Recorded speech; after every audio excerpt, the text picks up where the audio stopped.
Hi guys, happy 4th. Thank you guys for being here so much.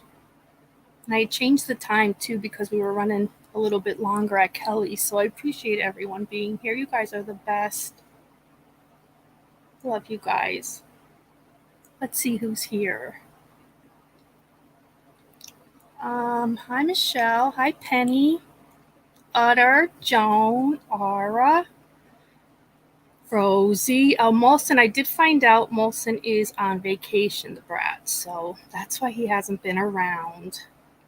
He is away having fun with his family, so I'll cut him a break, I told him. Let me know, guys. Let me just. Oh, good. Okay, so the sound is okay. Thank you. Hi, Rosie. Hope you're doing good. Hope you're feeling okay, hon. I think the sound is okay though. It should be all right. Just want to make sure. Okay, talking to myself. Hi, Ed. Welcome, Ed. I'm happy you're here. Thank you so much. You must be good at trivia, Ed.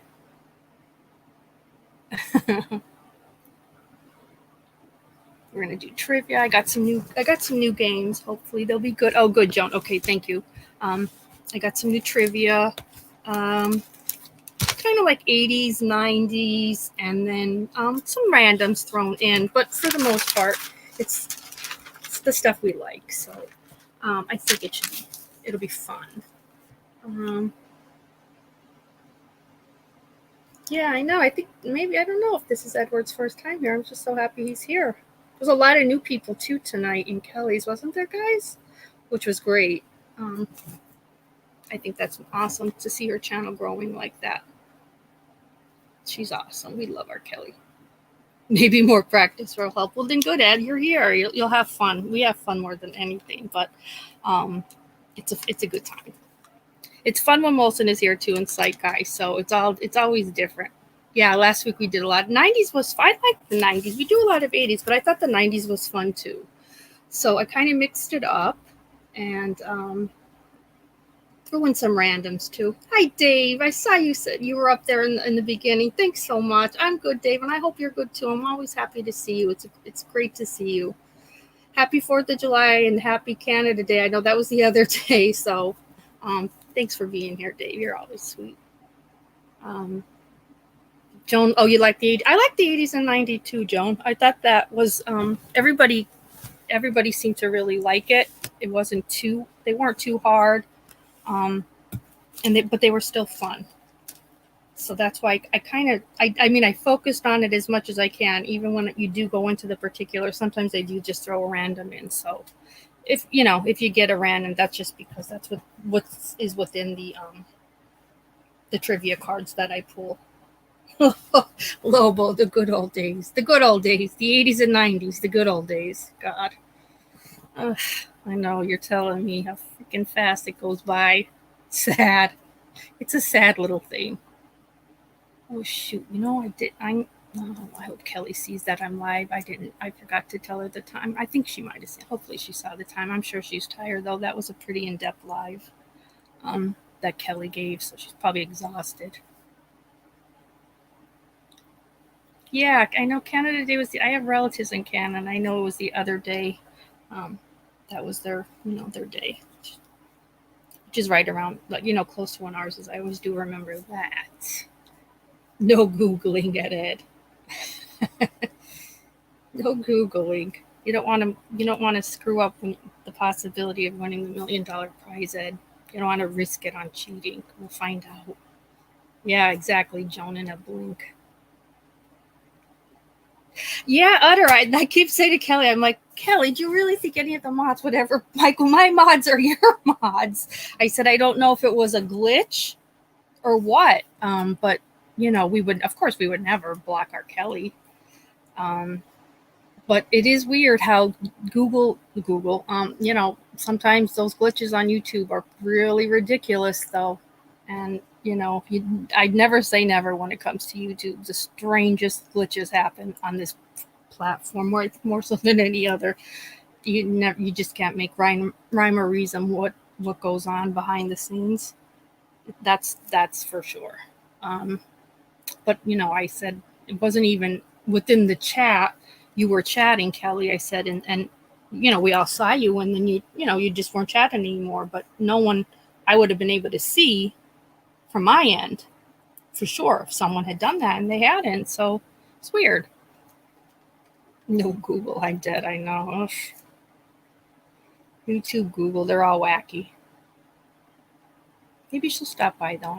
I know that was definitely a very in-depth live. Yeah, I know. Sometimes you wonder when you go into like sometimes newer chats, or whatever. I'm like, geez, I said hi. Anybody gonna say hi back? Sometimes just chats aren't as friendly, I think, as we are when we see somebody new come in and we're like real welcoming. Not all chats do that. So then I'm always like, geez, I must be blocked. Like they can never just be like, no, they just don't want to say hello to you. That's okay. You're not blocked. It's more fun. Yeah, I'd rather make fun of myself too. But yeah, I don't. Maybe hopefully I'll just keep checking my texts to make sure that she's not blocked. Because if she is, she'll at least I know she'll text me. And she hasn't yet. So yeah, Joan, I know. I think we do go out of our way to try to catch, especially new people coming in. You wanna put it out there, that welcome. But and I think that's one thing that really was done. Especially, like I said, with more in Kelly's, we tried, there's enough of us that we do try to, somebody tries to say hello, welcome, whatever. I think it makes a difference. Did they really, Rosie, that YouTube deleted some of your playlists? I didn't even check mine. Oh, I hope not. Ugh. I don't know. I haven't, I'll have to check later to see. I'm happy you said that, though. That's odd. They do the strangest things, though. Yeah, Utter, it's like, hello, I'm here. This is weird. All right. I'll say hello again. Sometimes there'll be somebody that just feels sorry for you, and they're like, hi, Curious Rose. Hi. Hi. Hi, Lobo. Hi, Lobo. How are you, Lobo? Oh, I don't see John yet. Oh, you know where it was? John was over at Kelly saying he'll see us here, so he'll be. I know John will be here.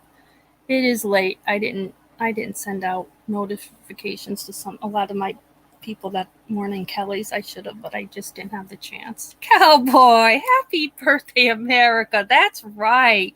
Giddy up, Cowboy. Our favorite cowboy's here. Thank you so much.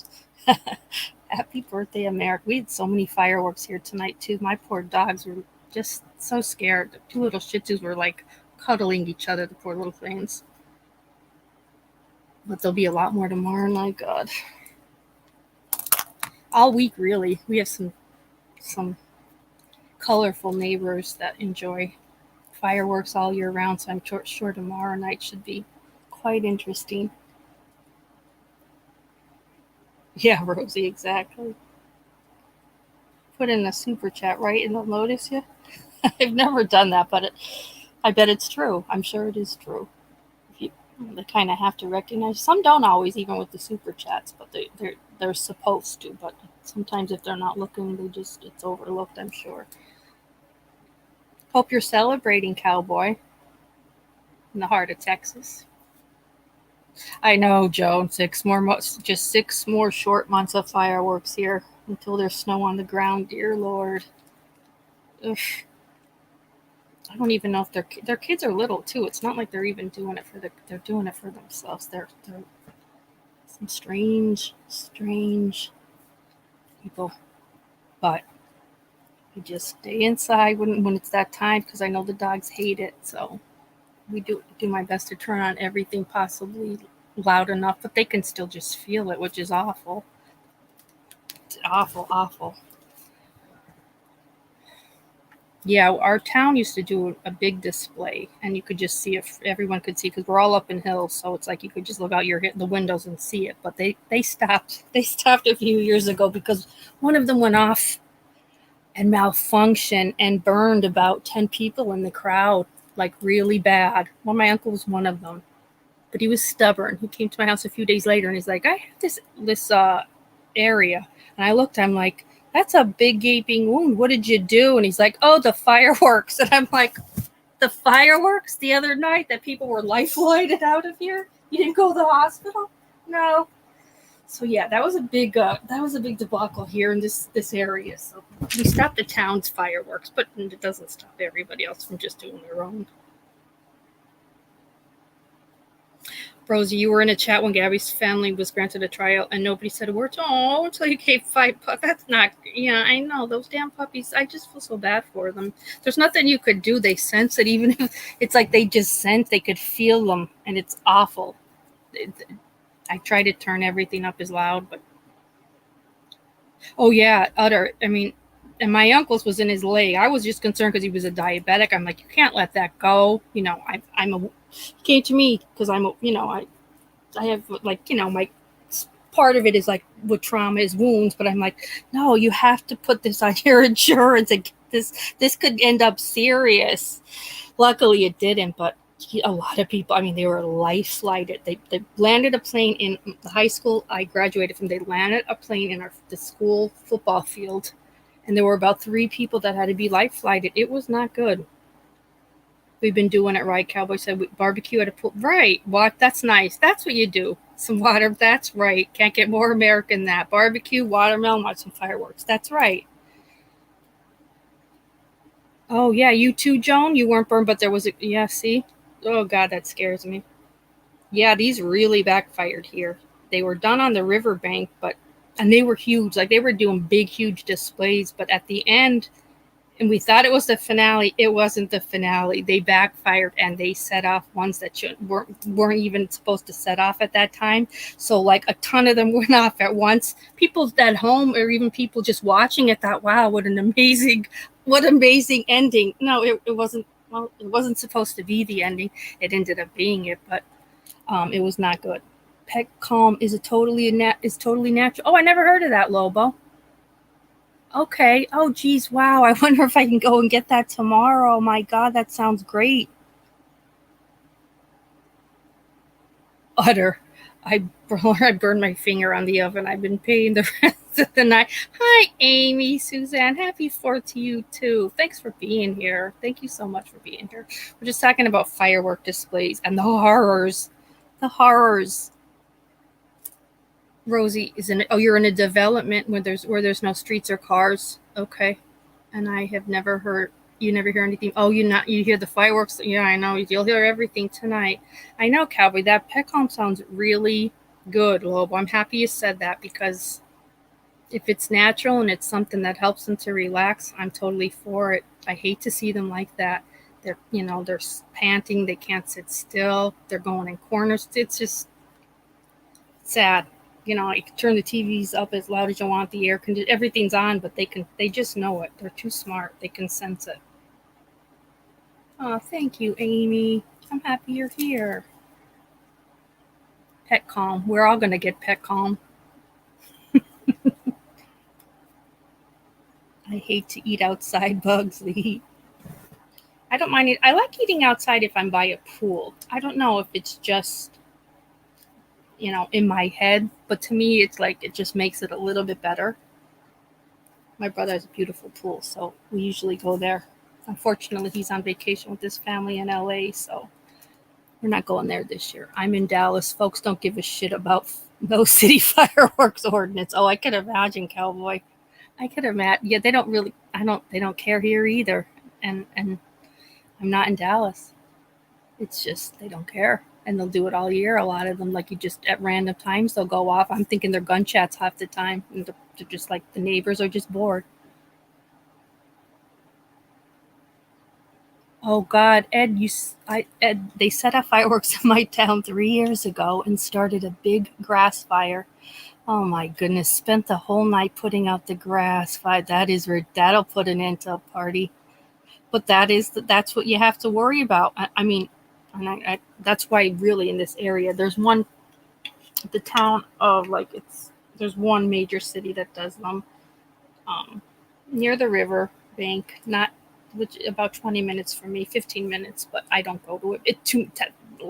Thousands of people go to that one, and I just like I'll pass.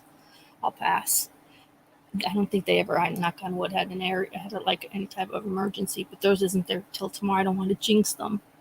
I just think it's like, it's such a dangerous thing. It's just, I don't know. Leave it up to like the pro places like Disney World, who does that all year round, as compared to like the cities that do it once a year. Just, it scares me. I know my town, little town, I don't know of any pyrotechs. So yeah, the idea that we did it for a few years here before that major accident, but all it takes is one accident to put a kibosh on the whole fireworks display. That's terrible to say, but it's true. Joan, you were babysitting your grandpuppy, and she's up the whole visit, anxiety, so the fireworks upset her. Oh no. So I told her she is big, but so she barks at the noise, does she? Oh wow, Utter. They can't buy fireworks in Australia. They are illegal here too. So however the cities get away with it, but yeah, as far as like residentials, they're not supposed to. So not that I would. If I called the cops on my neighbors, they would definitely go and knock on their door and tell them don't do it. But unless they're really caught in it, no one's ever probably. I don't think anyone's really been arrested. They don't really adhere to it, I think. Hi, Ginger. Happy 4th to you too. We're just talking about fire displays in cities and the perils of it all, the disasters that could happen. Yeah, that's what I thought, Amy. Like, I know anytime I've ever gone to Disney, whether it was when I was a kid, 4th of July, or on New Year's as an adult, there's always fireworks. But they do it all the time, all year round. So, and they have those actual pyrotechs that know, for the most part, what the hell they're doing. So, yeah, you get scared if it's just a little town doing it, and pretty big displays we did here. Yeah, I've never. I that To me, cowboy, like, unless I see my neighbor set their yard on fire, I'm not calling the cops on anybody shooting off fireworks. We did it as kids. My uncles would shoot them at my grandmother's. We all did it, but you can't have fireworks after 12:30 in Canada. No, that's a good ordinance. Exploring, Ginger. That would be. If people would adhere to it here, I think that's a great idea. No need for fireworks after 12:30. People just like an excuse to be a pest. Yeah. At other there's Oh, I missed that one, Lobo. Yeah, I agree, Cowboy. I love holidays. There's something about your job paying. It is a good thing to be offered that. Absolutely. It's a good reason. Definitely a good reason. Yeah, exactly, Eder. No guns in Australia, no fireworks. It's a wonder we can have sharp knives. Exploring, Ginger. Damn, I was hoping 3 a.m. fireworks. I know. Oh God, God, no. Yeah. Well, no. I think my neighbors by 3 a.m. they're pretty hammered, and usually not lighting anything that can explode. Usually, I don't want to jinx that either. I don't want to jinx it. Usually, God, that's all I need to say. And tonight they'll be blowing their fingers off. Mm, they don't. Yeah, that's scary though, Ed. With the grass, the fire. Jesus. In PA, Joan, in PA, they shoot them off all day and night. Yeah, sometimes I know, Joan. Sometimes no holiday. That's exactly it. Hey, Vicky. Oh, Vicky, when you're in a drought in California, yeah, with drought here in California, I can't believe how many fireworks go off everywhere for several days. Yeah, I didn't realize you were in California, Vicky. My brother's there now. They're in LA on vacation. They're having a great time. He's sending me pics because I love celebs and all that. He was He sent me so far. I love Justin Bateman. Justin Bateman was in front of them getting coffee at a walk-up place in West Hollywood. He said they didn't bother him. Toby Maguire was walking in West Hollywood, and they waited. And my nephew had the sense to say to my brother, "I read about him, Dad. He's got a bad not got a bad temper." So my brother's like, but he was right behind us. So I just kind of like nonchalantly turned around and said to him, "Do you know anywhere that we can get good coffee?" And my brother said he was pretty friendly. He sent me his picture too. I'm trying to think if there anyone else yet. Not yet, but they're just They just really got there yesterday. They went hiking and they're having a good time. I'm jealous. Um, yeah, Justin Bateman is like Jason Bateman. I'm sorry, Justin is the best. I love him, and like my sister-in-law loves him. She already made the picture. They took her phone screen, and he's like just right there in front of them, in his flip flops, and it's a great pic too. Just in his flip flop and shorts, just up to a walk up window, putting his order in, which was cool. He was alone. I loved him. I loved seeing it. So that was a good one. Oh yeah. Oh Vicky, I loved when we went all together with our family in 2018, I want to say, and rented a beautiful house in the hills. And you can't just. I didn't want to come home. It's like I don't know. It's a whole other world there. When you're there on a vacation, you don't have to work, and you rented out this beautiful mansion. I made a video of it. I have to make more videos though, because the house, I think I need to just do one of the house. It was ridiculous. Our next door neighbor was Kathy Bates. Like it's not reality. It's just not reality. And coming home is coming home is a bitch. It is a total bitch coming home. We went to Chateau Marmont. And I love music. Sitting right behind Jack White from the White Stripes. I got pictures. Just crazy. You really are in another world. Coming home was hard. Very hard. Coming back to Pennsylvania, the weather, everything was just so gorgeous. Could be, yeah. He's out now, Cosby. Yeah, it was Kathy Bates, which was really cool. Will Ferrell was like, we went to Will Ferrell's. I rang his doorbell. He didn't answer. You're right there. Don't know what I'm probably just going to say, can you sign? We were crazy. Justin's house, Ozzy, really cool. Just such an experience. I would love to go back. And I said if he was home, I felt like if he was, it totally looked desolate, like no one was there. I felt like if he was there and he saw, and there was like 10 of us, me and my brother and our families, I thought he would have probably answered the door. Like, he's cool. He's a cool, chill guy. He probably would have answered. He didn't. It was garbage day too. All their garbages were out. So it was just like, we just felt like we were one of the neighbors. I do. We have the picture of me ringing the doorbell, because then like all the kids, like my son and my nephews, like they all ran off, like as if like I did something horrible. I'm like, calm down. If he's home, he'll answer. I could say we're lost. I could lie. I'm just gonna say though, listen, we go to your movies, we watch you on TV. Can you sign this? But he didn't. It was a very cool house though. Like, I can't remember if it's the house he bought the house from someone. I don't know if it was Ellen or who he bought it from, but it was a really cool looking house, kind of like a green color to it, but like just trees all around it. Really very, even though like, you have neighbors right across the street and next door, these houses somehow make it very secluded.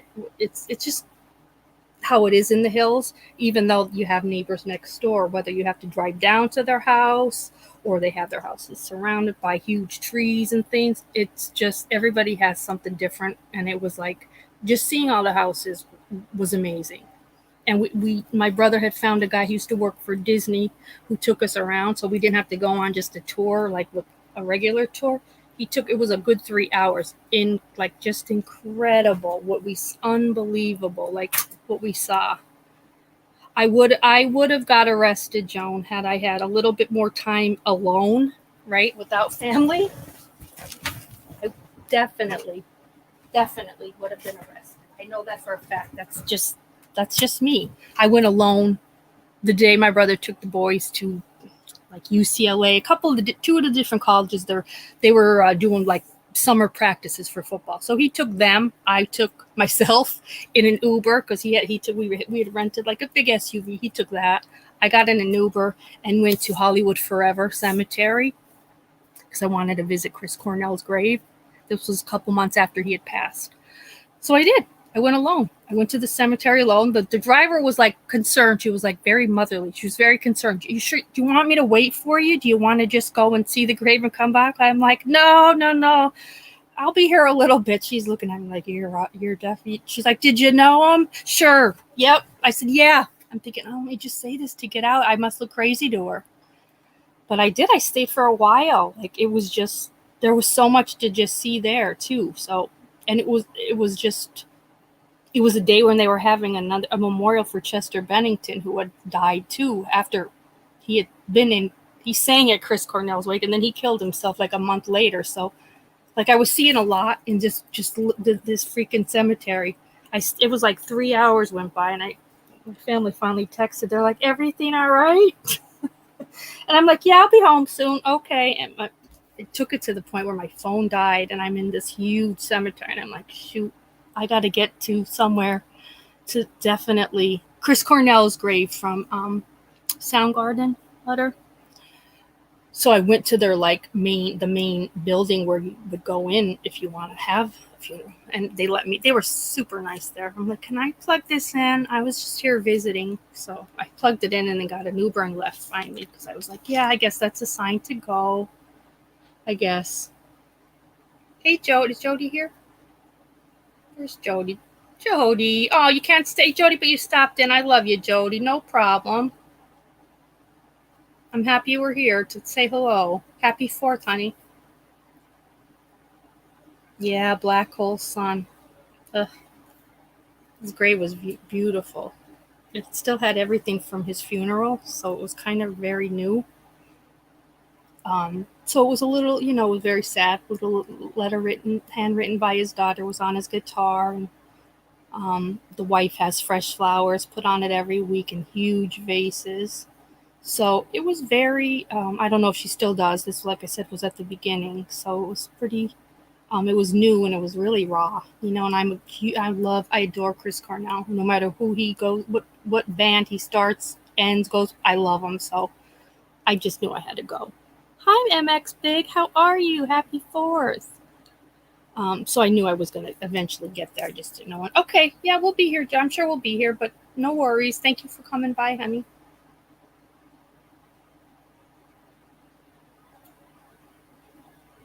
Yeah, Chris Cornell was one of the good guys. Very sad out, He had been doing really well, and then on tour, took more than he should have at Ativan, and his wife even recognized it in his voice talking to him. And they show you he killed himself not within hours of this concert back in his hotel. He literally went back to the hotel, talked to his wife on the phone. His voice wasn't good. She said he was acting cocky like he did when he used to be on drugs. Like, that's what triggered her. She said he was answering her cocky in a way that he hadn't spoken to her in years.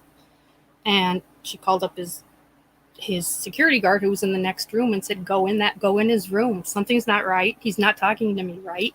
I don't know, I don't know what's going on, but something isn't good. He hung up on me. And that's where it got really, it got ugly. His room, of course, was locked. He, of course, wasn't answering the door. And when the security guard went to the security at the hotel, because his name wasn't on the room, they weren't allowing him entrance. So, minutes, like a while went by before the wife gave the clearance, get in that room, and it was too late. He was in the bathroom too, behind that door, but he was already gone. So, it just all very, really, really sad. And he, his crime scene was different. Like, Michael Hutchins hung himself, and there wasn't blood. Chris Cornell hung himself, and there was massive amounts of blood. Very different, just different way of looking at a crime scene. It was really rough. It was a rough crime scene, and his security guard is the one that banged that bathroom door in and found him. Oh, horrible. Poor wife, too. Ugh, she just knew. She just said she knew by the way he was answering her questions. And when you watch the video, there are clips of his last concert and even the last couple songs. Yikes. So not who he was. Even mad at the crowd, telling the crowd, to sing. Like, he was pissed off at the crowd. But he was fumbling.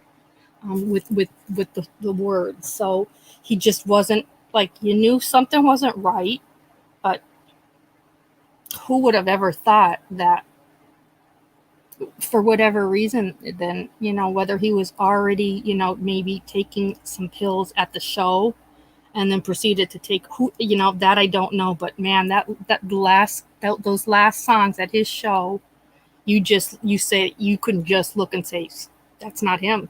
Like a total change in his overall entire demeanor and personality, from such a kind, sweet guy with loves his fans, to someone that was like literally, pissed at the crowd for whatever reasons in his head. And then, took that whole vibe with him, back to his hotel room, and, called his wife. He'd already taken his meds, and the security guard was in charge of just giving him the dose that he was prescribed that night. But she came to find out, he had more on him than the dose. So whether or not, it was the security guard, or he got more Ativan, otherwise the wife is, has gone public with the dangers of Ativan, and, I know she was suing the company, and I can't remember how it turned out, but it was she was on a campaign against, benzos and the dangers, and just how quickly, just with an increase in the amount you take, you can easily become suicidal, because she said Chris was happy. He was on tour and he was happy. So it happened very, quickly. I love his wife, Vicky. She's very good about that. Like, she was very honest about not wanting it to happen to other people. And going up against a company that, manufactures Ativan is not something for the weak at heart, for sure. So that was definitely, I kudos to her for just doing that. She didn't want Chris's legacy to be that he was just some struck-out addict, because he wasn't. Because his sobriety, he really worked at. I remember her. I do follow her, and she was just going anywhere, every possible talk show that, she was everywhere, just saying it, how important sobriety was to him.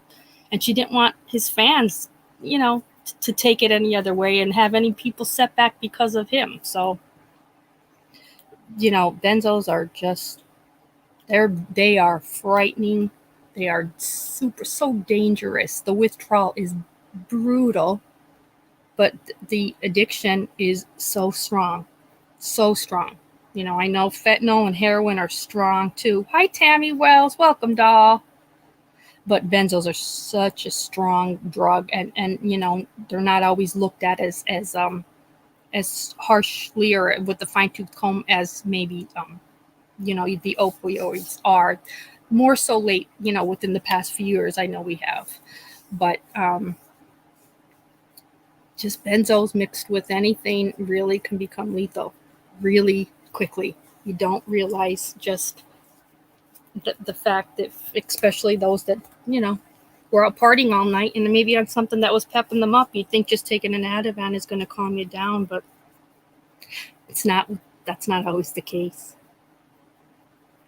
At Rose, he did it with just Ativan because I'm not sure I can't remember, Rosie, what other meds, but what happened was he increased his dosages. He increased what he took normally for his Ativan, and he had more in his system than he should have, and they came to find out he was getting Ativan. He was getting more than he was prescribed at each dose. So that was they deemed that drug as really what did him in. And that's why the wife really went on a campaign to just to educate and bring awareness to just just how strong of a medication this is, and how important it is to really take it, every single side effect, and to be weary of all of them. Was really her whole campaign was about that. He took it for anxiety, but literally the amount he took, because of his already history of depression, it flipped a switch on. It flipped a dark switch that he just could not come out of, and it totally made him suicidal. And that is one of the side effects at the very end. It is about increasing depression and thoughts of suicide, but you don't talk about it or hear it as much as probably it's happening more often, than we know. And that was really what his wife wanted to bring the awareness to, is that it's happening. It's out there. And same thing then, a month later, Chester Bennington, absolutely no signs of depression. Went home after being out with his family all day, and they came home and he had killed himself too, same way. He sang hallelujah and spoke at Chris Cornell's funeral. And a month later, he died the same way, and like I said, no signs prior. So it's just scary stuff what these meds can do. As far as not even to the point where, they die in their sleep because it stopped respirations. No, it flips a dark switch that they don't even fall asleep. It's prior to the even passing out that the switch is flipped to the darkest they probably have ever been in their lives, to the point where they just take their own life. It's awful. And yeah, Vicky, a lot of people are on benzos. A lot. Hi, DTC Prime. We're just in time. I'm just pulling out my trivia now. Welcome, doll. Let's see, guys. Let's see here. Let's talk about something good enough for the night. Let me get the trivia out. Let's see what we have here. Grab a pen so I could figure out. Okay, let's start with. I think this was 80s, and it was kind of like an 80s, 90s combined. So we can start there, and then we could always, if you guys want to put in any requests, I can see what I can find otherwise. But I did pull out some, and then I can always look at the chat then and see later if you guys have any requests on specific. The 80s, everybody loves the 80s and 90s were good last week. So let's I think that's a good one to start with. And I'm sorry I took you in a morbid discussion when talking about LA, but I think of LA and Chris Cornell. So thank you guys for bearing during that hard topic. You guys are awesome. Let's have some fun. It's the 4th. Cheers, everyone. Cheers. Okay, here we go. In 1984, Sony launched the first portable CD player. What was it named? Was it the Discman? Or was it the portable player?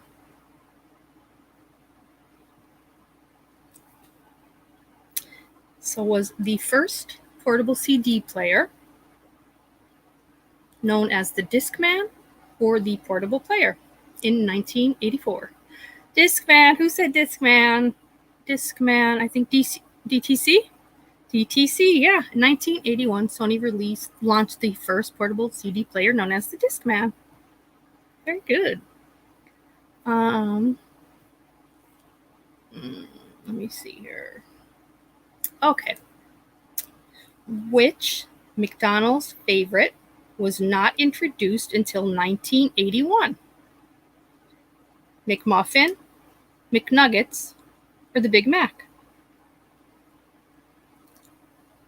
So McDonald's favorite, one of McDonald's favorites, I'd have to say, was not introduced until 1981. This one did shock me a little bit. Was it the McMuffin, McNuggets, or Big Mac? I thought the Big Mac too, guys, but it's not the Big Mac. I know. Yeah, it's McNuggets, which shocked me. McNuggets did not come into play on their menu until 1981. So that would be Edward. Good job, Ed. McNuggets. All right. Oh, this one too was interesting. In 1985, what was the first product sold by Amazon? So in 1985, what was the first product sold by Amazon? Was it a DVD player, a book, or a frying pan? And that was in 1985. Amazon's first product sold. DVD, book, frying pan. Yeah, book. Good, guys. My God, you guys all got that. Very good. Very good. All right.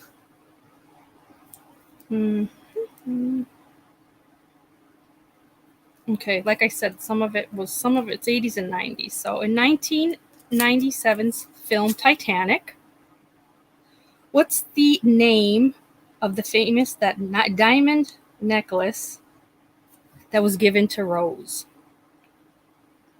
So the diamond necklace given to Rose in 1987's film The Titanic, was it known as the Heart of the Ocean or the Jewel of the Sea? So the diamond necklace given to Rose in the film Titanic in 1997, was that known as the Heart of the Ocean or the Jewel of the Sea? Yeah, Heart. DTC. Good job. I couldn't remember that one, but it was Heart of the Ocean. That monstrosity of a necklace. Too romantic, Ed. That's funny. Too romantic. That's too romantic for Ed.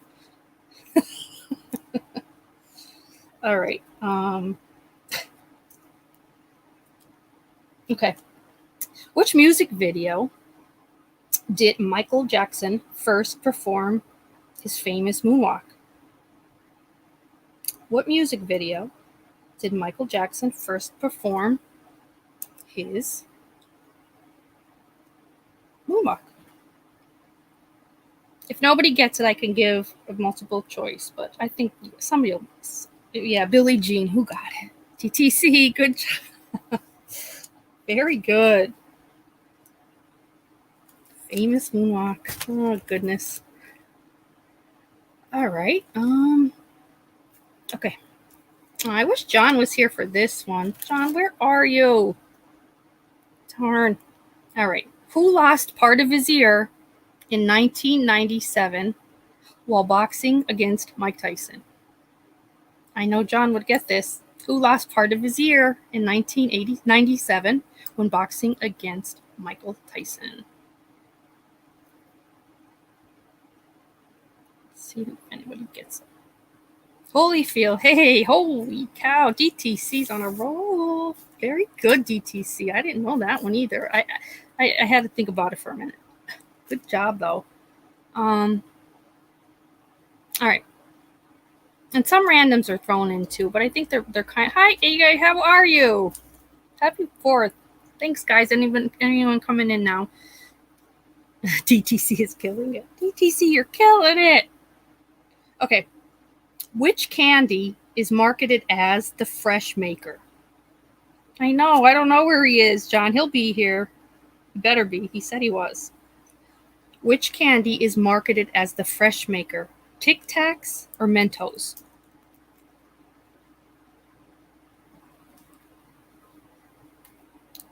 Yes, it is Mentos. Good job, GTC and then Joan. Good job, guys.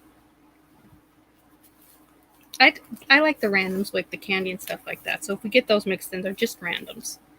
Let me see here. Hang on now. Oh, yeah. Okay. Happy 4th. Thank you, Tammy. Thank you, Tammy. You're sweet. Hi, Amanda. We're playing trivia right now. Amanda, it's pretty much it's the 80s and 90s, and there are some randoms thrown in. Right now, DTC is killing us with her. She's ahead, but we'll see. We'll see what happens. Okay, here we go.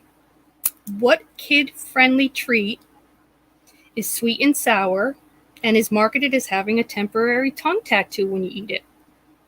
Which kid-friendly sweet and sour treat is marketed for kids as having temporary tongue tattoos? I eat these too, and I'm not a kid.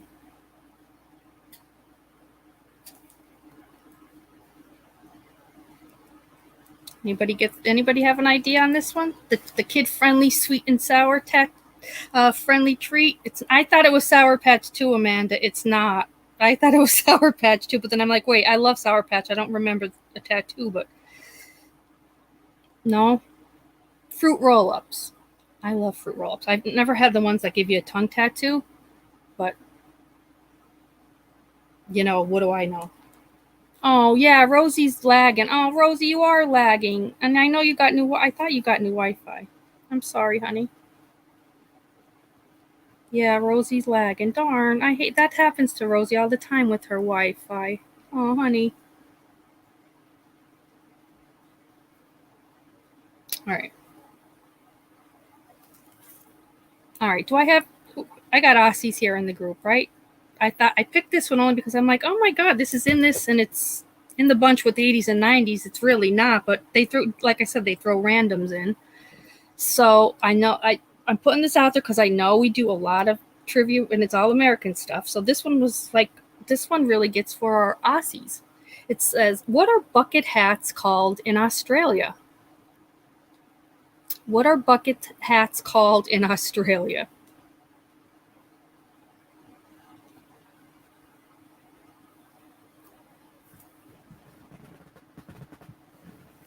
See if my Aussies get this because I didn't know it, but I'm not from Australia. I mean, I love Australia. It says, what are bucket hats? Okay, Tammy, do you know what are bucket hats called in Australia? Utter, Tammy, who else is here from Aussie? I'm like, is this a thing in Australia? Do they like bucket hats? Like, but slouches? No, Vicky, but good try. I'm gonna give the chat time to, you know, because I, Tammy, you have no idea. All right, because I was like, geez, what's with bucket hats in Aussie? Like, do people love them? They're called giggle hats. I don't ask, guys.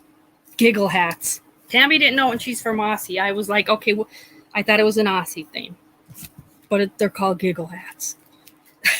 I know, Tammy, bucket hat. I don't know where that came from, but it was in the question, so I put it out there. All right, let's move on. Okay, what grunge song was unwittingly written about a deodorant? So, which grunge song was unwittingly written about a deodorant? Somebody will probably get this one. Grunge song unwittingly, so they wrote it about a deodorant. Love this band, didn't realize it was actually written about a deodorant. No clue. Yeah, you got it. DTC got it. Smells like Teen Spirit. I did not know that. It was like the anthem of a whole generation. It's really just written about deodorant. Weird. Very weird. Okay.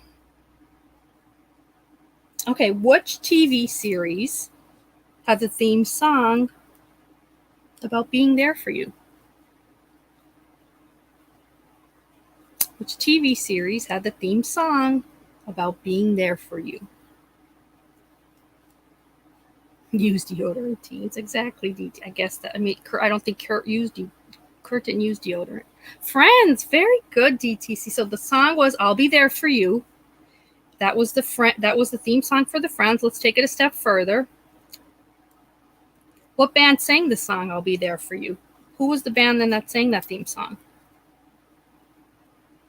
Let's take it a little further and see who knows who actually sang that song "I'll Be There for You," which is Friends.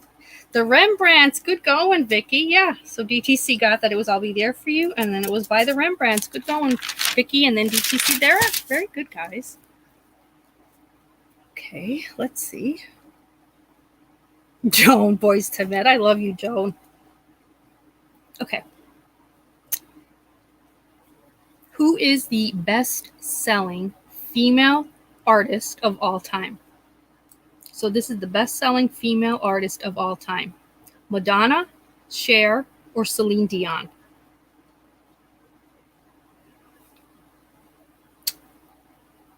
Best-selling female artist of all time. Madonna, Cher, or Celine Dion?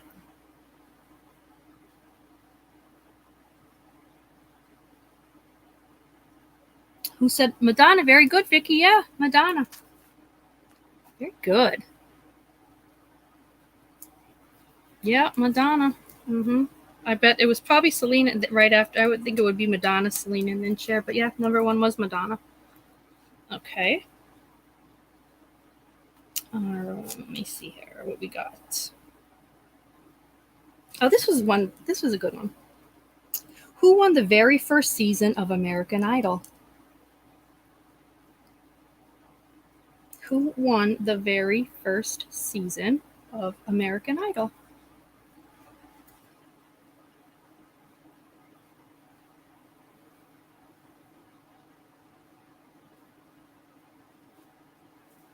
Anybody? Yep. Who got Tammy Wells?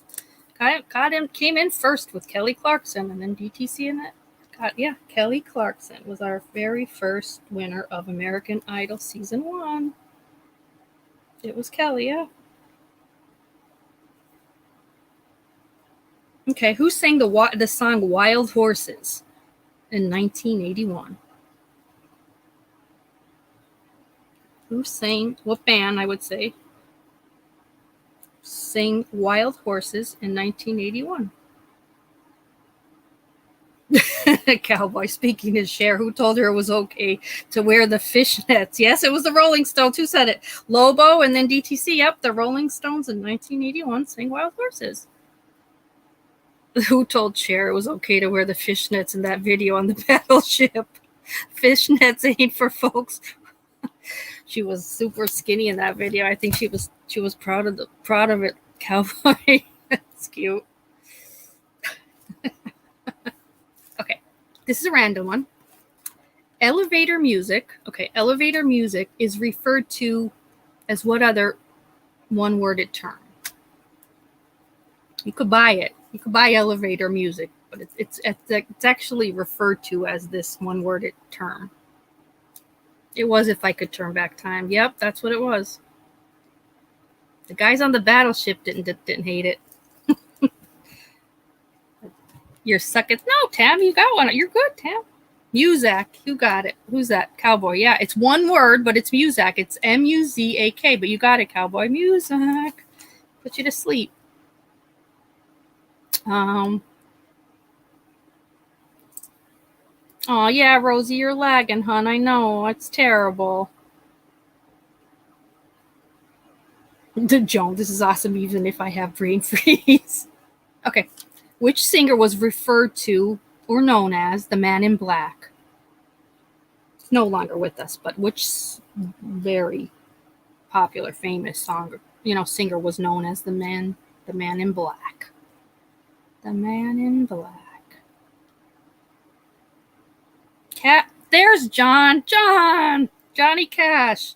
John, listen, guys, just give me a minute. Let's just entertain John because I know he would have got this. John, I missed you. Who lost part of their ear when boxing Mike Tyson in whatever year it was? I can't remember now. 97. Who lost part of their ear, John, in 1997 when boxing Mike Tyson?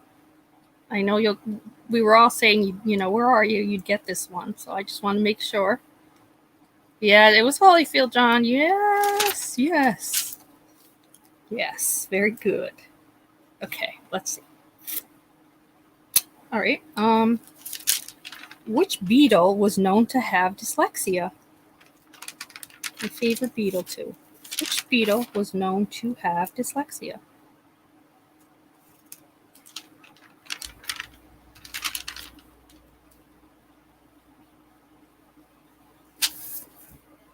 Not Ringo. I thought Ringo, but it was John. Yep, it was John. I know. John had dyslexia. So talented too. I didn't know. Okay. All right. Which rock group was immortalized on Butthead's t-shirt? So from the Beavis and Butthead series, Butthead had which rock group immortalized on his t-shirt in every episode?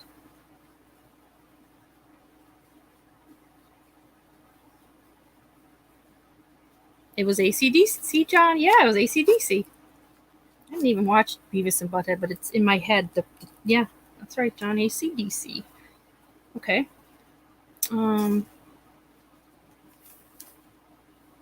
Okay. Which famous pianist, musician had his piano adorned with 350 real rhinestones?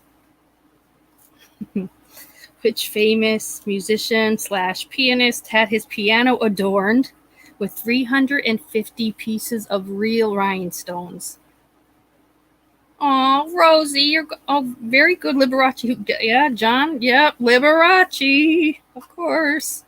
Oh, Rosie, we hate to see you go. I'm sorry your Wi-Fi's lagging still. That's awful for you. I know you had that issue before. I'm sorry. Ed's mom beat you. She beat you through piano lessons. Don't go, Rosie. Maybe it'll catch up. Maybe it'll catch up, honey. Don't go. Write the answers down when I ask these questions. You never know when I might reuse them. We sometimes do reuse. All right, where are we at? Let's see. Which state is Forrest Gump from? I'll give you a look at which southern state is Forrest Gump from? Lobo, tonight was trivia. I didn't really plan anything else, honey. I don't want her to go, though. Hang out and chat, though, because you could still chat with us, Rosie. Alabama, very good, Jesus. And then, DTC and then Tammy. Awesome, guys. These were that was one I did not think. I didn't know that one. Take your meds, John. Take your meds. Yeah, keep it clean. Take your meds. That's right, buddy. Let's see. Yeah, John, because then, John, if you don't mind, John, coming up on panel, just because you could still play, you don't have to talk, you could still type your answers in, but I have to use my phone to look up some of these that I have on, like, they come printed out on cards, John, and so you have to watch the chat for me to let me know if anybody gets the answers, because StreamYard lags with the chat. So if you don't mind, John, coming up to help me read chat after you take your meds, John, do you mind? Thank you, John. All right, I'll put it in chat too, so we know. Let me just drop the link, guys. Don't go, Rosie. Talk to us. Talk to us, Rosie. Friends, you'll see this. No, we see it now. We see you, Rosie. Okay, I'm just dropping this link. Hang on, guys. For our John. Dance break. Everybody dance while I do this.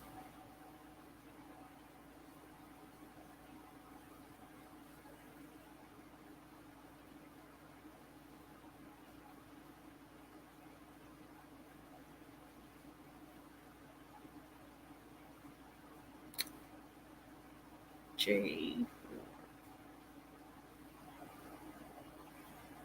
S UK C.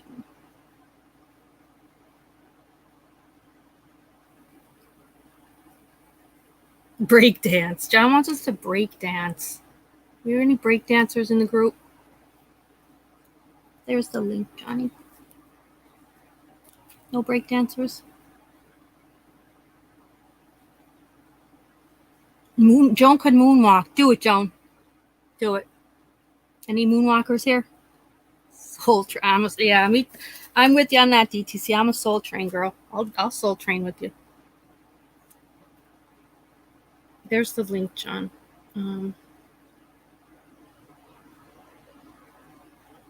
I know, Rosie. I'm sorry, honey. There's John. There's our John. Hi, John.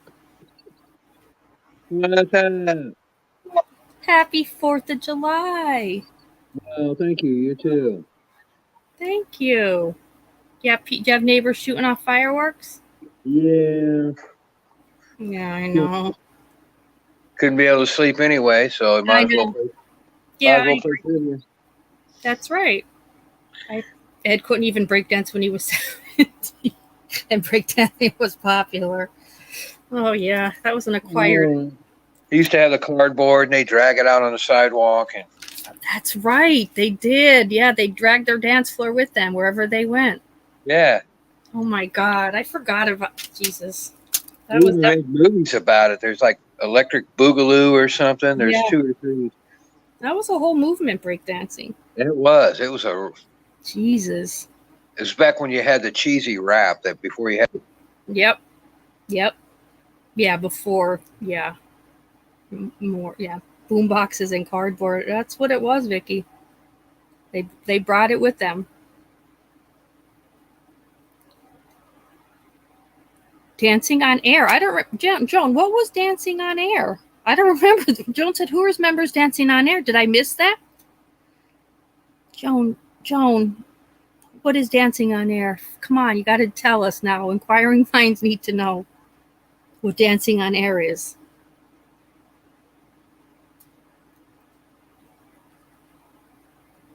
Yeah, you don't have to win, Rosie. We're not winning any prizes tonight anyway, so it's just fun to be here. You stay if you want. We want you here. You just know that, honey.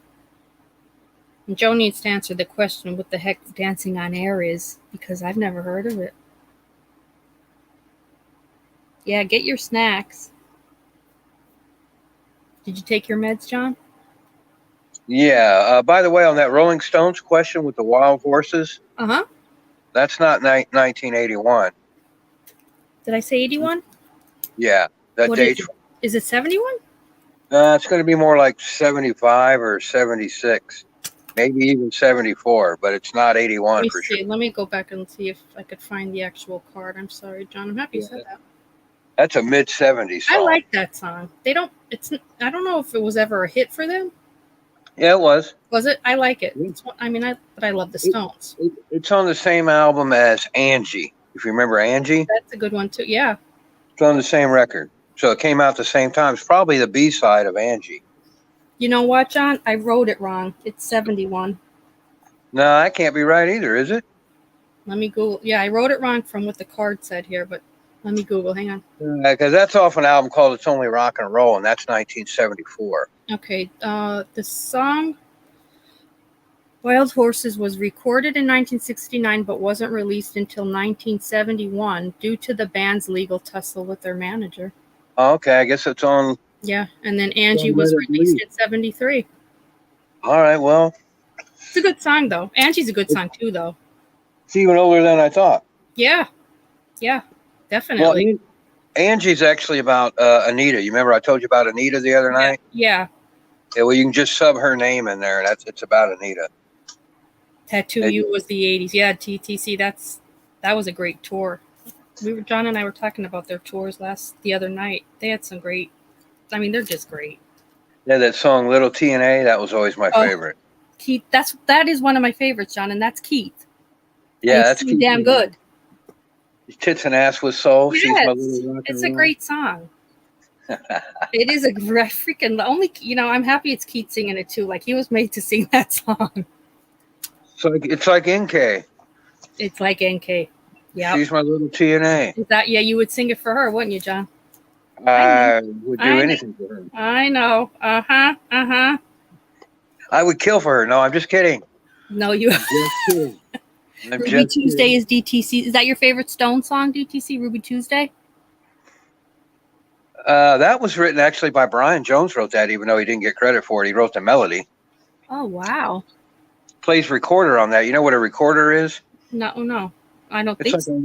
You play it in grade school. It's like a little wood flute. Oh, okay. No, I don't think I've ever heard of that. Ruby Tuesday, yeah, you don't hear that a lot. So first season, like I said, of American Idol, somebody just asked. First season, yes, it was Kelly Clarkson. Second season was that what's his name? Ruben Studdard was season 2. Someone asked to look up who was season 2. So that was, season 2 was Ruben, season 1 was Kelly. Let me see. Yeah, Ruben. Hi, Aura. Welcome, honey. Welcome. Oh, that R. Yeah, Harvesting. Yeah, yeah. Ruben was number 2. DTC. I never really watched them though. I wasn't a huge, fan. Not a fan, but I mean, I just didn't get into them. Tammy Wells says she has a few questions. Tammy, you got some questions? I have questions, Tammy, but if you want to come up and ask yours before I do mine, if you got a few you want to ask, let me drop you. I don't think the link is still there. Let me get the link for you again, honey. And then we could do mine after, because I have cards with a bunch of them on. So yeah, Tam, if you have a few randoms, that would be fun. Let me just give you the link. Rose, did you see that? What was it? Never mind. Let me think for a second. Okay. I forget what it was. I sent you something about Michael Hutchins. Oh, I gotta look. No, I didn't see it. Is it something new? I can't. What the hell was it? I'll have to look. I watched so many videos, I forgot what it was. I was watching some this weekend too. Oh, I wonder what it is, John. Don't you make me crazy now. Wonder 4BK. Hang on, Tam. Can't even remember what it was now. That's pretty bad. I hate that. There you go, Tammy. If you want to ask some questions, you can come up. Rosie with the Liberace. Liberace, yeah. They threw him in with the randoms, but I was like, people will definitely get this. How many pianists would adorn their piano with 350 gemstones? God, his house was... Oh my God. I was just watching YouTube, he was like giving a tour ridiculous. His house tour is ridiculous. It's in like a weird place in Vegas or something. It's just like right there on the sidewalk or something, and you just... Yes. And you go outside and you even have outside climate controlled. Like, who the heck could you do that? No, I didn't see that. Are you kidding me? Yes. Yeah. Utter, I put the link there for Tammy. There she is. Hi, Tammy. Hang on here. Yes, John. Liberace had his home. He had an outdoor area which had furniture, which was probably more expensive than we have in our own indoor homes, but it was climate control, and he could make it so that it felt a balmy 75 or warmer, hotter, colder. It was insane. And he's in the desert. Yeah, he was in the desert, and that's crazy to me, right? Let's think about the amount of money that had to go into that. Like, that's Elvis type shit there, man. It really is. He was so, I mean, yeah, like you look at Elvis's home and you thought, oh God, this man loved extravagant, but Liberace took it to a whole other level. That's just crazy. Yeah. Hi, Tammy. Welcome. Thank you. How are you? And how are you, John? Good. Thank you for having me up here. Absolutely. I'm happy you have some trivia questions for us. You going to stump us all? Oh, well, let's see if I can. And it's funny you mentioned Elvis, because most of them are going to be Elvis-related questions. We like Elvis. Oh, I'm a I'm a huge fan of him. Okay, first question. On Elvis's gravestone, what name is misspelt, and which is it? Ooh. Oh. Oh. Mm. Would it be his middle name? Mm-hmm. Aaron? Yep. Aaron. I remember vaguely. I can't remember how they misspelled it wrong. How did they misspell it again, Tammy? Okay, they spelt it on his gravestone AARON, so it's spelled Aaron. Mm-hmm. But on his birth certificate and on his army papers, it's spelled with one A. Okay. Oh, yeah, right. That's wild, isn't it? Like, that's forever, the gravestone. That's forever. Exactly, because Vernon and Gladys wanted to, because his twin brother died at birth, and he was going to be called Aaron, but like with one A. And because he passed away, Elvis got the middle name, and when they came back and had it as two A's, they actually sent it back and said, nah, you got it wrong. We want it with one A. But yeah, They think that's a clue that he might have faked his death. That means the A means he's alive. So, I love it.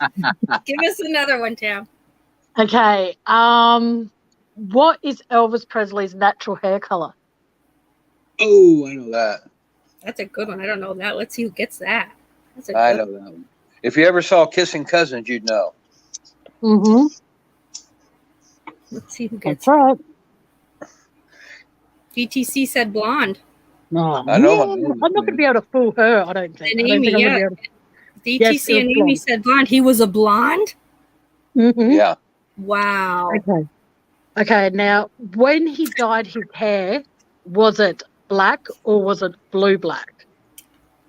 Ooh. What is blue black?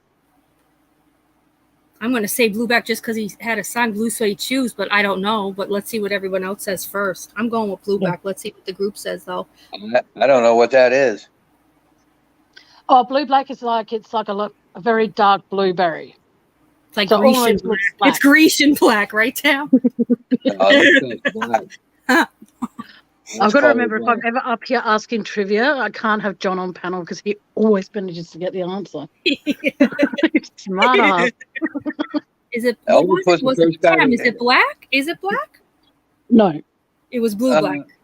he was blue-black, yes. Okay, I only said that because he had a son, blue suede shoes, but it was blue black. Wow, he really wanted to get that black in there, huh? Yes, Hey. he did. Wow. Hey, Tammy. Mm-hmm. Do you know the story about Elvis when he was a kid going down to the haberdasher there in Memphis, to the clothing guy? Yes, vaguely. Yes, And I get know a lot about Elvis, but I don't think I'm familiar with that. But do tell. Well, that's an important thing because that guy's the one that he extended Elvis a bunch of credit. Elvis had all those hip clothes from that store there in Memphis, and so Elvis had all these hip clothes, and he's wearing eyeliner, and he's got his hair colored when he's in high school. He got He's picked on so badly. he's a real hip dude, man, in 1952 or whatever it was. Because even though he's living down in the projects, he goes uptown up here to this guy, and this guy took a liking to him and extended him like whatever it was. And he got, those clothes he's wearing is in the early days, Yes. those jackets and those pants and whatnot. Yeah, there's a whole story behind that. Well, there you go. He already had that stuff. He didn't get that from Tom Parker. He already had it. Okay. I wouldn't have thought that. I would not have thought that. Yeah. Anyway, you got more questions? Yes. Yeah, When Elvis did the Hawaii concert, which is known as Aloha from Hawaii, how many concerts did he do? There was one that was televised. That's the given. But how many concerts did he perform in Hawaii for that particular show? I know that one. Let's see if anybody else knows it too, John. You always know everything. Yeah, I'm not going to say. Anybody know that one? That's a good one too, Tammy. I got a good guess anyway. How many concerts before the Hawaiian one? Oh, how many did he actually do when he was in Hawaii? Oh, wow. Okay. They just showed the one. He did more than one. He did more than one. Wow. The one that was televised, and he did how many more? Let's see if anybody gets it. Anybody know that? I know what it is. DTC guessed and said 4? No. 28. 28? Yeah. Tammy. I've got the deluxe edition of the Hawaii concert, and I thought that he only did one dress rehearsal that he put on for the people that couldn't afford the actual main, televised concert, and then one more. But then if he did 28, then he did 28. Well, all I did was guess. I just guessed at it. Oh, the reason I'm going to stick with 2. Colonel Tom Parker always booked him in for a whole month. He'd play a whole month at Vegas. Wow. That's what I thought. He's in Hawaii for that week. That's it. Okay. That's a good one. The day after the concert, when it was televised around the world, where was Elvis meant to go tour, but he was too strung out, as they say? I think I know that one too. He was too strung out to go to the tour that he was scheduled for? Yep. He was just exhausted and, back to how he was before. Too much. He looked better before that. DTC said Japan? No. He was in Hawaii when he was there. Where was he supposed to go the day after Yeah, the concert? I was tour. going to say Japan too. That would have been my Well, guess. Yeah, when I say a tour, I don't mean like to do a concert. I mean just like when you're like sightsee, so to speak. Oh. Yep. So somewhere in Hawaii. Yes. He's probably supposed to go to Maui or something. I don't know. I know. I would. Probably go to Pearl Harbor. He's probably supposed to go to Pearl Harbor, and he couldn't. Harbor would be the site. Would be a major site. I think it's funny how John knows the answers. John is too good at trivia. Yes. So then when I do trivia on my channel, you're going to be a guest. He's good at trivia. He can't. He's hard to stump. Okay. So it was Pearl Harbor, huh, Tam? Beg your pardon? It was Pearl Harbor? Yes, it was Pearl Harbor. That's a good one. Okay. Good job. Okay. He's in the military, right? Yeah. Sorry? True. Yeah. Okay. These are for people who have actually seen this concert, and if you're an Elvis fan, you should have seen it. And if you haven't, it's on YouTube. Okay. What is the song that Elvis introduces as one of his personal favorites? This is one of my favorites. It's called. Sorry, I know that concert. I'm sorry, I watch it nearly every day. Pope Salad Annie.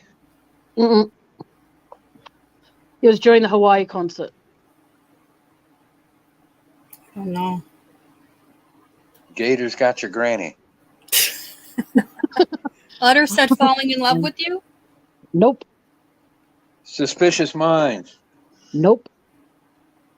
Bridge over troubled water, DTC said? Nope. I don't know. That's a good one too. This was his favorite? Yeah, he introduces and goes, and this is one of my favorites. It's called, it's 2 words. That's a clue. Okay. There. Oh, God. Hang on, we'll get it. We'll get it.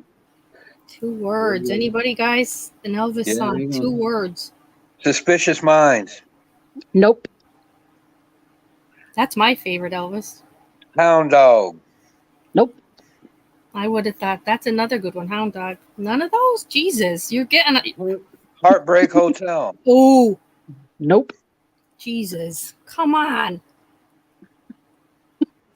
Someone else sang it. Another artist sang it, I think, years later, but Elvis did it justice. Oh, God. Hang on, I got it. Yeah. 2 words. Yeah, the DTC thought Hound Dog. Ed said no idea. What is it, Tam? It's My Way. My Way. Oh, Jesus.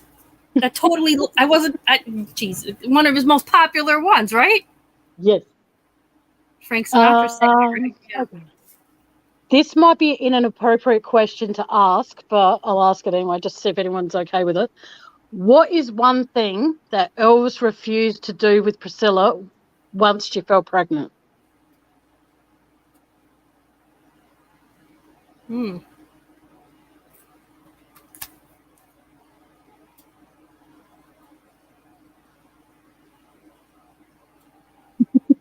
Yeah, I'm with Utter. Have sex.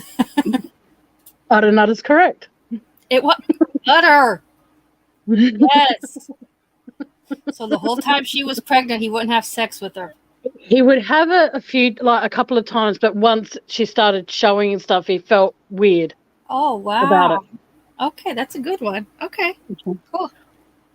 Okay, Elvis's very last concert, what was the last song he sang? Oh, goodness. Wonder who gets that one.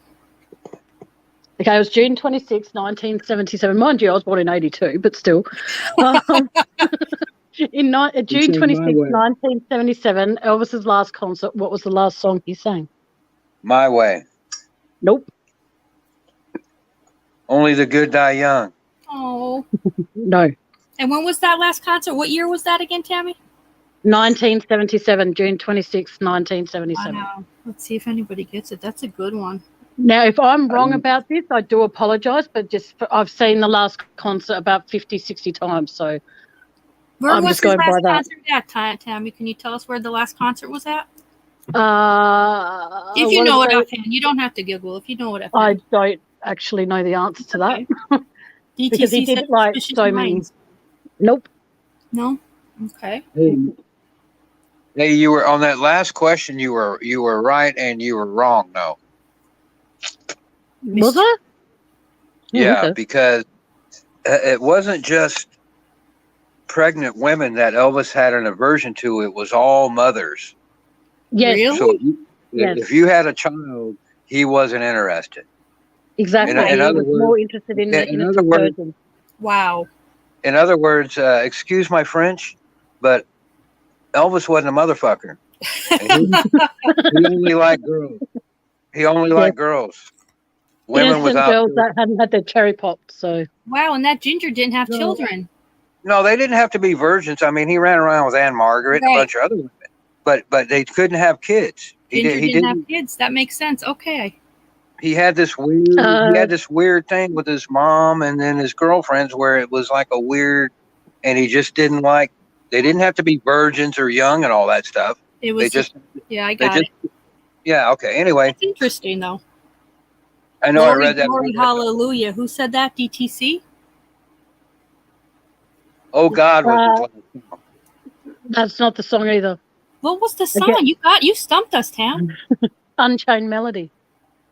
Oh, that's a Oh, good one too. he closed the show with that. He closed the that particular show with that. Yes. Wow. That doesn't seem right. That's sad. I mean, I don't doubt that it's true, but that seems like a weird song. It's weird, and that would be his end. Because okay. Yeah, that's sad. Oh, what's another one I can say? Yeah. This was What such a pop- subject in school did Elvis fail in? Did he didn't fail? pass it. He failed a particular class in school. Oh. That'll be a good one. Let's see who gets that. I don't know that. Again, I might be wrong about this because there's always different stories about him coming out. Sometimes different trivia, but we'll go with what you're referring to. We'll see if anybody has an idea. Do you know who Charlie Hodge is? No. Not personally, but yes, I do know of Charlie Hodge. Yes. Well, I was going to say, if you're an Elvis fan, you have to know who Charlie Hodge is. I know who he is. No, when you said, "Do I know him?" I'm like, not personally. no, I know. I mean, You know who he is. You're funny, Tammy. Oh, I try my best to be. You are. You know that. I don't Thank know. you. Maybe no one knows what he failed Elvis. I don't know. You know what, Rose? Do you know what Charlie Hodge did? No. What do you do? Is that going to give us the answer? Well, I no, don't but think his Okay. Charlie Hodge's job was to bring Elvis's scarves and his water. Oh, okay. No, I didn't know. I don't know a lot about Elvis. Like you're thinking. No, I really don't know a lot about him. I guess. That's how Elvis introduced him. Really? Here's a man that brings me my scarves and my water. That's the guy's claim to fame, huh? Yeah, he's a real loser. Okay, the answer to that was he failed music. Wow. Yeah, he failed music. I wasn't going to say it, but I knew that That's one. crazy. Okay. DTC did know who that guy was. Yeah, I didn't. I didn't know that, DTC. That's good that you did. Wow, he failed music. Come on. That's crazy. Wow. I know the king, man. I've been to Tupelo, his birthplace. You do know the king. I would absolutely love, because I'm all the way in Australia, so I can't travel even interstate because it's too expensive. Yeah. But if I could go anywhere, I would love to do like Graceland. I would love to do his home place and stuff like that. They say. Okay. I'm in the States. Yeah, and I've never seen it. It is definitely somewhere I'd like to go. I agree with you. Graceland, it's in a ghetto. Graceland is? Yeah. In Memphis, it used to be in the country at one time, and Memphis has grown up around it. It's a horrible neighborhood. Wow. And if you go to Tupelo, his birthplace, it's just a shotgun shack. It's literally all it is. And you just go in, you walk through, and it's just a big, long, basically 1 or 2 room house. Mm-hmm. And they show you this is where Elvis was born on the floor over here or whatever. Then he's got a ranch, though. He's got an interesting ranch somewhere. I don't know if you can visit it or not. Yeah, I've never heard about that ranch. Yeah, he bought it for Priscilla, I think. Yes, they called it Circle G. What's it Yeah, called? the Circle G Ranch, Circle Oh G. my Yeah. God, I love that. Mhm. Elvis was Okay. a shit, man. He was something. Mm-hmm. He gave good What? gifts. Okay. Oh, he definitely did. He had a very generous heart. That guy. Yes, He he saw, did. he saw an elderly couple looking at this car in a window, and he goes to them, "Oh, do you like that?" And they're like, "Yeah, but money's tight." And Elvis goes, "Wait here," and he goes inside, comes out with the papers and the keys, and goes, "The car's yours." Wow. And it's like, whoa, okay. Jesus. Incredible. Okay, true or false? When Elvis was doing a concert, he heard a little voice inside of his head, or a voice, whatever, above or wherever, say to him, someone in the audience needs help. He turned back around, went on there, took off his black diamond ring, flung it up in the air, and before he even had a chance to hit the ground, Elvis had already left the building. True or false? Really? Gotta be false. Oh, come on. That's cute. That's apparently true. Mark said true. It's gotta be. That's a crazy. Isn't that wild? I'd love to beat him catching that. Okay. One of my last questions. Okay. Good job, Mark. Yes, very good job. When Elvis finished the Aloha from Hawaii concert, he threw his belt and he threw the cape that were worth thousands into the crowd. What came back to Graceland and what didn't out of the two? The cape and what was the other one, Tammy? He threw his cape and his belt into the audience. What of those two items came back and what of those two items did not come back? I don't know. It's now, I don't know. Let's see if any chat knows. Hang on. do you know the answer, John? Butter said his shoes. DTC said his belt. No. Yeah, but you got to ask what. Okay, he threw his belt and cape, but which came back to Graceland and is hanging in there today, and what didn't? So when you say belt, do you think the belt came back, or do you think the cape came back? DTC said the belt came back. Yeah. Okay, hold on to that for a moment. Okay. I'm not saying anything yet. Hang on, DTC. You got a 50-50 chance. Amy said the cape came back, and DTC said the belt. So I don't know. I don't even know. I couldn't even take a guess. I'd have never said a whip. I think she means belt. They call belts whips in other places. Let me know when you want to tell the answer. What is it? Is it the belt? The cape came back, but the belt did not. Wow, Amy, very good. The cape came back. Didn't know that. Okay. What's another one? Yeah. Okay, what is one... Sorry, go on. No, go ahead. I said I didn't see that one coming. That's a good one. Okay.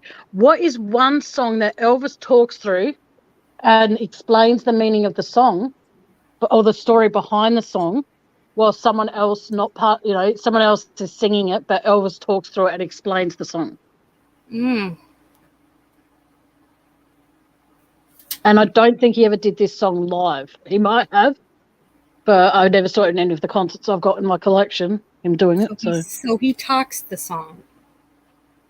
Yeah, he talks through it and explains the story behind it, while the person who actually sang the song is actually singing it.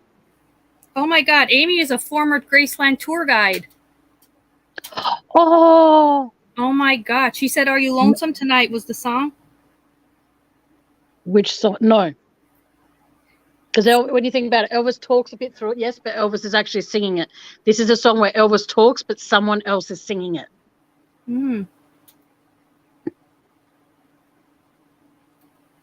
That's crazy. Amy was a Graceland tour guide.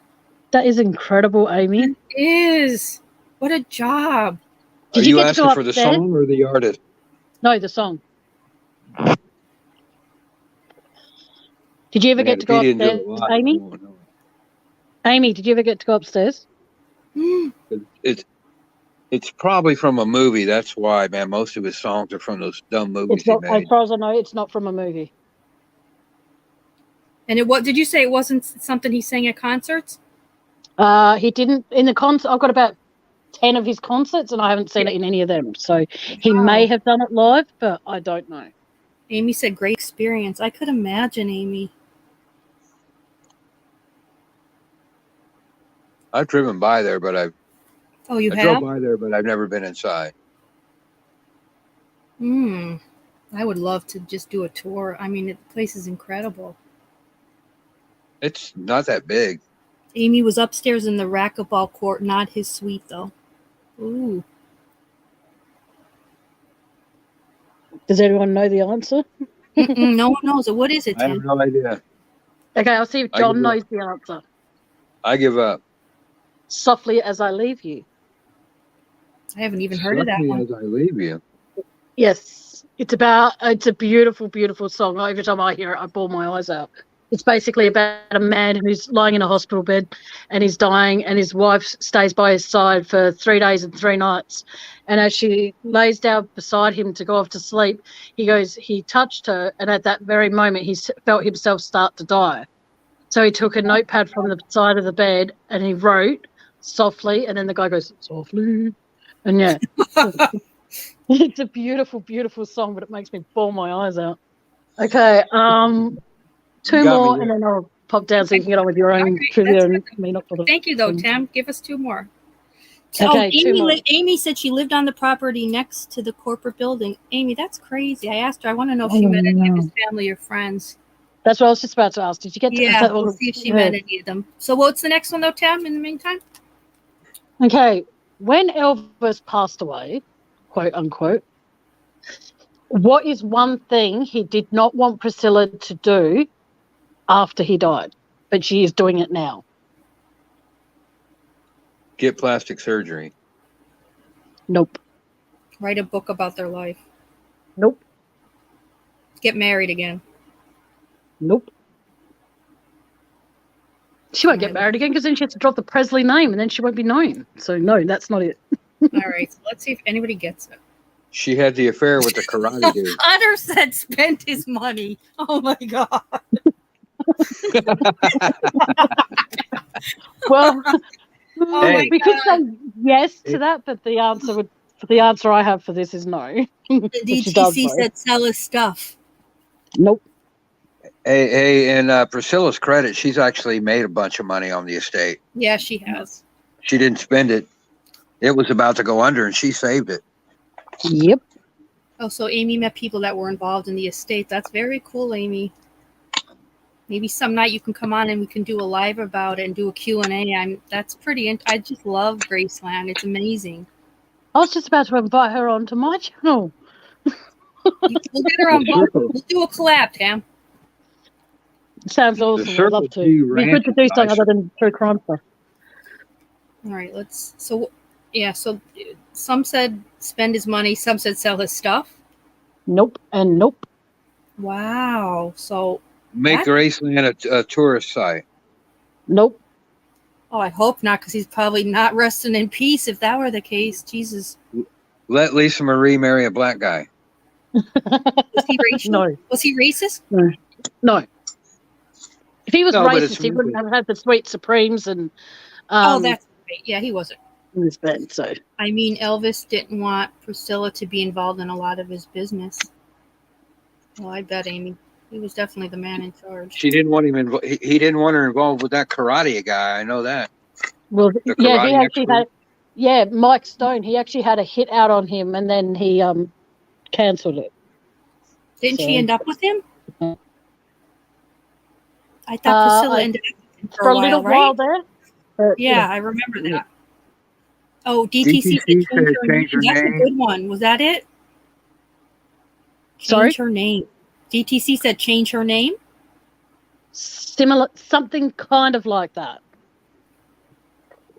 Change your hair. No, I don't know. Okay, when Elvis and okay, I'll give the answer. When Elvis and Priscilla divorced, Elvis said to Priscilla, "Do not use my surname to gain fame." Priscilla now is known, as we all know, is Priscilla Presley. She uses the Presley name after Elvis said to her, "I don't want you using the Presley name to gain money," and she's been doing that ever since he died.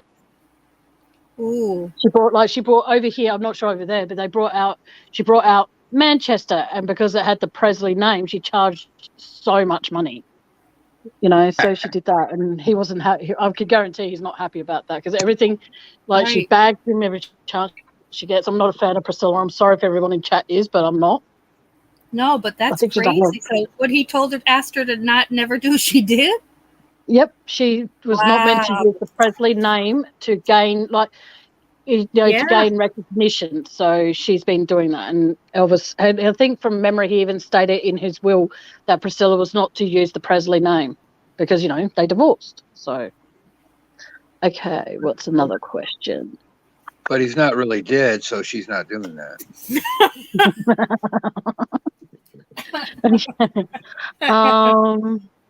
What's another? Okay, my last question. Got to make it a good one. Okay. Oh shit. Okay.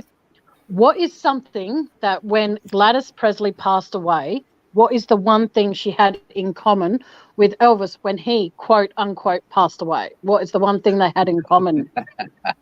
I like the quote unquote. That's passed away. hilarious. That dude's deader than a hammer. Let me Quote see. unquote when he passed away.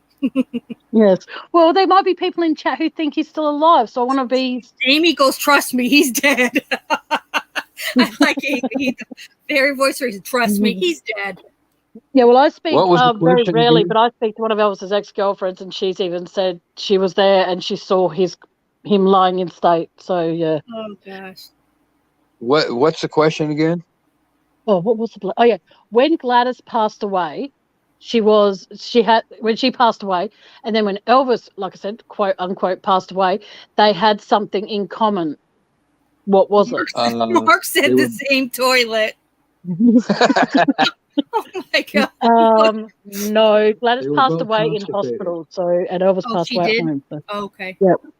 She died in the hospital. The same Utter said toilet, in the man. bathroom. Elvis died in the bathroom. Utter He said died they taking both. a So dump. did they? I guess they both didn't die in the bathroom. No. Good shot. Good try though, Utter. I would have said something like that.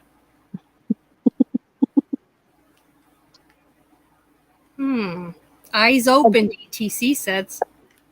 Nope. And again, I might be wrong, so I apologize if I am. Let me just see. Let me just make sure no one else thinks of anything. They both had the same doctor. Nope. They both had heart attacks. Nope. Utter said food in their mouth. Nope. Amy said they weren't the same age. Elvis was 42. Gladys was 46. So it's not age. Well, then well, don't worry about answering it then, because I always was led to believe they're the same age. Amy, They good died one, on the because same maybe day. that might have been a myth that Amy was able to crush for us. Elvis was 44, not 42. Wasn't he 44? I thought he was No, 40. he was 42. I thought he was 42. Okay. Thanks, Amy. Thank you, Amy. Well, You just dashed So that they weren't for the me. same age. They were not the 42 same age. when he was 42 when he faked his disappearance. True, when he quote unquote died. Yeah.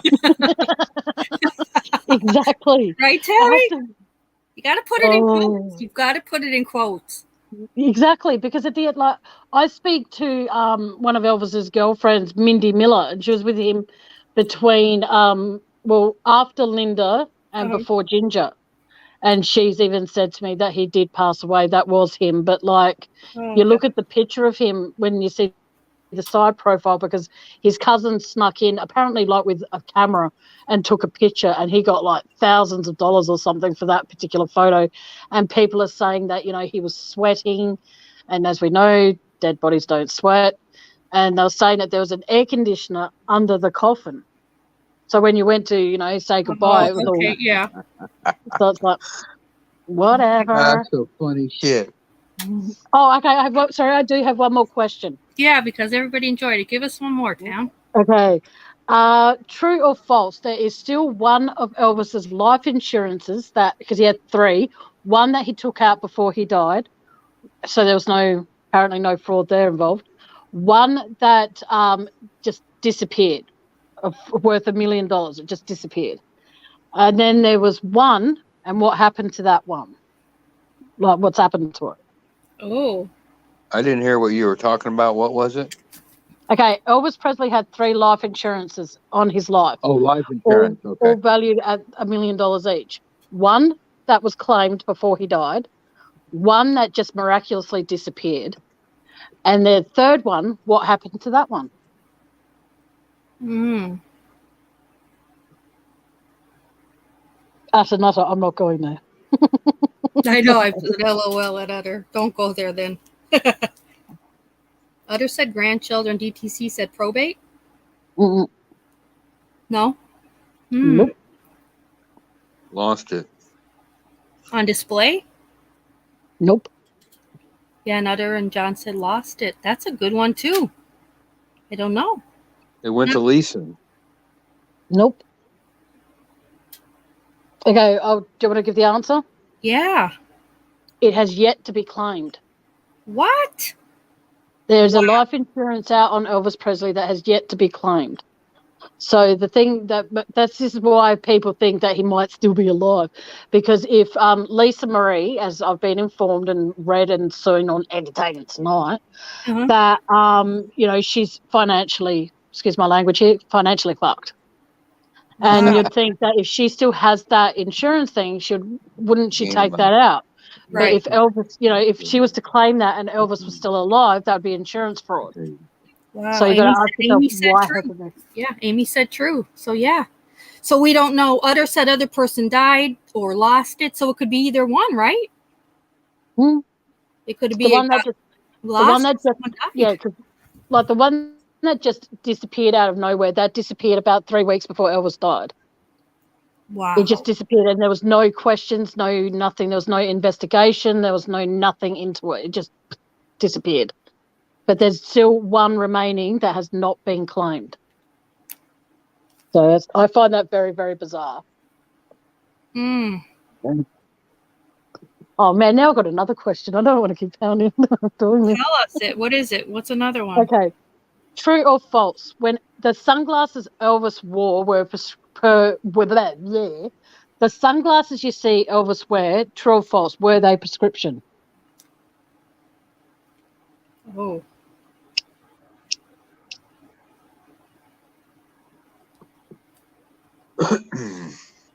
50-50, folks. Let's have a guess. I'm going to say prescription just for the hell of it. Let's see if anybody in chat knows. I don't think Elvis had prescription glasses. I'm trying to think if I ever saw him with any other glasses on. He had orange ones. He had purple. I'm talking about the lens, by the way, guys. He had orangey ones. He had purple ones. He had darker ones. Oh, Amy said she could write a book, but she had to sign a confidentiality agreement. Wow, Amy. Well, hey, Amy, I've got an idea, doll. Why don't you just, email me everything you know? Write it down. Don't sign your name. And I'll release the book, but I'll put it under my first name but your last name. Or your last name but my first name. And then guess what? 50-50, phone a friend. They had to sign a confidentiality. That's crazy. Maybe because, you never know that. I'm not saying she did, but Amy might have seen something that could possibly lead to the fact that he didn't die. And that's really quote unquote, or that he did die, quote unquote. Yeah, I've got to keep saying that because I don't want to upset anyone who thinks he's still alive. No, I hear you. Heaven forbid. If he was alive, regardless of his age now, I would love to meet him. Oh, I know.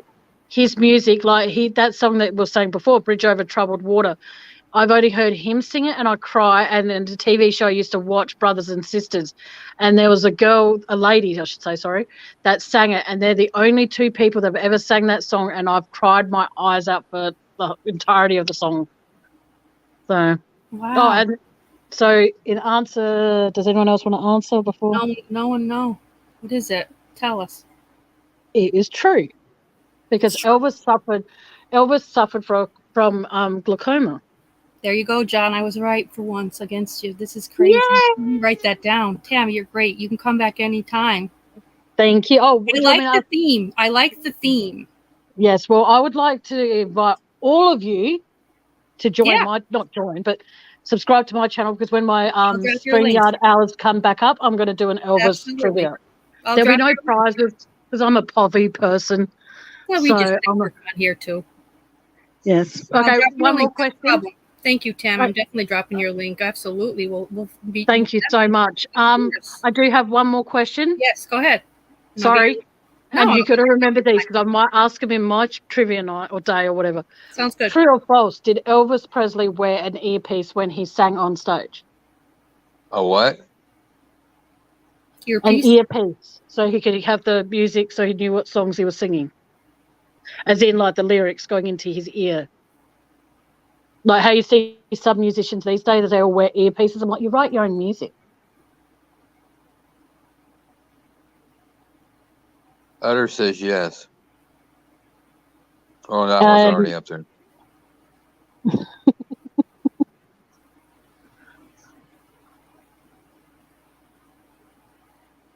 All right, there's Tammy's link too in the chat, so we can. I'm already subbed. Oh, thank you so much. Of course. ETC had the sideburns for it.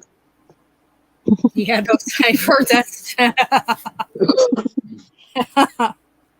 Well, the answer is no. No. Nope. Because Elvis always thought that if you know your music and you know what you're singing, you shouldn't have to wear an earpiece. Wow. Mm. That was a good one. I have about Audra said she could see him holding his ear. He was holding his ear because when Elvis did concerts, believe it or not, Elvis actually used to suffer from an inner ear problem. Oh, so what would happen is when he would hold his ear, at times that would be a sign for the band to either dull the music down a bit, because there's this song he sings and it's You've Lost That Loving Feeling, and he sings that in what do you call it? That's the way it is. And he's holding his ear at one stage because it's really hurting. And what then happens is that the music dulls down, and then the lights all go out, and then he's all darkness. And then within about 10 seconds, he's back up and he's doing his fist in the air movement because his ear was giving him hell. And you'll notice that in a lot of concerts when the music's really loud. He doesn't do it in American Trilogy, which is Glory Hallelujah song. He has the music up really loud in one part, but you'll notice throughout that concert he'll sing a very loud, upbeat kind of song, and then he'll sing a really slow, sad song because his ear was giving him hell. Wow. So he didn't wear an earpiece, but he did suffer from because he couldn't because of the inner ear problem. So that's interesting. Yeah, that's interesting. All right, well, I'll let you get back to your trivia. Okay. Thank you so much for letting me come up here. Thank you. Anytime. Awesome. And you're welcome on my panel anytime. And so are you, John. And thank you. I'll hopefully see you all there in a couple of days' time when I do my next live on this. All right. Awesome. Well, thank you so much. Let me know when, Tammy, because I'll put it on my community page too. Oh, thank you so much. That'd be awesome. All right. Thank you. Yeah. Okay. All right, thank you, Tim. Thank you. Bye. All right. Bye, honey. Bye. Bye. Oh, that was fun. I like the theme, like somebody just pop up in the middle. Like, that's fun. It breaks it up, too. Yeah, I always like Elvis anytime. I liked Elvis, too. He's one of those that's it's like a Watts case or something, man. It's just endless with that guy. Yeah, he's definitely stood the test of time. For sure. Yeah, thumbs up for Tammy, definitely. That was so nice of her to come up. I mean, what are we, 45 years later, and it's still people think he's alive. Yeah, he's one. I mean, his death is definitely one of the mysteries, or non-death, whatever, whatever you want to call it, quote unquote. Okay, all right. I have some good music. I have some good trivia now too. You ready, guys? Anybody need a break? Are we good? We're all good. Get it. I'm ready. Okay, here we go. Which famous group, and you probably know these, John, so I know you'll wait and see if yeah. You could type in whatever, but keep an eye on chat for me too while I read. Which famous music group was formerly known as the New Yardbirds? Led Zeppelin, AC/DC, or Motley Crue? Which famous music group was formerly known as the New Yardbirds? Led Zeppelin, AC/DC, or Motley Crue? Amy said Zeppelin. Amy, I believe, was the first, correct? It was Zeppelin. Very good, Amy.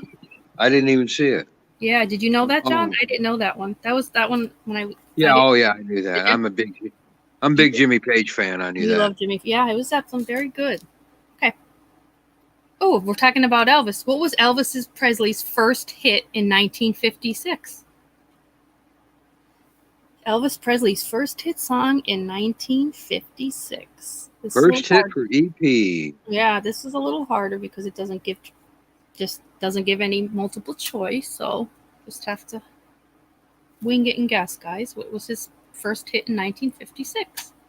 1956, Elvis Presley first hit. What do you think, John? Let's see what they say. Jailhouse Rock is what DTC said. No, keep trying. Wrong. Try again. Good guess, but no, DTC. That's what I thought at first, too. No, I think I know what it is. But Do you? I think it's Hound Dog. No. Oh, maybe it's Don't Be Cruel. Mm-mm.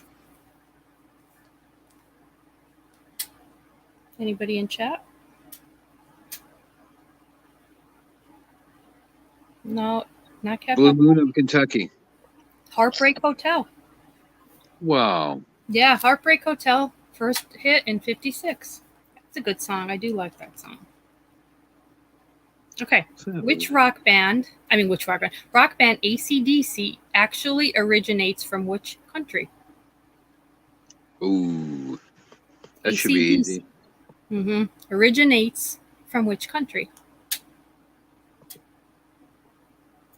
You all should know this one. It's real easy. AC/DC. Love them. DTC with the winner. Yeah. Good going, DTC. Aussie. And then Utter next. Very good. Okay. Which singer is godmother to Elton John's twin sons? Oh, my God. Famous singer in the 2000s. Godmother to Elton John's twin boys.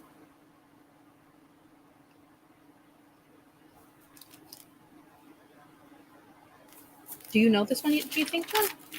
I have no idea. It's not Scotland, though. It's when the band first formed. So the first founding member or members of AC/DC originated from which country? Not Scotland. Australia. Who said that? Mark?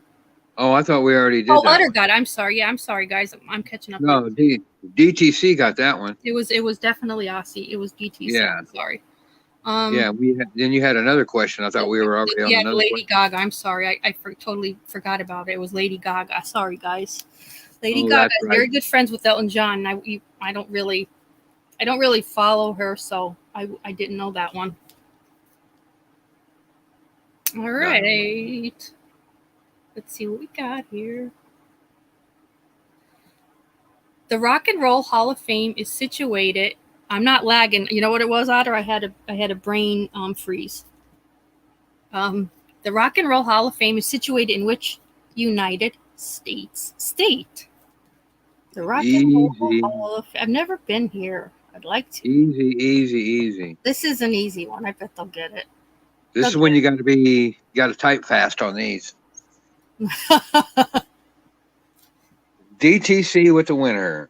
Good going, DTC. Good old Ohio. Were you ever there, John? I was never there. No, I've never even been to Cleveland. I've only been to Columbus. I've never Columbus? been to Cleveland. Okay. It is Cleveland, right? Was the answer? It just says which state. It says Ohio.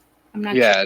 Is it Cleveland? Yeah. The heart of rock and roll is still beating in Cleveland. Remember Huey Lewis? Oh, yeah. Huey. That would be a good question. That's what he's referring to. That would be a very good question. And why Cleveland, though? I don't know. Is there like an actual reason why Cleveland?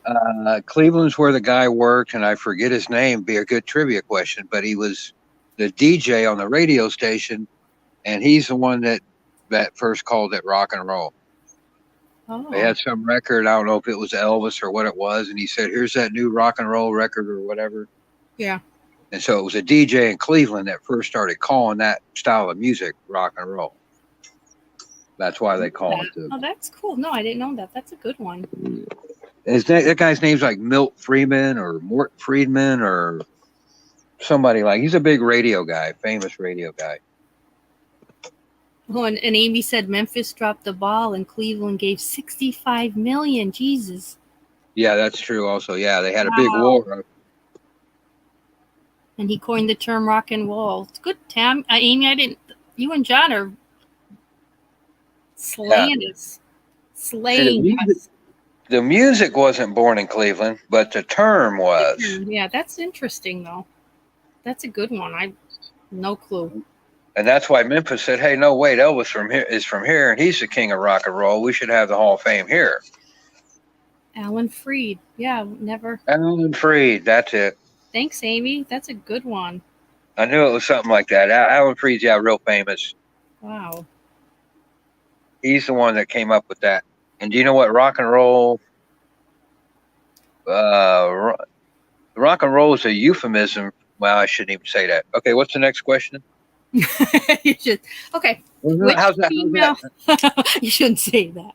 No, how about that? How about rock and roll is a blues euphemism for what? Okay, rock and roll is a blues euphemism for what? Yeah, you have to know what a euphemism is. Like meaning what other music type? Does it really? It's another way of saying it, kind of thing. Yeah, it's a different. Okay. Let's see. You would use like a garbage man, and you would call him a sanitation engineer. Just a better way of putting it. That would be euphemistic language. He's just a garbage man, right? But you called him a Yeah. So rock and roll is it's a name for something else. In blues music, if you hear somebody say, "I'm gonna," or even in rock and roll, when they say, "I'm gonna rock and roll my woman all night." DTC said bump and grind. Right. Oh my God, big DTC. Good. Jesus. No, never heard that. Yeah, and see, back in the day, that's why they called it the devil's music and everything. Oh. Because you're referring to intercourse. Oh my God, we are learning tonight. Remember when the parents were all against Elvis and everything, and then of course he's doing the pelvis thing. Yes. See? Yes. And what's rock and roll mean? It means humping anyway, and that's why it was such a big deal. Wow. Yeah. Yep. That's a good one. Okay. Yeah, Kiss lyric, rock and roll all night and party every day. That's right, Ed. Gonna screw all night and party all day. All day. All right, let's see. Which pop singer from the 2000s real name is Robin Fenty? Female pop singer from 2000s. Real name is Robin Fenty. I'll give a clue too. She just had a baby. And she has a clothing line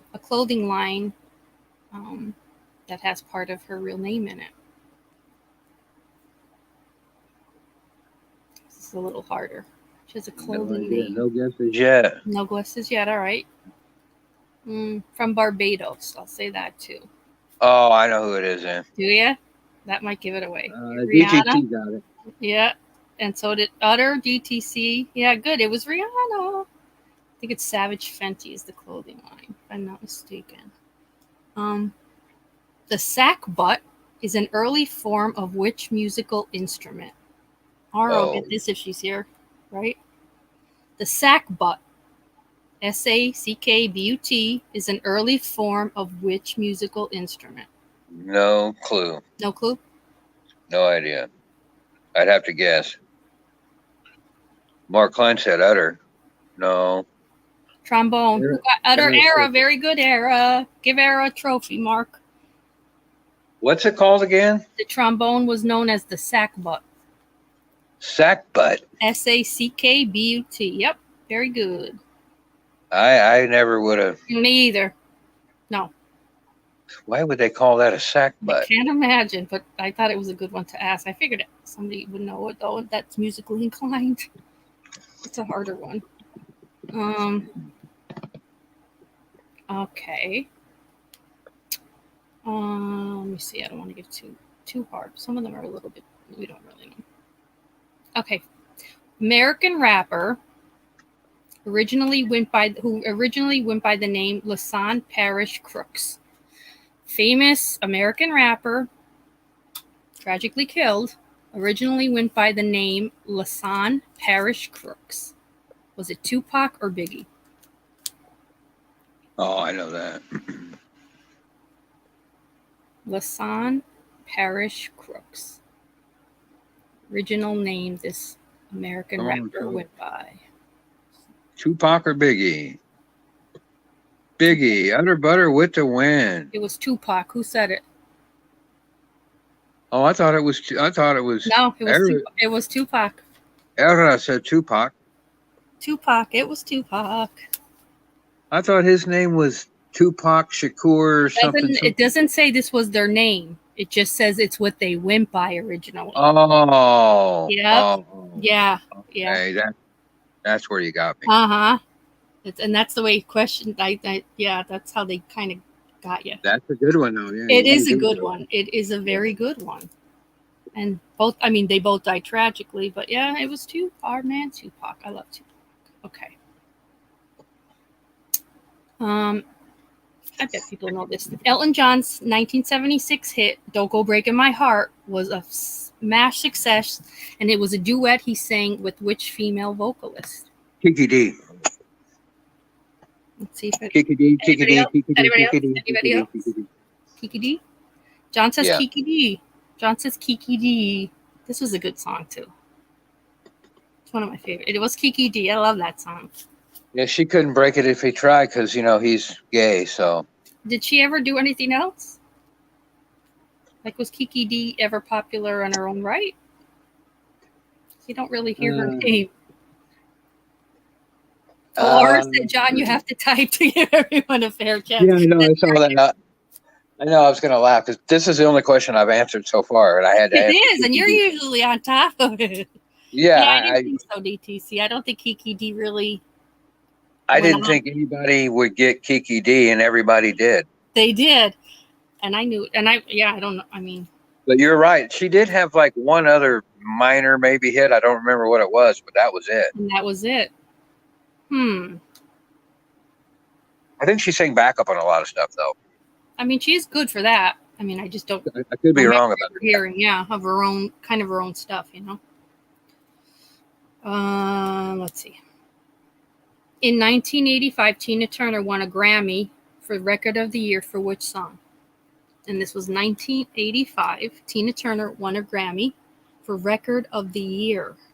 Record of the Year. Yeah, that's a big one. Record of the Year in 1985. She won the Grammy for this song. Big time. Wow. That's big. Simply the best, Hutter said. No, but that's a good one. What's love got to do with it? Yeah, who said that? Amy? Amy Suzanne. Yep, that's it. It's What's Love Got to Do with It in 1985 earned her a Grammy for Record of the Year. Who can forget that video with that hair, that wig she had? The hair. She's still wearing that hair. Does she really? She does. She still looks good too, though. Like, God. Oh, she got, legs for days. She's got legs for days. Ooh, hang on. Okay. Hang on. My internet's got to catch up to this. I scroll too fast. Hang on, guys. I always like the stuff she did with Jagger when she got up on stage with them and stuff. Oh, yes. I forgot about that.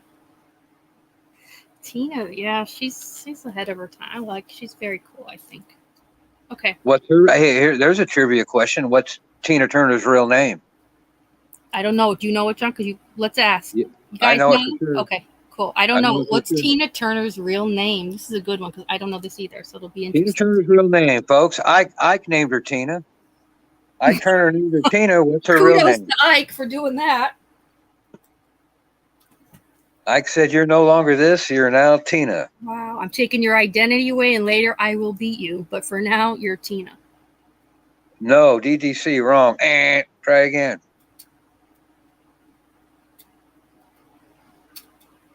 Yeah, Ike was rough. Oof. Ike was a brilliant musician, man. If you go listen to some of that early stuff. Oh yeah, I mean, many brilliant musicians are not, But yeah, he was that old school attitude toward women, though. Wow, she's a tough cookie for what she. We need to guess. Anime Brown is not correct. Anime Brown, wasn't that from the movie Ghost? Wasn't that Whoopi's character in the Ghost movie? Anime Brown, if I'm not mistaken. I don't know. I could be wrong, but I swear I've heard it before. Oh, I don't see any guesses on this one. No, I'll tell what you is it? What is it? It's Anime Bullock. Bullock? Yep. Oh, good Anime one. Bullock. You were From DTC? From Nutbush. She Really? does that song Nutbush City Limits. That's really where she was from?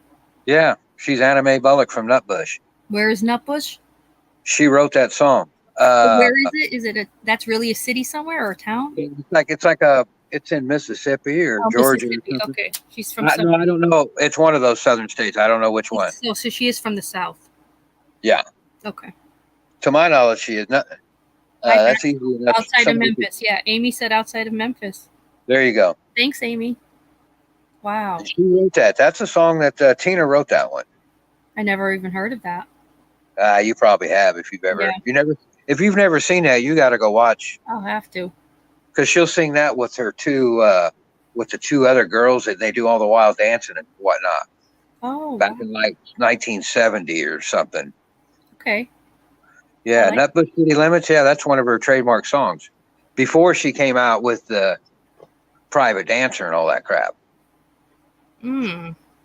It's the early Tina, That is early Tina, right? the first career she had. She sang Proud Mary and Nutbush City Limits and I don't know, a couple others. My favorite Tina song, Ragdoll. Oh my God, she has so many. God, so many. I know Aerosmith Ragdoll. I don't even know. I don't know what I'd pick. Aerosmith Ragdoll, Tina Ragdoll, I don't know. But yeah, there's probably so many she sings that I don't even know. But she's brilliant. I love her. I could watch her dance. I just think she's great.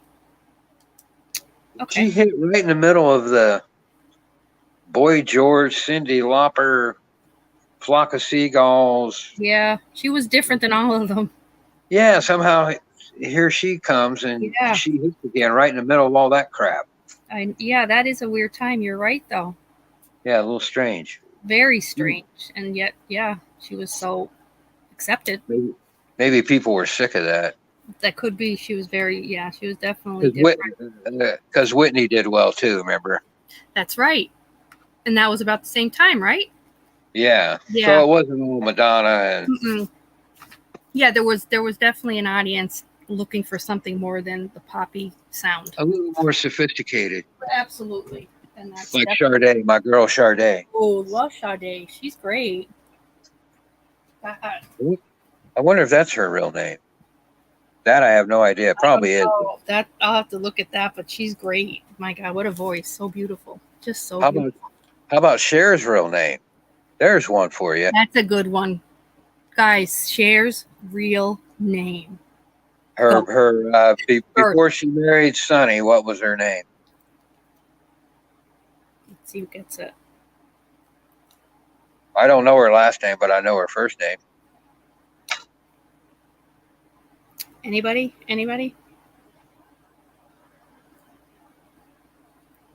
Just let me know if they get it. Somebody's already. Did they get it? DTC got the first one today. It's Cheryl Lynn. I think it's with an I though.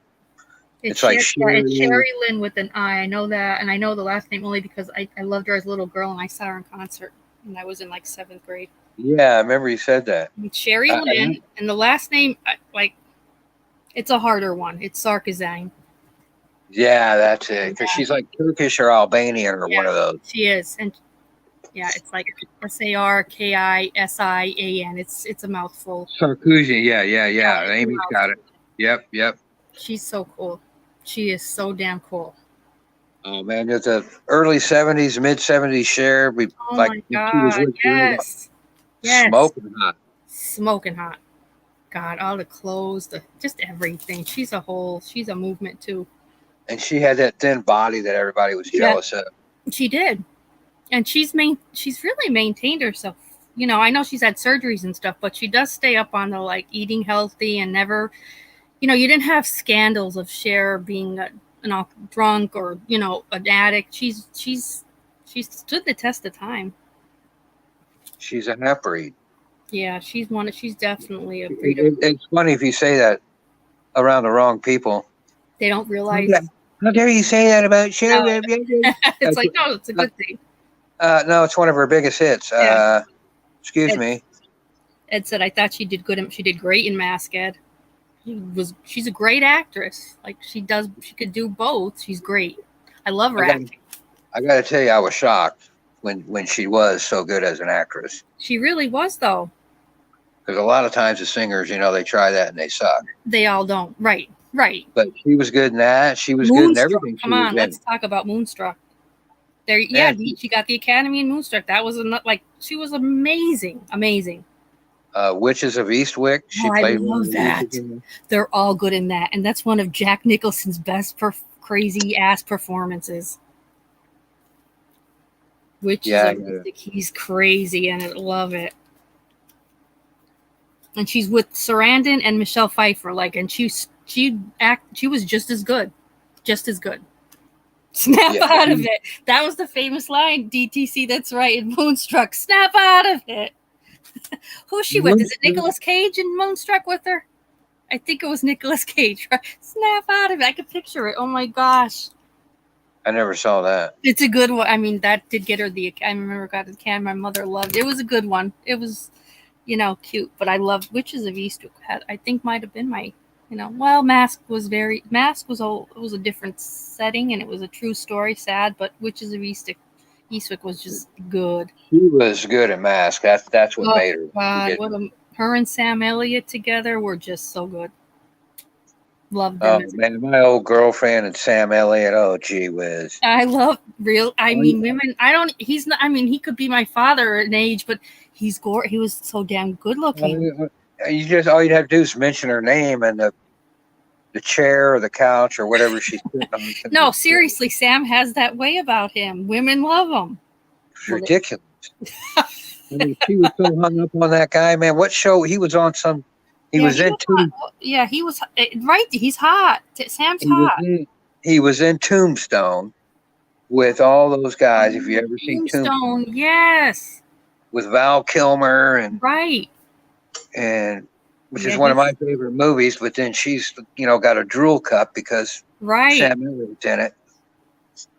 That was he's got that certain something. He's masculine. He's very masculine. He's definitely a different generation altogether. That dude ain't no sissy. No, hell no. God, no. Yeah, I think he had that. I didn't see Tombstone, and DTC said she loved Tombstone too. Little bit of it maybe. I can't really remember it all, and I'm going to end up having to watch it because you guys are talking about Sam Elliott. Well, Val Kilmer's great in Tombstone. That's the greatest thing Val Kilmer ever did. Hi, Kyle Clark. Hi, Gail. Val Kilmer as Doc Holliday that's just great. I know. God, he really vanished, Val Kilmer. Oh, he's real sick. He got cancer. He looks terrible. God bless him. Yeah, that's too bad, too, because that Mark Twain thing he did was really good, too. Did a whole Mark Twain thing. Gail said, I'm your Huckleberry. Was that like a saying from that movie? Because DTC said, yes, Gail. It must be a saying from that one of the movies. Yeah, that's when Johnny Ringo's drunk and looking for a fight. Oh, my God. I love that, Gail. Hi, and he walks in, he's got that 45 behind his back. He goes, I'm your Huckleberry. Does Sam say that? No, Val Kilmer as Doc Holliday. Okay. The guy says, I'll blow your blankety blank blank blank. And Val Kilmer goes, say when. Oh, my God. Yeah, it's a great scene. One of the greatest scenes ever. Really? I'm missing out on that. He says, "Say when." It's great. That sounds really good. I like Val. Val's very good. But see, and if you don't know the story, Doc Holliday had tuberculosis, and it was like a progressive disease. So in the beginning of the movie, he's sort of fine. Yeah. But as the movie goes on, he gets sicker and sicker. And Val Kilmer just nails it. He's coughing up all the time, and he's got TB, man. He's messed up. Happy 4th, Kyle. Val played a great Jim Morrison. Oh, he really was good. To the point where he annoyed everyone on set because they said he barely ever broke character. He was so into it. Man, he moved like him even. Oh my God, I know. He really did. And he could sing like him. Yep. Yeah. That was creepy, man. I know. See, he was an actor. He's an actor. There's so many good actors that can also sing. Like there's just a YouTube on actors that can sing. Man, when you see some of them, it's like, wow. Val's good. I think that's how Val got the part. Was he either submitted a tape or he sang for him or something? And they were like, the director? Was it Oliver whatchamacallit? Oliver Stone, yeah. Stone, yeah, he blew him away. That's what it was. Yeah, they got blown away, and they're like, hell yeah, it's got to be you, man. Nobody else can do it now. Yeah, that's exactly it. Michael Hutchins was dead. Yeah, Hutchins could have played a good one. Man, I love Michael Hutchins. Damn it, I know. He had that lizard way about him too. That lounge lizard, those moves. It's just a weird kind of, like I was just watching what are those two off Kick? There's I Need You Tonight, and then there's the other one. The videos you mean you were watching? You're One of My Kind. Yeah, that's a great one. And I'm watching these two, and the guy, nobody moves like that guy. No. He's got a weird kind of slithery way about him. Yeah, slithery. There you go. He slithers like Morrison only did. Yes. He slithers. He's slinky. He's very slinky, slippery, slithery. He's not a trained dancer or anything. He's just. He got on stage and he was like, he just was he had that swag on stage that just set him apart. And charisma, man. That guy's got fucking charisma out his wazoo. Yeah. He could command an entire 40,000 people concert to just shut up when he walked on stage just by his look. He just had his eyes. He just looked out and people would be silent. Like his band members were in awe of his on stage presence. Was just as insane on stage to 40,000 people as it was if they were doing a press conference with 20. People were just drawn to hear him speak, sing, dance, whatever it was he was going to do. People were just like drawn to it, like mouths open, waiting. And like you couldn't say that better. I forget if that was Kirk that said it or Andrew Ferris, but it's mouths open, waiting. I just thought that was like, damn, that's so true. And Elvis was the same way. There's very few people that come around. You had your Morrison, you had an Elvis, you had a Hutchins that have that certain something that others just don't. Have you ever watched Whitney Houston's stories about Elvis? No. Because her mom, Sissy, used to sing. She was in the Sweet Supremes or whatever with Elvis. Sissy something else. Yeah, that's right. Sissy Houston. And not tonight, Kyle. Be good. Whitney was just a little kid, but she can tell you there's a couple of clips where she's talking about Elvis. And she said you didn't meet Elvis. You just looked at Elvis. Yeah. He just walked in. And when he walked in, it was like Jesus. Isn't that crazy? It's that presence. Yeah, it's that presence. They just, I know. And I think that Hutchins, definitely from my generation, it was Hutchins. And there's some women like that, but not very many. But there are some women that when they come in. Yeah, they could capture that presence and they have it. Doesn't matter what's going on. They walk in a room and everything stops. Yeah. That's why we're drawn to them. They have something different that Most don't. Yeah, I would. That X factor, that it factor, that. They do. They really capture it, and we're all just dying to watch it. And Hutchins had it more than anybody I've ever seen. Oh, he did definitely. I know. I mean, I could just say that from my generation. He's what sticks out. You know, I was too young to really know Elvis. Didn't know Morrison. You know, didn't know them. But Hutchins is the one. And just terrible. You know, it ended, but yeah. But he is, because trust me, I do. I have been through all those other ones, and he's the man. He's the man. Whatever that guy was. He's dripping with whatever that. He was dripping with that certain charisma. You're right. That it factor. You're right. He did drip with it, and he didn't realize it. Oh my God, I mean, a lot of insecurities. A lot. You could argue that. I mean, if you were to compare him to a guy like Prince, you could argue real easy that Michael Hutchins can't sing and B can't dance. You could do that real easy. Mm-hmm. But yet he's kick ass. Yeah, somehow. It all worked for him. Yeah. It's just it doesn't matter that he's not because he's Michael Hutchins, so he doesn't have to be something else. Just cool, just so damn cool. Whatever it was he had, we wanted. Yeah, the hell it was. I want to wear whatever cologne that dude's wearing. I know. Oh, yeah. Dear God, Otter said me too. I know. Whatever the hell it was, we wanted it. Didn't get enough of it. It was taken too damn soon. Are they clamoring for another question? I know DTC they were out. Is she? DT. Okay, here we go. Let me see. Let me give them a good one. Let's give a good one, guys. Let's put DDC to work here. Yeah, okay. This is one. Let's see if I could stump anybody. What musician won the Nobel Prize? What musician won the Nobel Prize for literature in 2016? What musician? I know. What musician won the Nobel Prize for literature in 2016? For literature? I know. This stumped me. This is a good one. DTC says a guy named Bob Dylan. Yeah, Jesus, DTC, yes. She's Googling, man. Come on. That was too soon, though. She couldn't have even Googled it. I just said it. It wasn't even a minute. She's on fire. She's on fire. You're on fire, DT. It was Bob Dylan. For literature. Yeah. That's what I think what stumped. Yeah, literature. Very good. It was a little bit controversial. Controversial.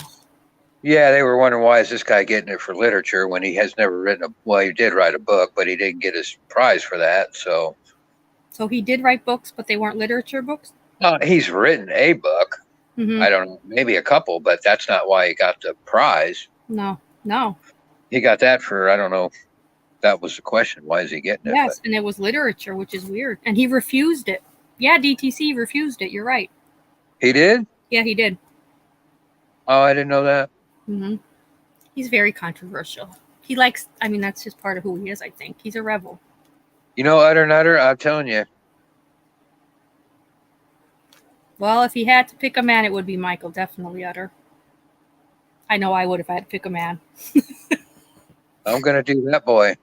Definitely would be that boy. I'll have that boy. Yeah. Well, you'll have him, Paula. You'll kill him, but you'll have him.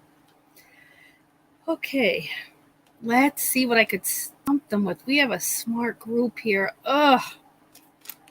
Too smart. Well, you can always test their typing skills. so even though it's an easy question, you still got to get in first. That's true. You still got to get in first with the answer. ABBA originated in which country? ABBA. Ooh, I always get this one wrong. I do too. I always get it wrong. Because I never listen to ABBA. Everybody tells me, listen to ABBA, and I never have. They are one of the first groups as a kid that I remember having an album to. Are we counting misspellings, or does it have to be? It's as long as it's close. If they're off by a letter or two, I could still get the jinx of what they're saying. Like Ed meant to say Sweden, I get it, and it was Sweden. The jinx is what they're saying? Yeah, like if I can get an idea. So they were a Swedish group. They dominated European charts in 1970. Yep. Amy says she hates ABBA. What was that song? Not Private Dancer. It's something Dancer. It was not. No, it was. Oh God. It's something Dancer though. Come on. That used to drive me crazy.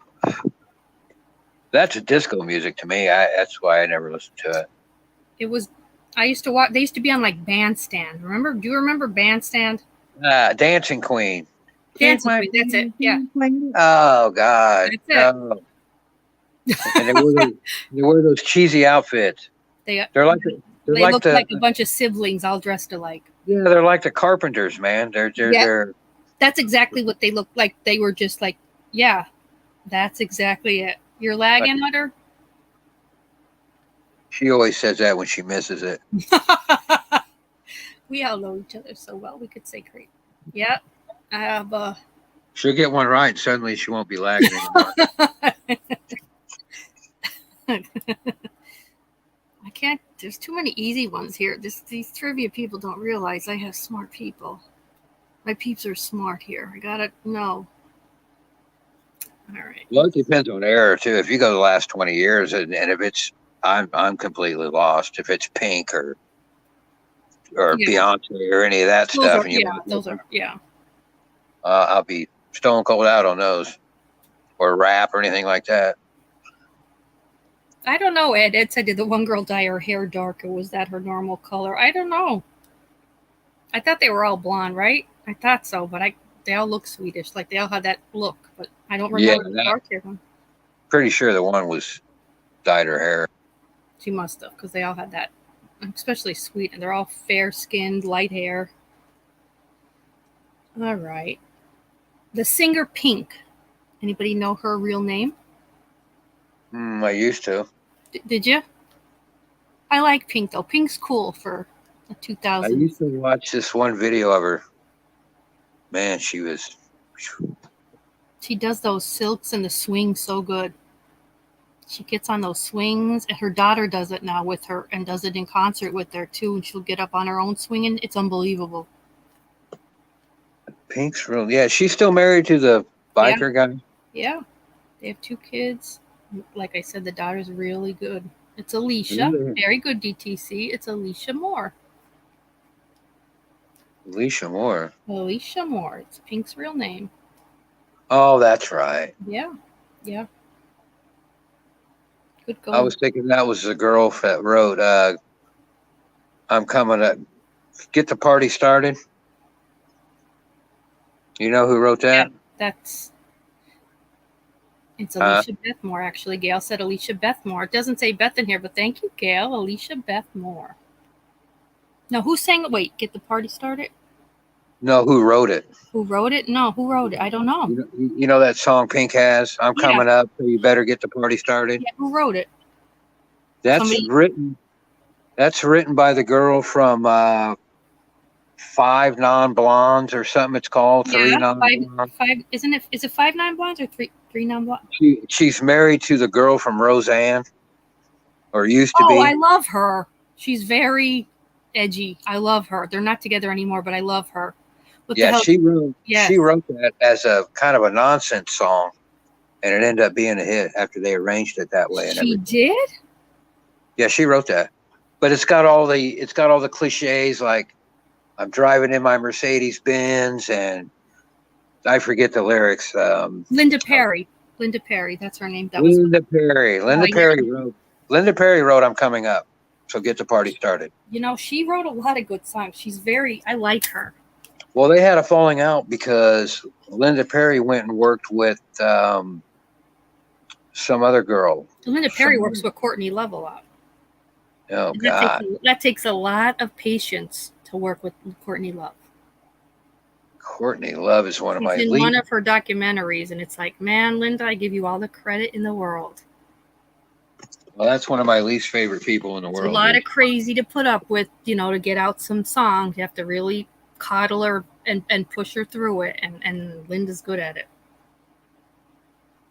I was impressed by it, watching her on that documentary. I'm like, man, you've got the patience of a saint. Putting up with a lot of... Is that who she worked with after Pink? It's just, I know it's one of them. I don't know if it's right after Pink, but that's one of her... I don't think it was. It was somebody like it was somebody that couldn't sing, like Britney Spears or somebody like that. Wow. I don't know. And It probably wouldn't be. It wouldn't be Britney then. and Pink was really offended because it's like, it's one thing. I remember I seen her in an interview, and she said it's one thing to leave and go with somebody else, but then when you go with one of these Cupid dolls that can't sing, Wow. then I really get my feelings hurt or something like that. So I can't remember who it was. So I want to say it was Britney, but it wasn't Britney. But No, it because was. Britney was before Pink. Maybe like an Ariana Grande or somebody like that. Well, no, Ariana Grande can sing. So I'm just trying to think who would be after Pink and after Britney.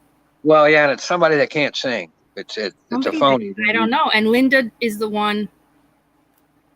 Linda Courtney worked Love can't sing, so maybe it was Courtney Love. But Courtney was before Pink too, and Britney.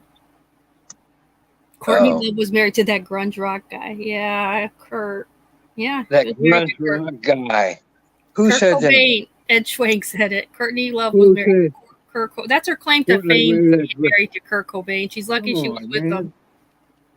That's like calling Elvis that rock and roll guy. I mean, she had her own band, Hole, but she was mad that Kurt wouldn't put her in Nirvana. She had an issue. She had a problem with that. That was one of her big problems with that, was that Kurt would not put her in. I never heard that one. Yeah. And he also would not let her be a starter for, an opening band for his tour, and that was another big fight that they had too. She really wanted him to just kind of give her more than she deserved at the time, according to what he felt she did or didn't deserve at the time. And Kurt's a pretty fair guy compared to her, was definitely more level-headed too. Yeah, you would never hear of Courtney Love if it wasn't for Kurt Cobain. Never. God. Even though she did that, she was good in that Larry Flint movie. She was good in that. Actress. She was a good actress. Yeah, she was. But that band she's got, Hole, I know. And she'd be fighting with them all the time, everybody in her band. She's brutal. Brutal to have to deal with daily. I mean, she's sober now, so I don't, but she doesn't make music now, really. Okay, lay one on us. What do you got? All right. It's got to be hard. I told you that.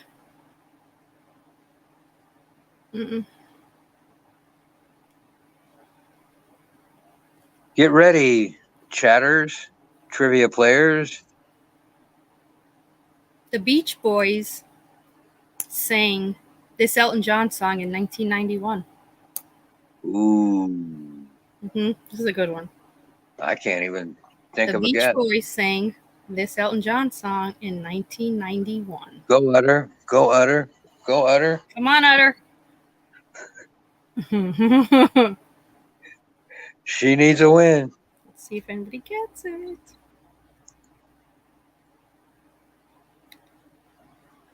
Beach Boys song.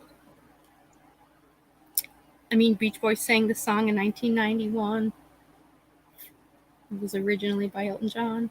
Anybody? Ooh, John, you fell. John dropped off. So bear with me, guys, because I can't see the regular chat. I can only see StreamYard. So hang on. Hang on, guys. I'll look on my StreamYard, too. Nobody? All right, I'm in StreamYard. Let me just make sure. Oh, there's John. Okay, hang on, guys. There you are, John. I thought I lost you. Yeah, it got bumped off. I don't think anybody is getting it. Okay, I'll take a guess. Take a guess. Crocodile Rock. Yeah, good. It was Crocodile Rock. Good guess. I never understood that song. Crocodile Rockin' was something shocking I don't know what it means. God knows what Elton was thinking about, right? Bernie Taupin. Crocodile Rock. Bernie Taupin wrote, by the way, Bernie Taupin wrote the lyrics. He did? Elton John wrote the music on all the classic. I don't know if it was one of his major hits. Elton John is not a lyricist. He writes the music. He's a musician, yeah. Yeah, that's Bernie Taupin wrote all those Elton John songs. Yeah, DTZ said, "Good job, Johnny. Good job, Johnny." Who was the famous producer from Michael Jackson's album Thriller? Ooh, He's done a lot of big hits albums. Biggie. Big time. This guy's big time. He's a big time producer that produced Michael Jackson's Thriller album. He also helped produce. Oh God, what was the Michael Jackson's charity concert? I only think of Gal Gadot. Produced Diana Ross. Produced the Jackson 5. Yeah, Ed goes, "It's so tempting to Google, but don't Google it. Don't do it, Ed." Produced the Ronettes. Gail Napier with Quincy Jones is a winner. Very good, Gail. Good old Quincy Jones. He was a lifelong friend of Michael's. Who was he married to? I don't What know. Russian actress was he married to? Ooh, I don't know that. And I love Quincy Jones, and I love his daughters. I love his one daughter was with Tupac. The other one is a great actress. I love Rashida Jones. She's fabulous. I forget pronunciation of her name exactly, but it's something like Nastasia Kinski. That's right. It was Nastasia Kinski. Yeah, I forgot that. Natasha Kinski. Rosie said she's on her partner's phone. I want to see if it's lagging. Hang on, Rosie. I'm going to ask the next question, and then we'll see if you're lagging or if you're like right on time. Hang on here. Get ready, Rosie. Get ready, Rosie. Questions coming. Get ready. Let me get a good one. Hang on. In which country was Alanis Morissette born? Ooh, now that I have no clue. This is a good one. Oh, I know what it is. Let's see if anybody gets. Let me know in chat. Let's see what they do. Alanis Morissette, birthplace. We get Canada from Utter Nutter. Yeah, it's Canada. Utter Nutter with the win. I know, and then Lobo. Let's see if Rosie's even hearing this on time. On my screen, anyway, it was Utter Nutter, then DTC. Right. Then Rosie, we just saw you pop up, but did you hear what question I had? Oh, goodness. Ed, are you in Canada? Are you in Canada, Ed? Oh, Rosie, I think you might be on time. You put KK. You think you might be on time now. Just play along now, and we'll see if if the answers come up on time, because I think you're okay. Hopefully. Try it, Rosie. You'll be fine. Whoop, whoop, winner, chicken dinner. Yeah, notice how miraculously she wasn't lagging that time.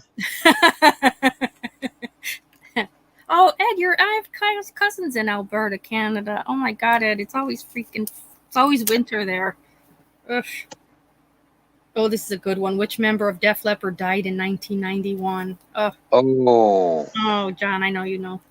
I don't know. Oh, you don't know? I thought we were talking. I don't know. Psych guy loves Def Leppard. I don't like Def Leppard. Do you like Def Leppard? I don't. You don't? Okay. Pour Some Sugar on Me? No. Some of their stuff I like. Some of it became too poppy. Like Pour Some Sugar was definitely too poppy. I think their earlier stuff was grittier. I mean, I know the guy lost his leg or his arm or something, but I don't know who died. Yeah, that's the drummer they have now that has no arms, right? Something, yeah, he got in a bus wreck or something. I don't know anything about that. No, it's Steve Clark. He was one of them that was in the car accident that they got in. He was killed. It's not Def Leppard, Utter. Def Leppard. It's Def Leppard, Utter, but I love you anyway. That's fabulous. We just renamed Def Leppard. We can give them a whole new career.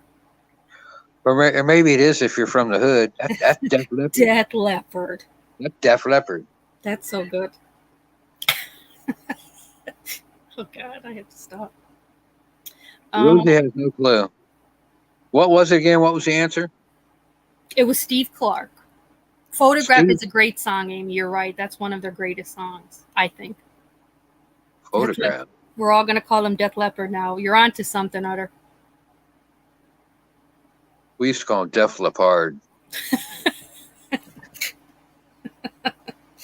Oh God! All right, hang on. Let me get back here. 80s hair bands. I like Guns N' Roses, and that's almost about as far as it Oh goes. my God! I love Guns N' Roses. And I love They're them. their own group. They're their own genre.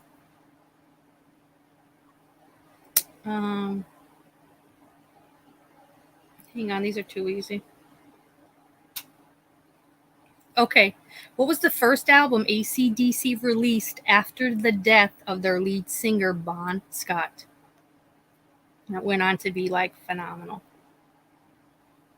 The first album AC/DC released after the death of their lead singer Bon Scott. I love this damn album. Bon Scott. Another badass. How did Bon Scott die?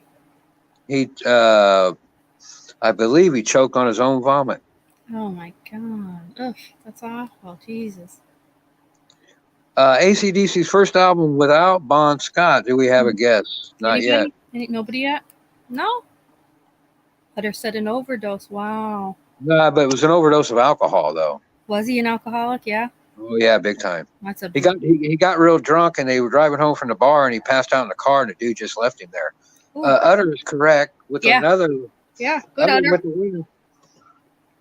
Yeah, he got hammered drunk. They were out driving, and then they drove home, Jesus. and Bond was passed out in the car, and the dude just goes in the house and leaves him in the car. Oh my gosh. Oh, And that's he- horrible. And he threw up, and he inhaled his own vomit, Ugh, Jesus like the Christ. same way John Bonham died from Led Zeppelin. Ugh, Same way Hendrix died, really. what a way to die. Yeah, you get There's no glory in that. alcohol is a suppressant, and it suppresses your Yeah. breathing and your heart rate, and then if you vomit, you're in big trouble. Don't aspirate it. Yeah, If you're on your back, that's why you always want to lay a drunk guy on his stomach. right. That's awful. Terrible way to die. Jesus. Okay. Rick Springfield took the song to '1 in the summer of 1981.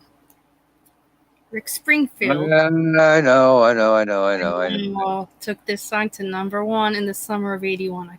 I hate it, but I right know it. back there in the summer of 1981. He was Dr. Noah Drake, the dreamy doctor on General Hospital. Dear Lord. Looks like Amy Suzanne is going to be a winner. Got it, Amy? Jesse's girl? She just barely edged out Lobo Medina's. Oh, I wish I had Jesse's girl. oh, Jesse's girl was so good. Rick Springfield Is that right? still looks. Yeah, it's Jesse's girl. He still looks good today. He still looks the same. That's another one that my girlfriend. Oh, Rick Springfield. Oh, yeah. He's so dreamy. He is so dreamy. I just said he was the dreamy Dr. Noah Drake. So Dr. Noah. Yeah, Dr. Yes. Noah. Look at those eyes. And he had the mullet. Oh God, the hair, we have the same birthday. Do you really, DTC? He's so gorgeous. He's And so that Keith Partridge haircut. Oh God, he had a dimple in his chin. Gorgeous. Yeah, Rosie, you're still lagging, honey. Oh goodness. Gave John Stamos a run for his money. Oh, he definitely did. He definitely did. Then John Stamos had to pick up a guitar and try to sing too. Have you ever seen John Stamos in the Beach Boys video? I think I'm trying to think. He plays bongos or congas. I was gonna say I could picture him in it. He's doing something. Yeah, and he's wearing they rip on him at these comedy roasts and stuff because he's wearing a pink tank top. And he's playing these bongos in a Beach Boys video. Yeah, he was friends with that one of the Beach Boys. He's like real good friends with. And I remember that. Yeah, they asked him to be in the video. Yep. Kokomo. Oh my God, DTC, that's too funny. Kokomo. Kokomo. I hate that. You don't know how much I hate that song. I hate it. I hate it. I could and say loud. I hate it. And do you know who co-wrote that? No, who? The guy from the Manson case. What? Dinah Shore's son. What was his name? Come on, Mansonites out there. You know who I'm talking Why? about. Because he was friends with Brian?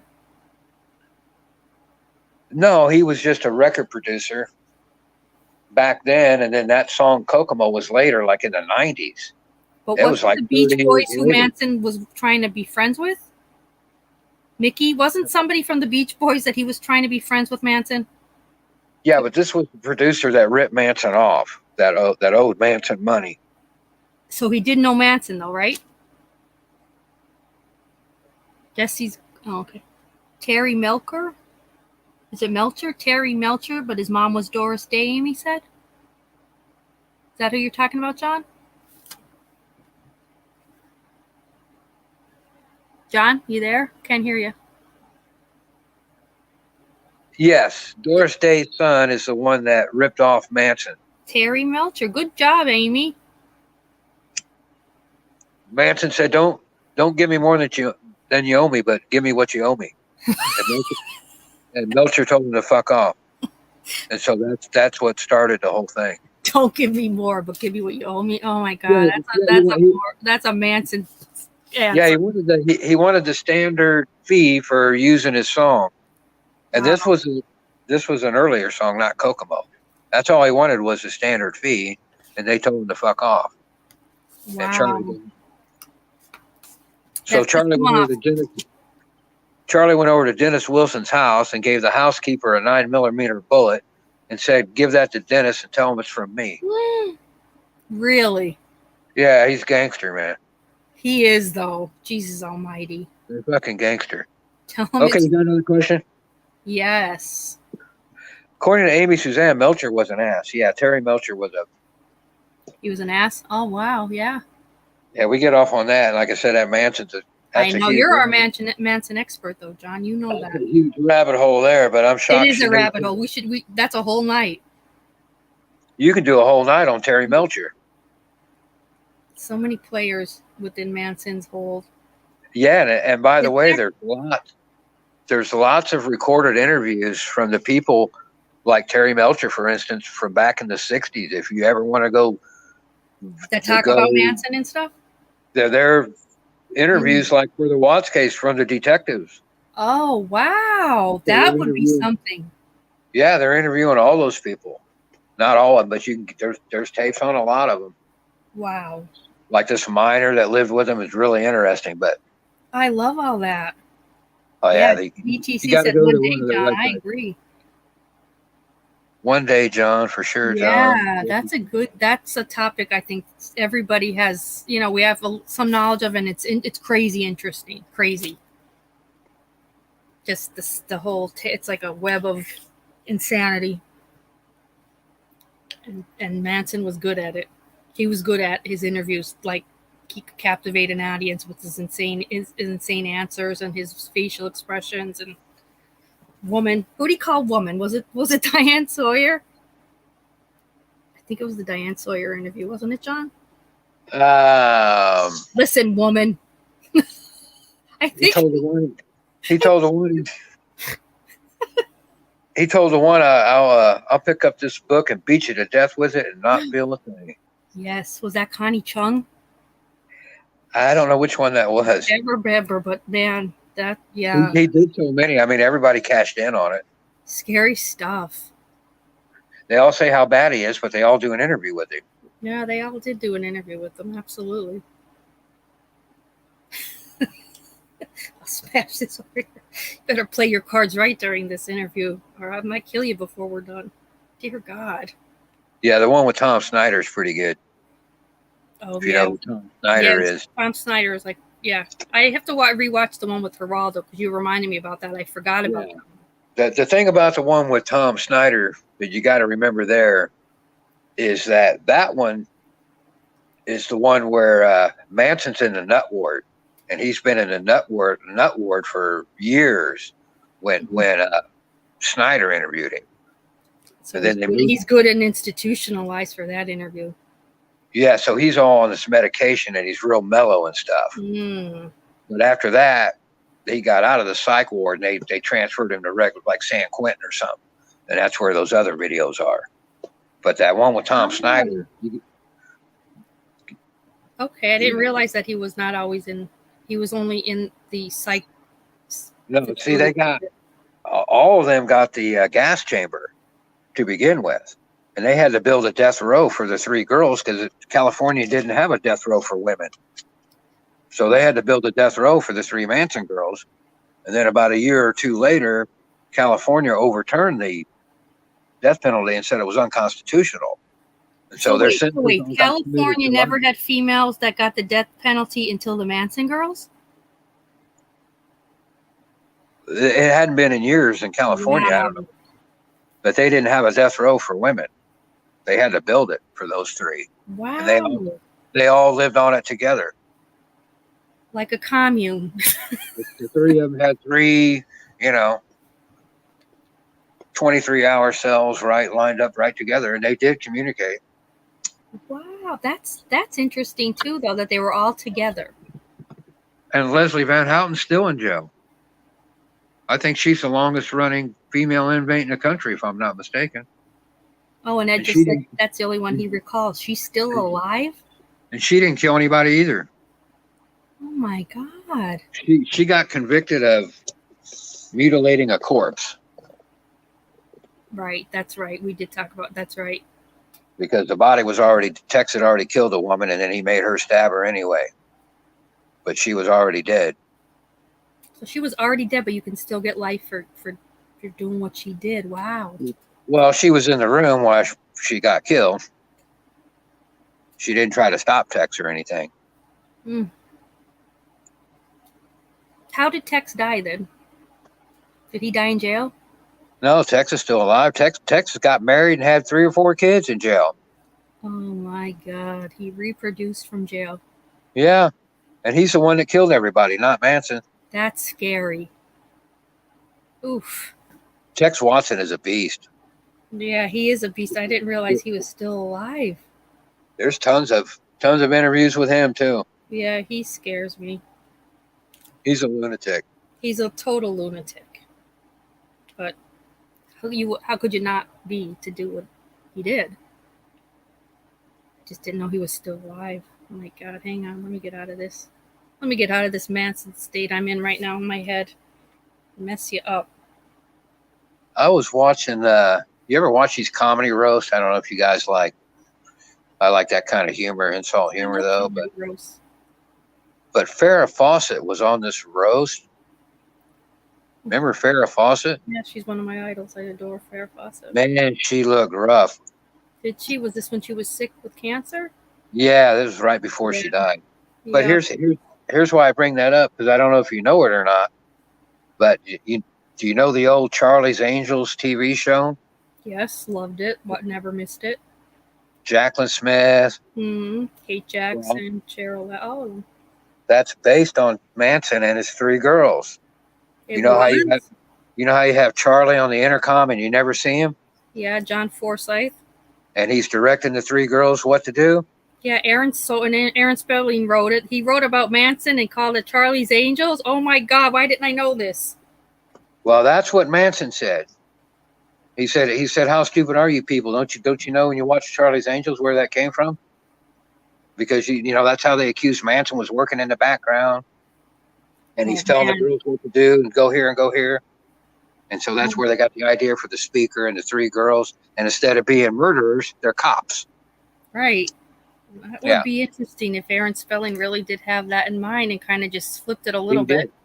I'm pretty sure he did. Wow, that's wild. Because look at all these movies that Watts has and all these criminals. There's movies on.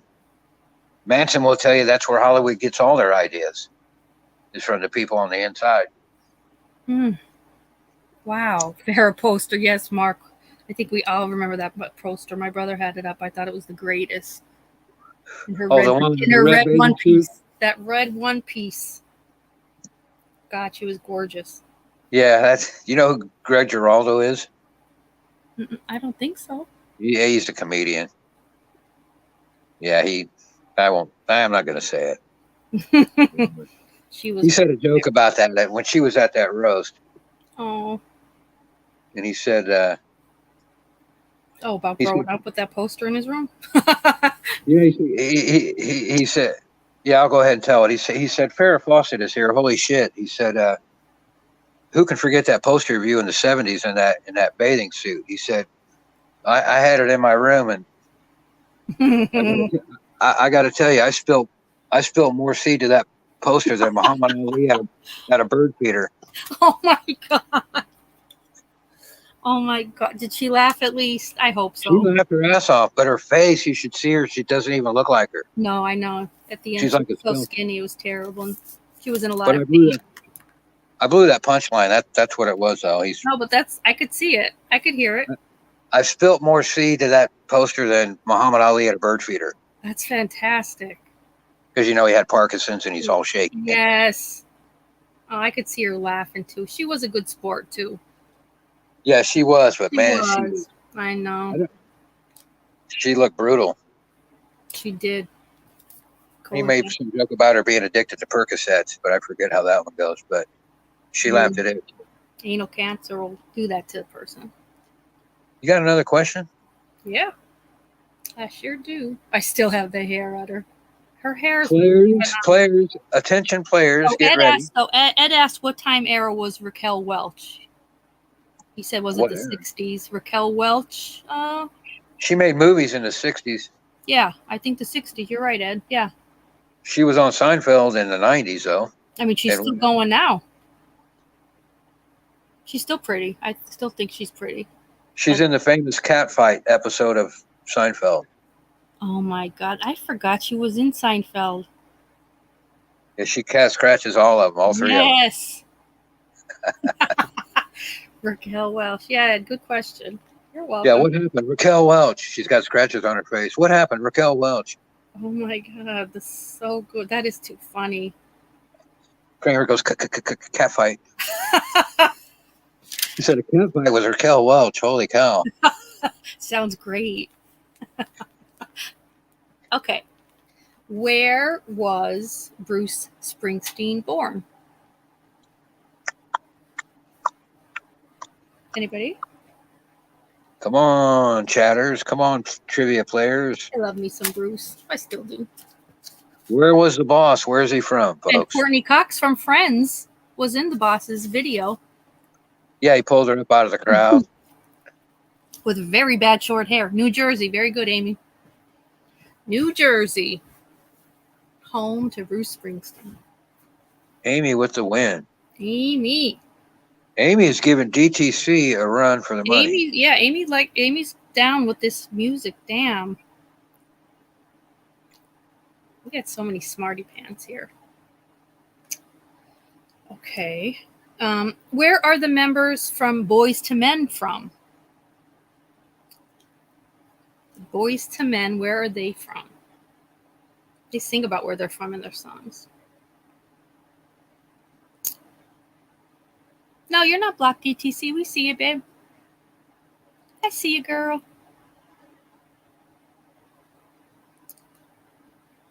So where are the members of Boys to Men from? Philly. Who said it?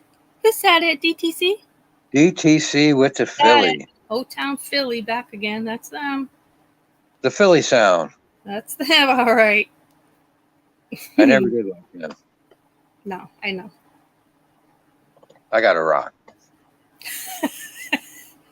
Which group had the hit song, I'm Just a Girl?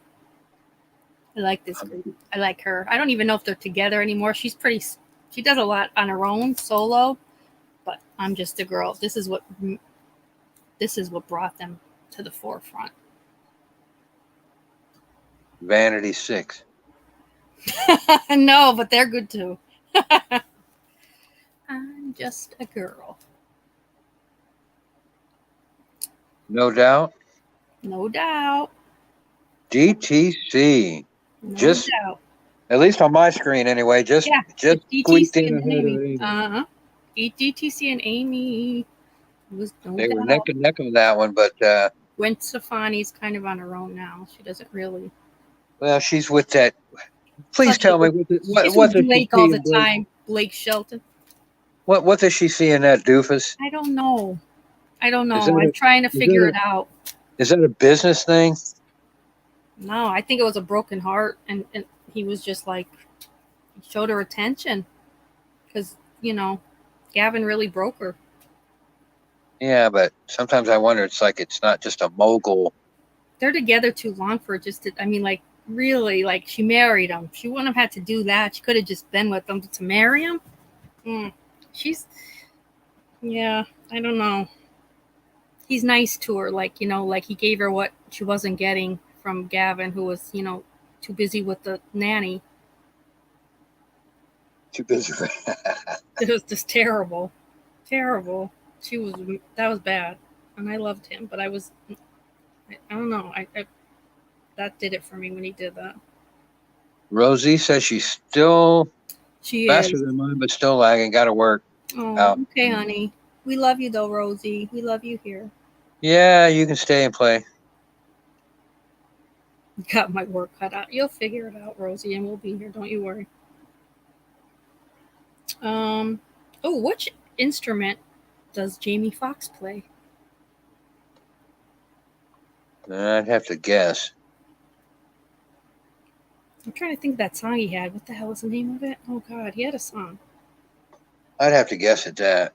You're gonna guess at what instrument does Jamie Foxx play? No, I said I'd have to because I don't know. But Let's see who gets it. half the time I'm just guessing anyway. I don't know. They said piano. Yeah, piano. Piano. He played it too, one of the award shows or something. Well, when he played Ray Charles in that movie. Oh, that's a great. There's another though, a singer. I mean, an actor that was like he was kind of like, what was it called? The show was he in Living Color, right, Jamie? Yeah, he was on there. I mean, wow, that was a great movie. That Ray Charles movie, really good. I thought so, at least. I enjoyed that movie. I used to watch that in Living Color all the time. Oh my God, the Wayans brothers, Jim Carrey, Jamie Foxx, J-Lo dance. One of the dancers. That was a great show. I always liked the little Tommy Davidson guy, but after that, he never did anything. Yeah, he didn't. But I always thought he was funny as shit, Tommy Davidson. Yeah, that was really good. He played that short order cook in the diner, man. He was funny as hell. Yes. I love Jim Carrey in it too. That was a great show. I loved that show. That was one of Jim 90s Carrey best. He does Don Rickles on that. It's really funny. God, and that fireman. Oh, Fireman Bill. God, it's so over the top, but it's so damn good. Let me show you something. Yes, the teeth, the face, everything. All right, hang on. We finished that one. That was a good one. You guys did good on that. That was like 200 questions. Hang on here, because let me see what it's.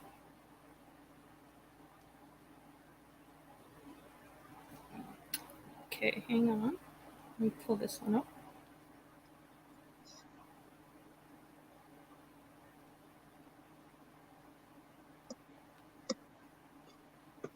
Okay, guys, ready? Everybody ready? We don't need a break. Players ready. Okay, here we go.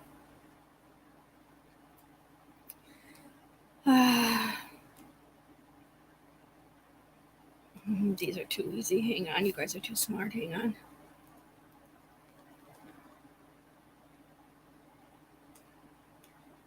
Okay, what is the middle name of Britney Spears? Oh my goodness. I could hear her saying it. Why don't I know this? You don't know it? I can't think of what it is. Take a guess. Take a guess. Who can forget the first Britney video? We've got Jean as an answer. Yeah, it's Britney Jean. Britney Jean Spears. You could hear her saying it. It's terrible. Oh my God. Poor Britney. I know. She's had some. Just give the girl her money. Let her spend it all. It's terrible. She's been through a lot.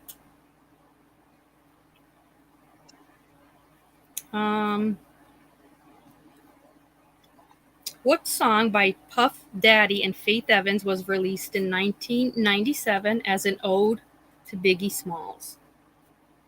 No idea.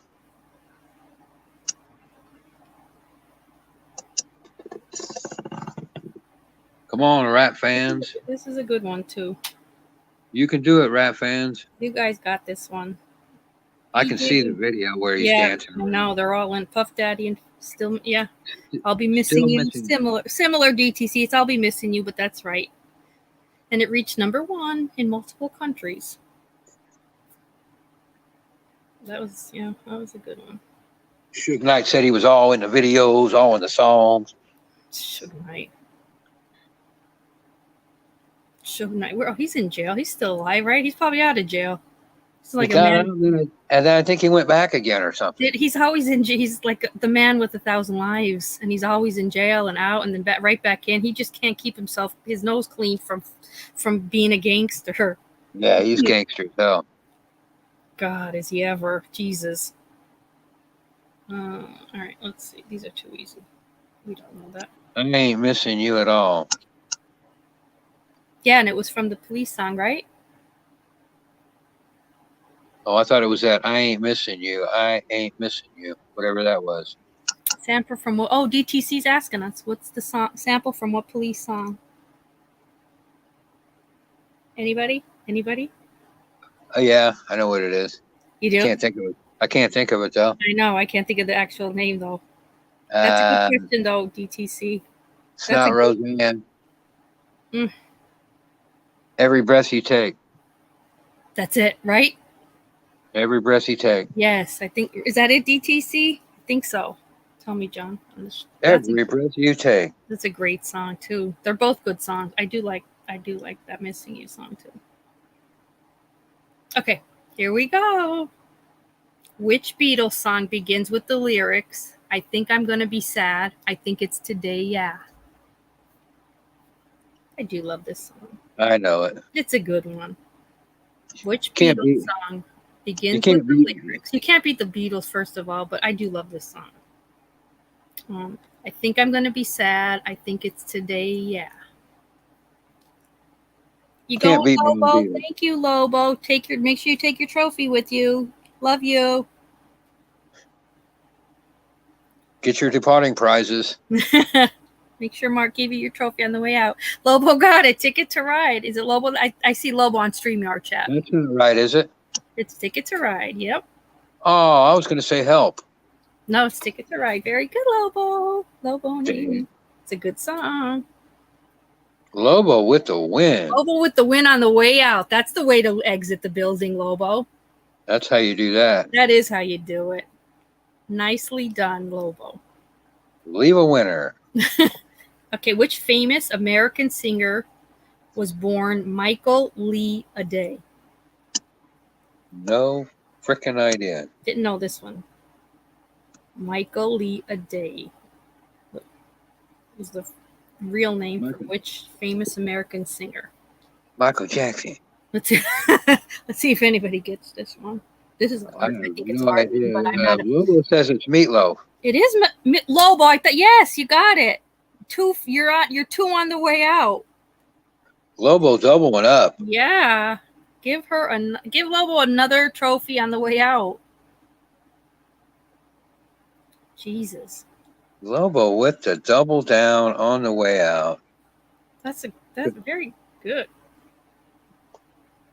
Wait, hang on a Coming second. through with Some of these are Meatloaf. just too easy, so just bear with me. Some of them are too easy, so I kind of have to. Well, that was a good one. I never would have That got was a Meatloaf. really good one. Okay. Which female artist released the hit song called Damn, I Wish I Was Your Lover? This is a little bit harder, too. These I don't know. This is a good one, though. Somebody I picture to be at the Lilith Fair. Don't know if she was or wasn't. Just one of the names that I attached to the Lilith Fair. Could be wrong, so don't go by that. But just saying, this is who I go by. This is what in my head I associate. Damn, I wish I was your lover was released by which? Yeah, who got DTC? Sophie B. Hawkins. Very good. I don't even know who that is. No, yeah, that might be one of her only hits. I don't know. I didn't follow her, but that was a big one. I remember. Utter's lagging again, it looks like. Utter's lag. Oh no, Yeah, Utter's she's lagging. lagging. Oh damn, Utter.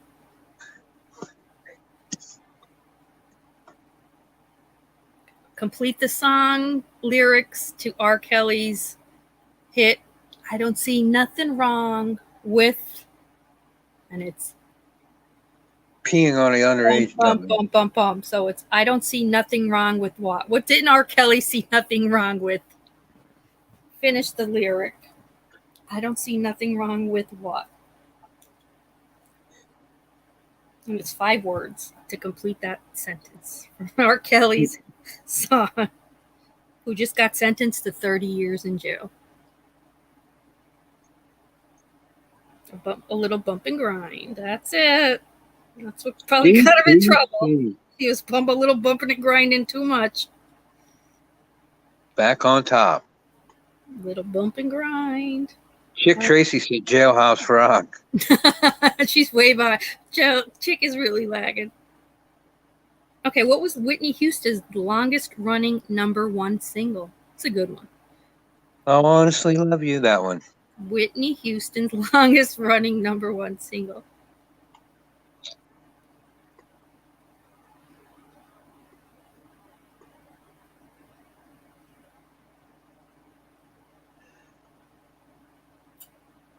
Anybody get I don't it? know.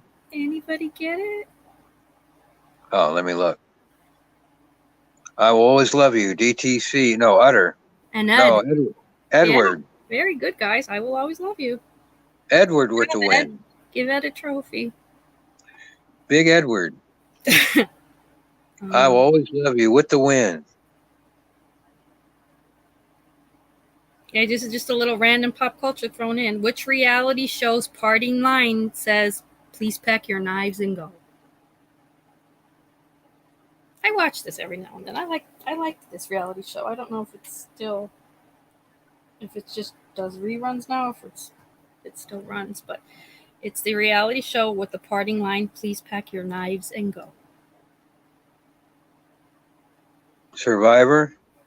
No. Good guess though. Hell's Kitchen. No, good guess though. Close. Cooking show. Oh, it's a cooking show. Mm-hmm. Because I was going to say Duck Dynasty, but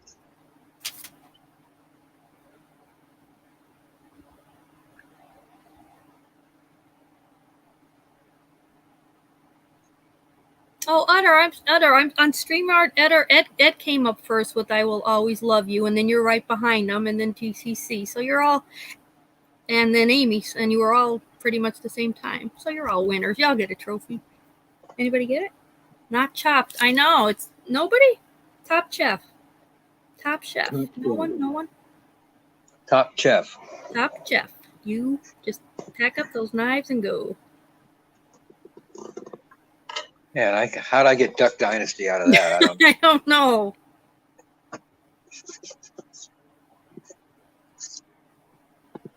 I don't know.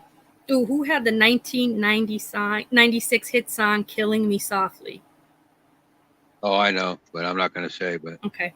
Who had the if they don't get it, if they don't get it, yeah. Who had the 1996 hit song "Killing Me Softly"? they'll get that one. Because even I know that one.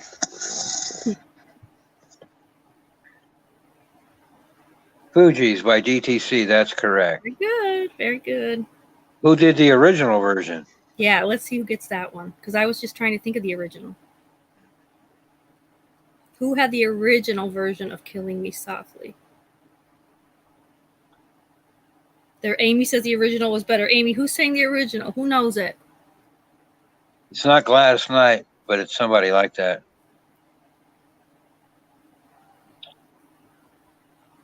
Roberta Flack. Yeah, that's it. Yeah, that is a great song. I couldn't come up with Roberta Flack. I couldn't either. DTC? Was that DTC that said that? Very good. I'm only looking at StreamYard, but it's Roberta Flack. Good job, DTC. Those Robertas give me a lot of flack over there at J for Justice. No, I'm just kidding. That's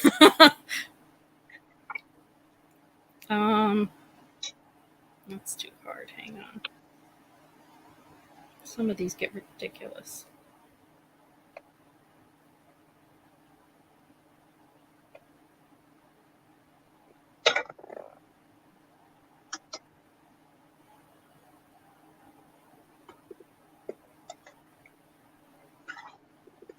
Hang on. Some of these are just too hard. Okay, name the millennial singer who holds the record for the most streamed song on Spotify. So this is a millennial male singer who holds the record for the most streamed song on Spotify. Oh, Edward, I think we're alone now. Yeah, I think that was Tiffany that butchered that Beatles song. That wasn't Debbie a Beatles Gibson, song. yeah, it was bad. Debbie Gibson, she butchered. It was, yeah, you don't mess with the Beatles songs. I Think We're Alone Now wasn't a Beatles song. I think we're alone. Wasn't it the Beatles? Wait, I think. No, that's not a Beatles. That's not a Beatles song. Was it Tiffany? Okay, let me get back to this though before I forget. The millennial singer who holds the record for the most streamed songs on Spotify is Ed Sheeran. Ed Sheeran. Yeah, I know. God. Do you like him? Seriously. No, I don't. My sister loves that guy. Really? Yeah. I'm like, are you tone deaf?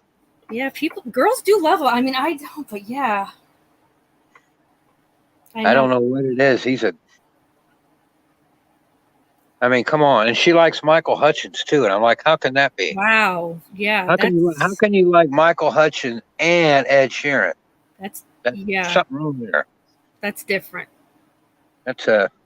You're really that's whole two different ends of the spectrum. Totally. Yeah. I'm like, what's going on here? This is not, you're ate up or something. Yeah. Oh, wow, we finished that one? I like him. I like his song. Oh, fuck. Hang on, guys. We finished that one, too. Holy cow. We are too friggin' smart. It's ridiculous. Oh, sorry. I'm taking my medicine. I didn't see the... That's all right. Take your medicine. Take my lumps. Locomotion was Debbie Gibson. That's right, DTC. Oh, man. And that's also Grand Funk Railroad of all people. And then before that, it was whatever girl sang it in the 60s.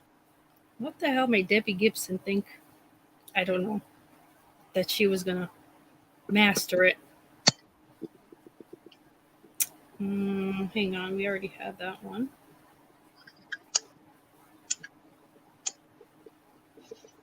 We already had that one too. Wow, we're like just slant. We're too good. We are too good. Hang on, guys. We're just too damn good. Let me get my other window open.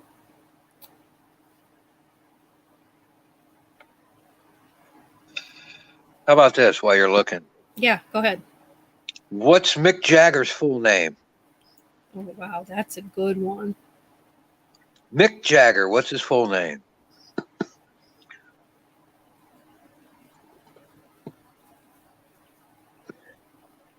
Mick Jagger.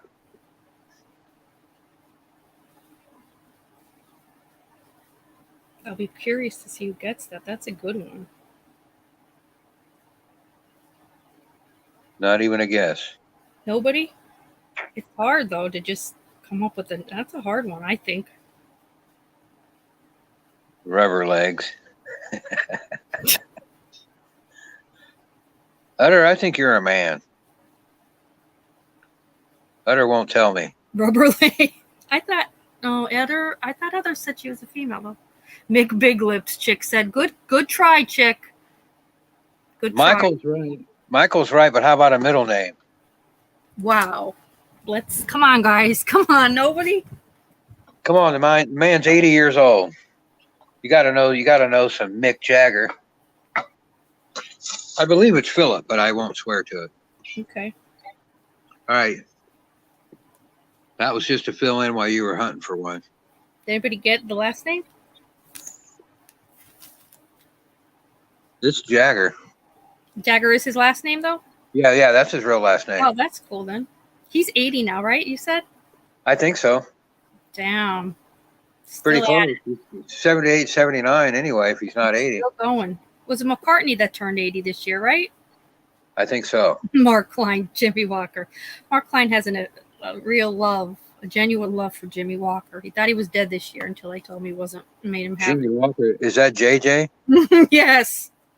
Yes. Kid Dynamite? Kid Dynamite. We were doing a celebrity like Hollywood Scandals one night, and we were talking about different shows and things, and just out of nowhere, Mark answered a question, Jimmy Walker, and I'm like, he's not dead. So then I had to really like prove it that he wasn't dead to Mark, which made him happy. So that's Mark's go-to answer. It's Jimmy Walker. When in doubt, Jimmy Walker. When in doubt, just go with Jimmy Walker. You can't, it's not gonna hurt. Nancy joined us. All right. Nancy S. Hi, Nancy. Welcome. Happy 4th. It's like 20 to 5 a.m. here in Pennsylvania. Oh my God, so many guys. We are like just so many of them we've done. We're just too good. It's ridiculous. We're too smart. Oh, hang on. Let me see this one kind These online true crime sleuths are smarter than they appear. That's for damn sure. They're smarter than your average bear. We really are. We can't help it. Oh, okay. Which 1980s movie was the highest grossing film of the entire decade? 1980s movie was the highest grossing film of the decade. Man, I loved this movie as a kid. Damn. I mean, I could watch it right now and still like it. And it was the highest of the 80s? Yes. Highest grossing film.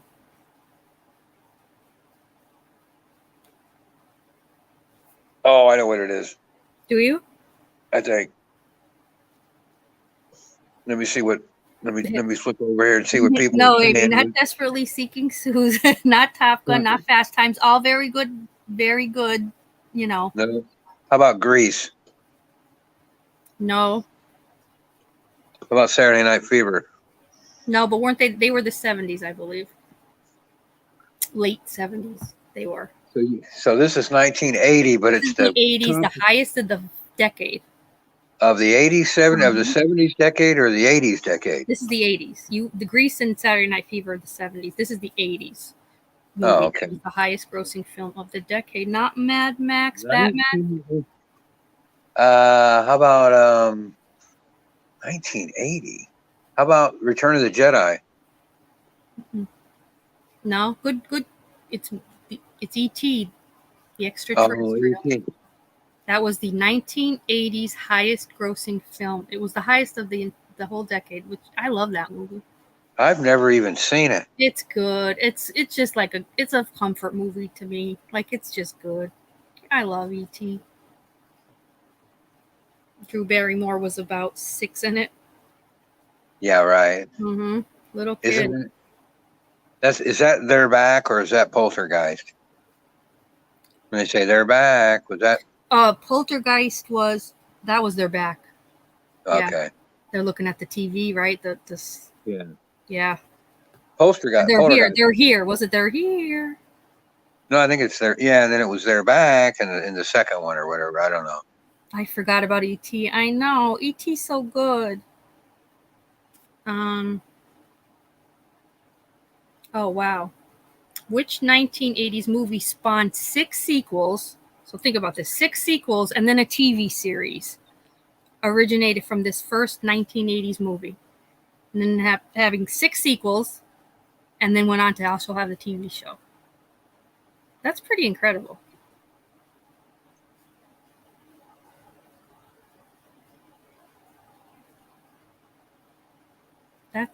Wow. I never realized that it had 6 sequels. So it's a movie. Let's think about a popular 80s movie that went on to have 6 sequels and then a TV show. Not Mr. T, but good guess, Mark. I can't think of one movie with 6 sequels. They started having like outrageous sequels. Not Ghostbusters. Good guess. 2 words. Rocky. Did you just separate Rocky's first name into 2 names? I tried it, yeah. Police Academy. Oh, crap. Yeah. I knew know. I know. I mean, these are earlier '80s. You know, it went on to have 6 more, and then a show. I didn't watch the show though. I did not watch Police Academy show. Oh Did anybody get that? Nobody got that. no, that's a harder one. Okay, the pot's doubled now. Yeah, it is. Come on, guys, counting on you. All right, what movie did this famous line come from? Oh God, 2 lines really. It's so friggin'. I am serious and don't call me Shirley. God damn it, one of my favorite movies growing up. I am serious and don't call me Shirley. I know somebody's gonna get it. I think somebody put this down for another movie. Somebody's gonna get it. Airplane, Edward yeah. said, Airplane Ed. Was Ed the first? I think I see Ed as the first on StreamYard, and then DTC and Mark. It's Airplane. Shirley, what is it like? Shirley, you must be joking or something. It's like Caddyshack. I love it. I love Airplane. God damn it, that's a friggin' funny movie. Yeah, that dude's funny. That's so good. So I never can remember his name either. Is that Leslie Nielsen in that movie? Yeah, that's it. Yes. What was And the movies he did with Priscilla then? O.J. Simpson too. What was that one? What were those called? Naked Gun. Naked Gun, my God. I forgot OJ was in that too with them. Dear Jesus. What a cast. Yeah, did you know that just as a side note that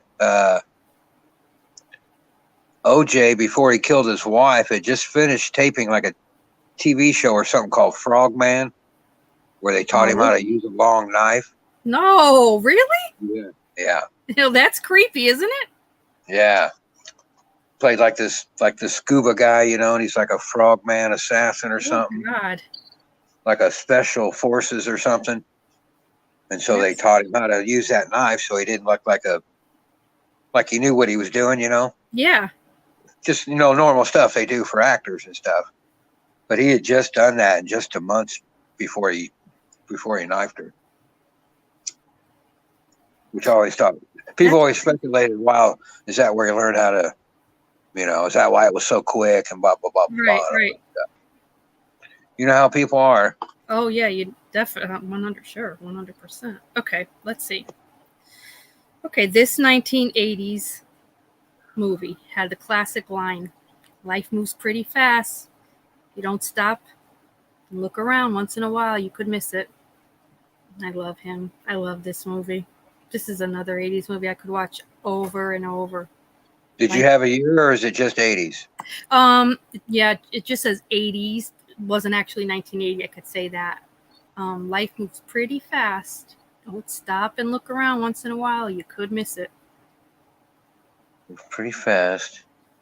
You could miss it. This is just such an iconic late 80s I movie. said Xanadu. I know that's not right. What did Utter say? Xanadu? Yeah. No, but good try, Utter. I like to keep you guys. Did anybody see Xanadu in the whole world? I don't. Maybe. The Olivia Newton-John movie. I remember it. I can't remember all. I Not said Speed. No, good guess though, but not Speed. Forrest Gump. No, it's classic Matthew Broderick movie. I'll give you a little Ferris Bueller. Paris. Yeah, it's one of his classic lines as he's skipping school and What'd he say again? life moves pretty fast. If you don't stop and look around once in a while, you could miss it. I think this is like as he's in the middle of like was it the Chicago? You wouldn't see a baseball game. Then he's like in the middle of their parade on a float. Yeah, and they got that old classic Ferrari that's God, that's a great movie. Yeah, Chick Tracy, can you ask a question where fame is the answer? That way I get it right. Aw, Chick. You get it. Chick, you get a trophy just for like most enthusiastic. Well, who sang Fame? The song. Oh, that Chick, who sang Fame? You asked for Fame. Who sang Fame, the movie, the song? Chick Tracy, no. Nobody? She's a maniac. No, that was what was that dancing Flashdance. move? That's from Flashdance. Love that movie. She's a I love maniac. that girl. I That know. girl was Jennifer Beals is my twin. Oh, you're kidding! Don't tell Yeah, me that. I got voted in high school. That was one of the press polls I won. I love her. She's great, Jennifer Beals. Are you kidding? I had the biggest crush on her ever, man. I'm not a natural blonde. I'm a brunette. Yep. Anybody, guys? Anybody know who sings Fame? It's Irene Cara, according to Chick. It is Irene Cara. The Fame girl, Irene Cara. Chick, you get a trophy. Finally. See? You ask for fame, we give it to you, and you won. Fantastic. That makes me happy. See, I like Jennifer Beals till I found out that they used a dance double on the dance scenes. But she does have a really good, like, she could dance. But she didn't, though, and so Not that's in not. that. I mean, God, the one song With the whole bucket of man, she's like fast. They're like breakdancing in that one video. Man, it's not her, man. No, that is a great movie. That's one of my favorite movies. That really bummed me out. J-Lo does a remake of that whole video, but she really dances in it, man. She blows it away. Oh, I used to watch her on In Living Color. I love J-Lo's video. She was a fly girl. Did you know that? Yes, yeah, she's still a fly. Yeah, she was a fly girl there on In Living Color, Mhm. where they dance around and everything. That's what started her having the regular income, she said, which like led her to be able to try to do other things. Ivory Wayans is a... Yeah, he's a genius. The Wayne brothers are great. All right, let's see.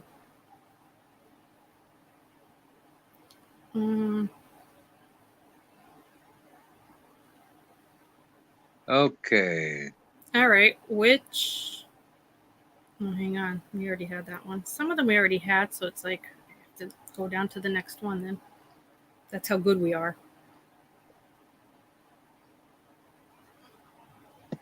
We had that one too. Hang on, guys.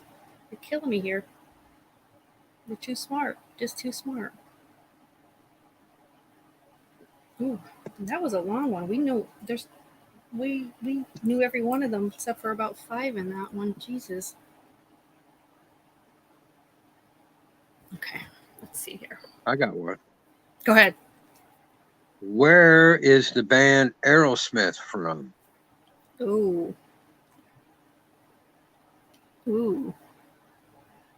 Let's see if it gets it.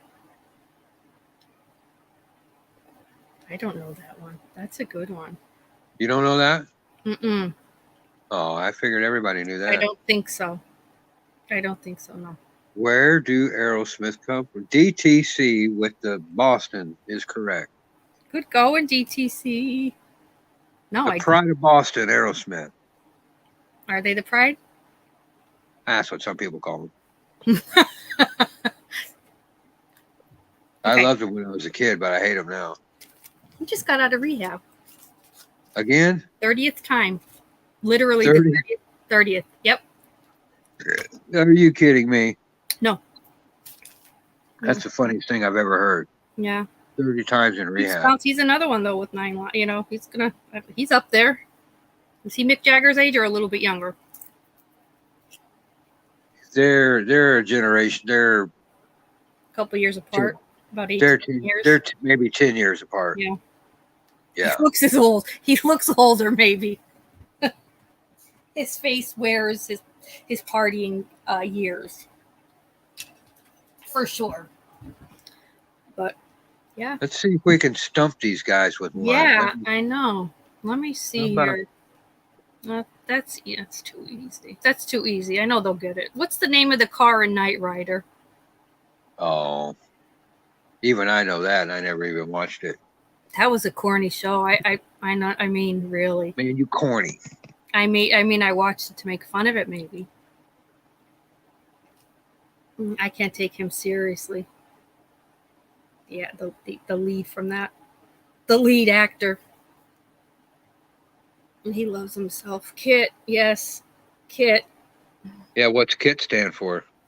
Ooh, I don't know, guys. Anybody know what KIT stands for? I didn't realize KIT was an acronym for something. Yep, sure is. Let's see who gets it. It's not short for kitty cat. It's a high-tech vehicle, and its kit is its. It's not short for kitty cat. Yeah, I mean, what do you think it meant? I know. I don't know. I didn't even know it. I didn't know it was an acronym. It So this is never- a good one. This is a really good one. That's what I love about people. It never occurred to them to go, well, what kit stands for? This will be good. Now, don't misunderstand, because I don't know what it stands for, but it stands for something. Fans of the show will know. It really does stand for something? I'm sure it does. I'll kill you if it doesn't. Hang on, guys. Let me look it up. Somebody GTS. You know what Oh GTS my God. is? Chick said keep it. DTZ said keep in touch. Chick said kick it, Tracy. You're both winners. You're both winners. Because I'm not looking it up. Because I'll lose my place with my trivia here. Oh my God, John, I love you. We're making shit up as we go along. This is so great. Yeah. Oh my God. I put in GTS. Have you seen that? No. People type that. That means Google that shit. Oh my God. Oh, that's so good. So they need to Google that shit. I know kit means something. Find it on your own, people. Sorry. Yeah, you want the answer? Sorry, we'll play trivia. You can't get the answer here, though. We just ask the question. Get back to John if you can't find it. He'll come up with something. Yeah. I promise. Yeah, let me know what the answer is, would you? Oh my God. Oh, that's too freaking funny. I don't know what it is, but I'm sure it still stands for John. I love you. It's one of those, it's like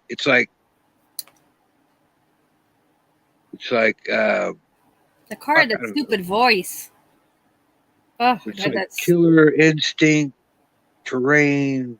I don't know what it means. Who said keep in touch? I love it. Oh, I could find Ed. Ed wants Smokey and the Bandit questions. You can find trivia, just about anything. Everybody, please put in chat, because then for the next trivia, I will do more of. Like I said, I wanted everybody to put in different things. Hey, Three Souls! Happy 4th of July! Thank you for being here. I'm so happy you're here, Three Souls. I hope you're having a good day for the 4th of July. I hope you're doing something. Yeah, Ed, definitely I will put that on my list. And like I said, anything anybody else would like, please write it down. Jesus, Smokey and the Bandit. Who was that? Was that Burt Reynolds or Jackie Gleason? Who was Smokey and the Bandit? Jackie Gleason. Ginger's back too. Hi, Ginger. No, who sang the theme song? Smokey and the Bandit theme song. Who? Oh God. Who sang it? He's also in the movie.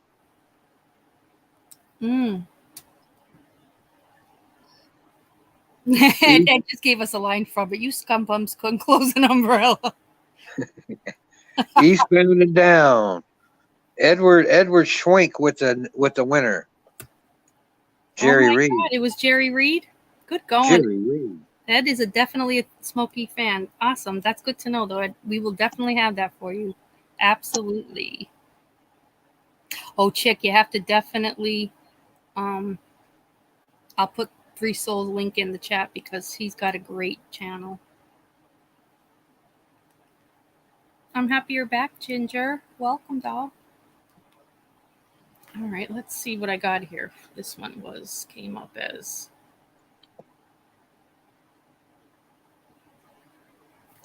We got 71 KJC. Hey, 71. Happy 4th of July, love. Haven't seen you in a while. I'm happy you're here. Thank you. We got Three Souls Paranormal also. Yeah.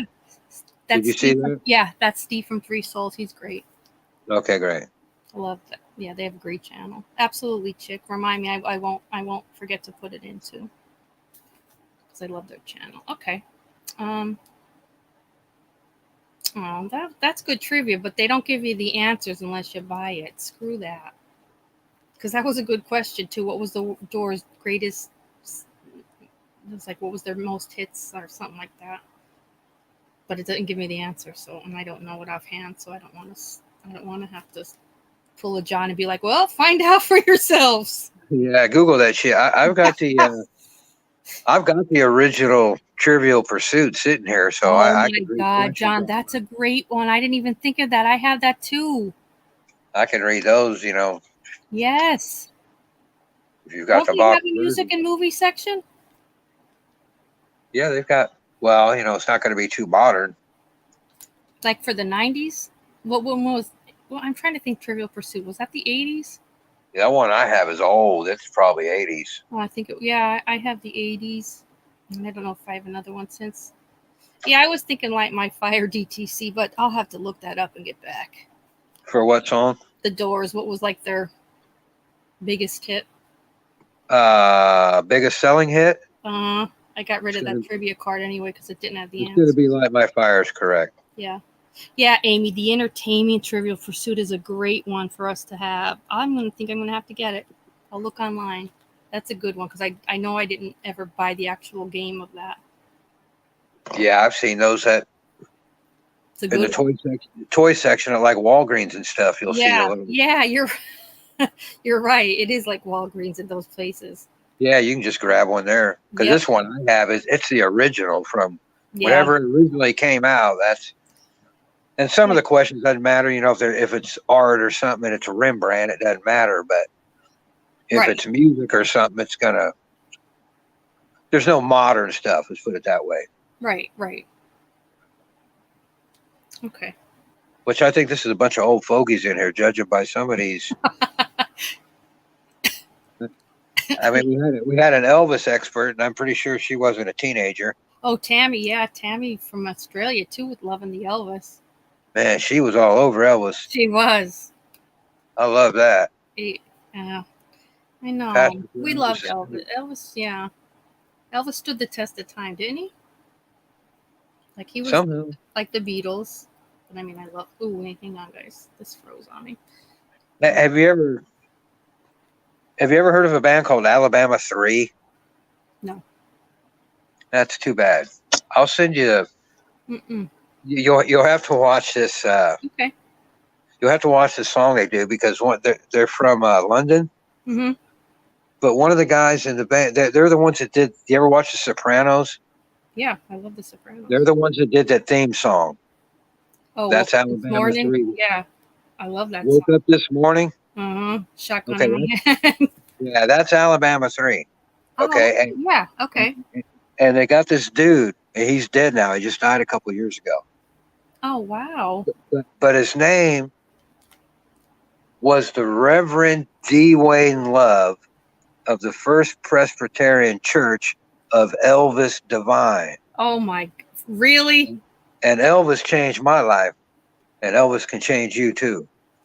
Go listen to Heartbreak Hotel or Don't Be Cruel, brother, and it changed your life. Freaking great. He had this whole shtick where he was this reverend and Elvis was the god. Oh wow! It's great. I'll send you a clip. You'll laugh. You have to, yeah. Yeah, if you've never seen them live, they're great. Especially this one show. What is it? I don't know. I'll dig it up and send it to you, though. Yeah, you have to. Did you find a question? Wait, I'm dropping it right now before I forget. Three Souls Link, because he has a premiere today at 12:30.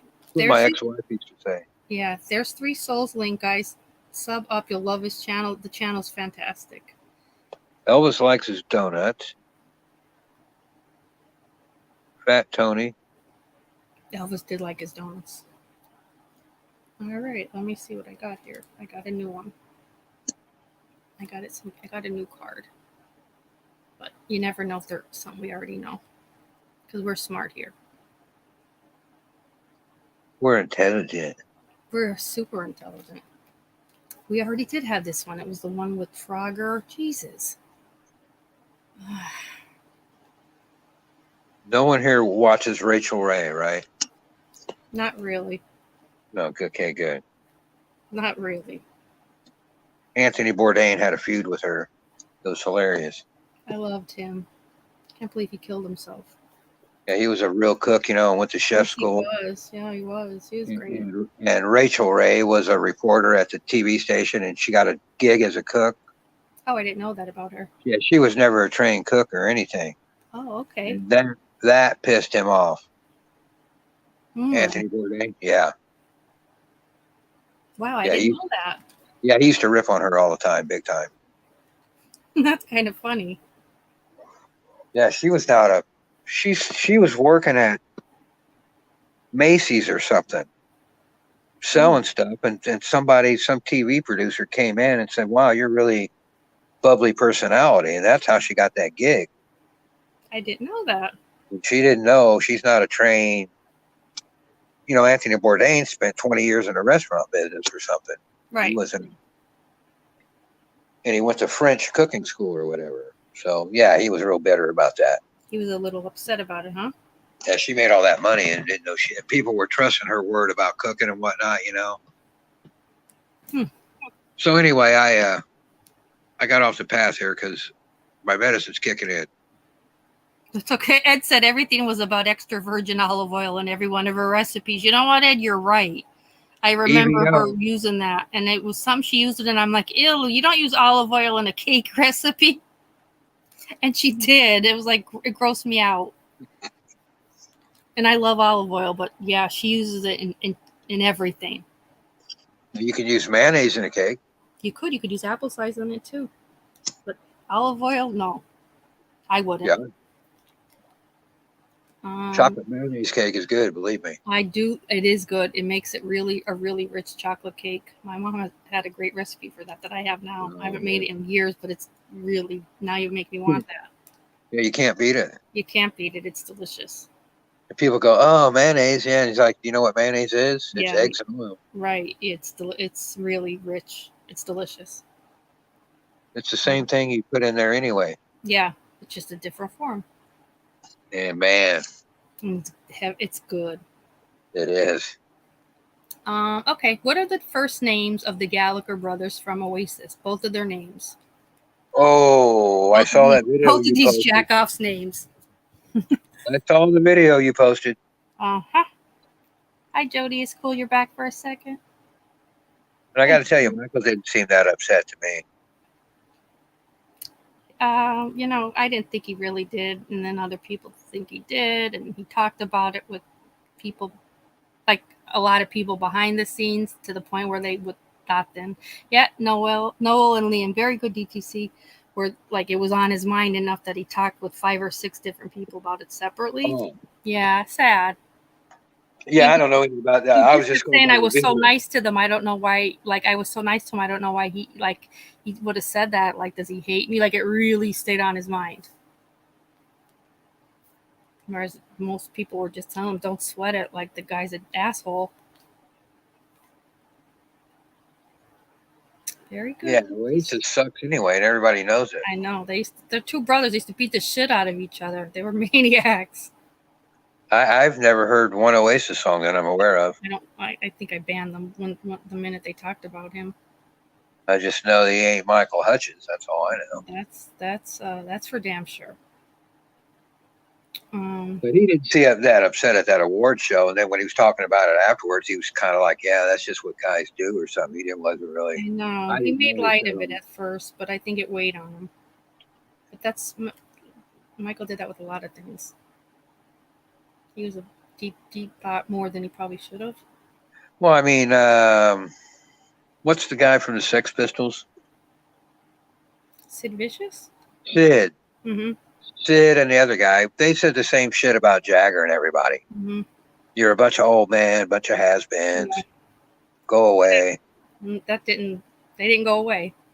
So that's nothing new either. Yeah, you would hope it didn't bother him enough that he had too many other things going on. That's not what did him in. I can't believe his ego's fragile enough that would bother him. It's really not. He was just fragile enough. He was fragile the way it was.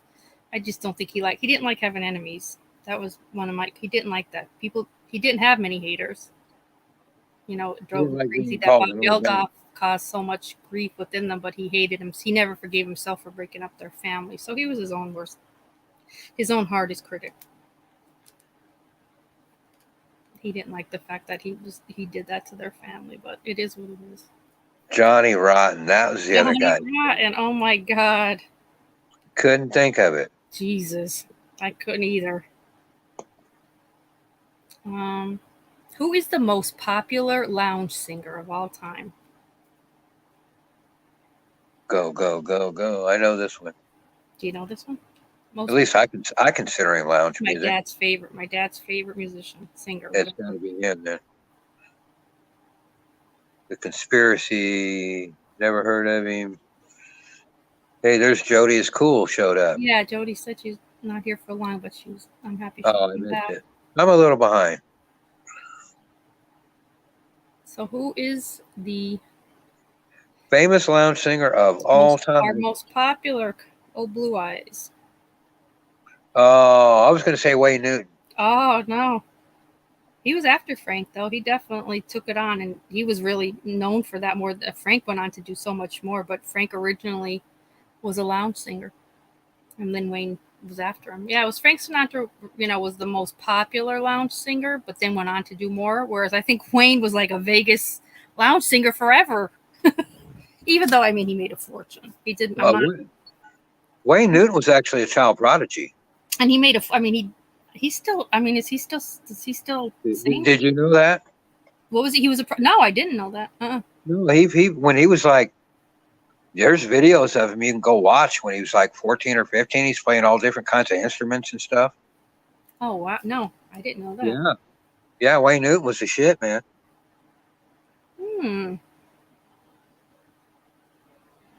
Okay, who created the zombie stomp? I didn't know this one. Who what musician slash band created the zombie stomp? Zombie stomp? It is kind of the way he walks when he's on stage performing. It is his kind of walk. It's kind of like Frankenstein look about him. Faith No More? No, older.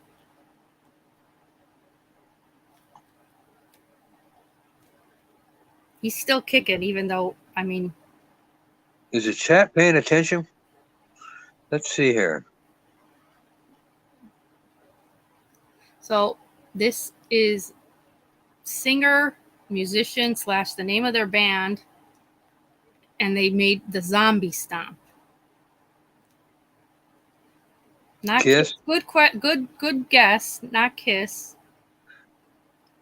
Before Kiss, I want to say, and I could be wrong. Maybe around the same time as Kiss. I'm not sure. I don't want to say that for sure. Then Ozzy, good going, Amy. It was Ozzy. Oh, that's after Kiss. Yes, yeah, it wasn't Ozzy Osbourne. Very good, Amy. I never even heard that. I know. I never did either. I never ever heard that. I saw Randy Rhoads though. Oh, you did? Yeah. Saw Ozzy on his first tour. That was great. Oh yeah, I love Ozzy. Flintstone Frantic. That is the way he walks. He's kind of like, God, Ozzy's got that caveman way about him. But he also has, does he have Parkinson's? He just had surgery done, and they said it was Ozzy on his back. Oh, right. It was like it was a make or break surgery. He always walked like that. But they said he did good with the surgery, and it was successful. He's up there. Yeah, that guy's, man. God, is he up there? Jesus. He's gone through. Remember when he tipped over on the 4-wheeler and he broke that's when he literally broke his back. Jesus almighty. And that's when they were filming his reality show. So the cameras got it all. He goes over like the Tower of Pisa, just boom, right over. Well, you know how Randy Rhoads got killed, don't you? Yeah, that was awful. Yeah, flew a plane right into Ozzy's house. Right into it. And Ozzy's out on the front, the yard or something. I thought it was Ozzy's bus. And Maybe that Ozzy and Sharon were on the bus. Maybe that's what it was. And it was pretty bad. Oh, that was awful. Randy was great too. Yeah, I was glad I got to see him. Yeah, you're lucky that you got that. That's a feather in my cap there. It really is, though.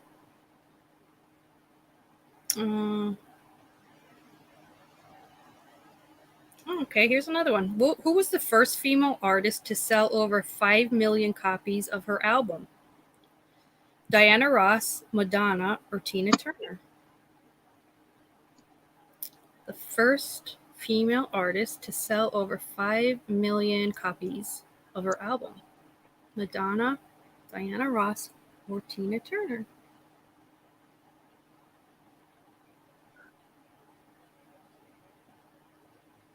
What I say was nuts. I forgot already. I hate to vote against Madonna, but I want to say it's Diana Ross in this case. It's Madonna. Was the chick that got that first? With what? Madonna. I think Chick got it first, and then Jody and Utter. Madonna. She got it. That's her. Was that Holiday, or does it say? It doesn't say what album, but man, Jesus, 5 million copies. Holy cow. I wonder why she's the female artist of all time. Like that's on one album alone, Jesus. Who's that boy? No, who's that girl? I loved Madonna when she first came around. And that's her real name, which is odd. I know, it is odd. It is very odd. I mean, who names their kid Madonna? That's not a common name, is it, for somebody named Maddie? No, it's really not. She was named after the mother of Mary. I mean, her mother was very religious. Wonder what her mother would have thought of her career. Her father, her father closes her eyes when he goes to her concerts for some of the parts. I mean, I see a lot of kids and they're named Maddie, but I assume their name's Madeline. I never would have thought it was Madonna or something. And she never when she did let them give her a nickname, it was Madge. Oh, that's right. Mm-hmm. Which is, She's like Michael Jackson. The older she gets, the weirded out she gets. Yes, she's pushed the limit with the surgeries, like the fillers and stuff, the collagen and Botox on her face. She went overboard. That, she's not looking like Madonna. And that's don't do that. Yeah, don't do that. You're getting that crazy the Joker face. You start doing that where you just start to look crazy.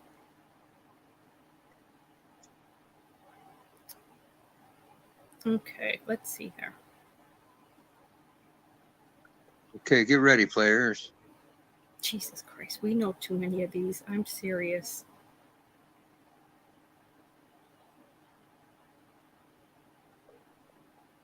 (1952) No, we're gonna skip that. Yeah, we may have to start going. They were getting the Elvis ones, and they get the newer ones too. So I don't know how far back you got to go to start stumping these guys. Because I think the 70s would be harder.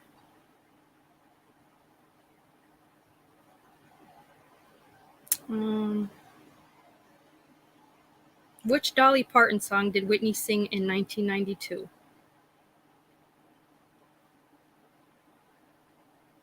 So this was Dolly Parton's song. She wrote it, but Whitney sang it in 1992.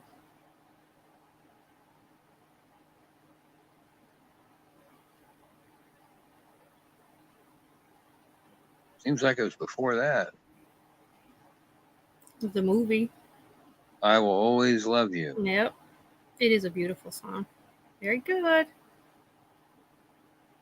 Dolly's written like 300 songs or maybe more than that. Yeah, she's incredible. It might be 1,000. I don't know. It's some crazy number, though. Crazy number.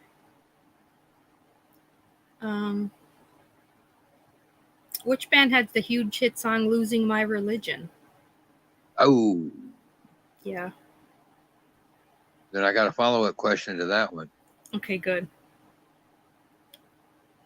Bonus question. So which band had the hit song Losing My Religion? Amy says REM, and that's correct. Very good, Amy. Now, what's the follow-up, John? What does REM stand for? Oh, let's see who gets that. Let's see who gets it. Anybody? No, it's not short for Remy. REM, what's it mean? Is it rapid eye movement? It is. Oh, okay, cool. I was just guessing. I didn't think it would be that. I thought it would be too easy for it to be that. Yeah, that's what it is. I believe it's at least on their earlier records. It's got the periods in there: R period, E period. Yeah, that's how I'm picturing it. And I think they dropped it later, but I'm pretty sure did? that's how it was in the beginning. It had the dot. Okay. All right. Let me Electric Light Orchestra. see. ELO. Who said that? Utter? Utter and Ed both came in with. Oh, Ginger said I'll have to go back to 1850. I know, Ginger. Too smart. Everybody's too smart here. I'll have time to research more though and get really good ones. I definitely think that the trivia, the entertainment trivia will be Here's fun. one for you. Go ahead. Let's see if they can get this one. Okay. Who shot and killed President Harrison? Oh my God. I'll be curious to see who gets this. Do you know it? No. And I tried to Nobody ever knows it. You'll get the Lee Harvey. Everybody I know the more popular ones, I guess. I'll have to study my presidents now. Who shot Harrison? Anybody?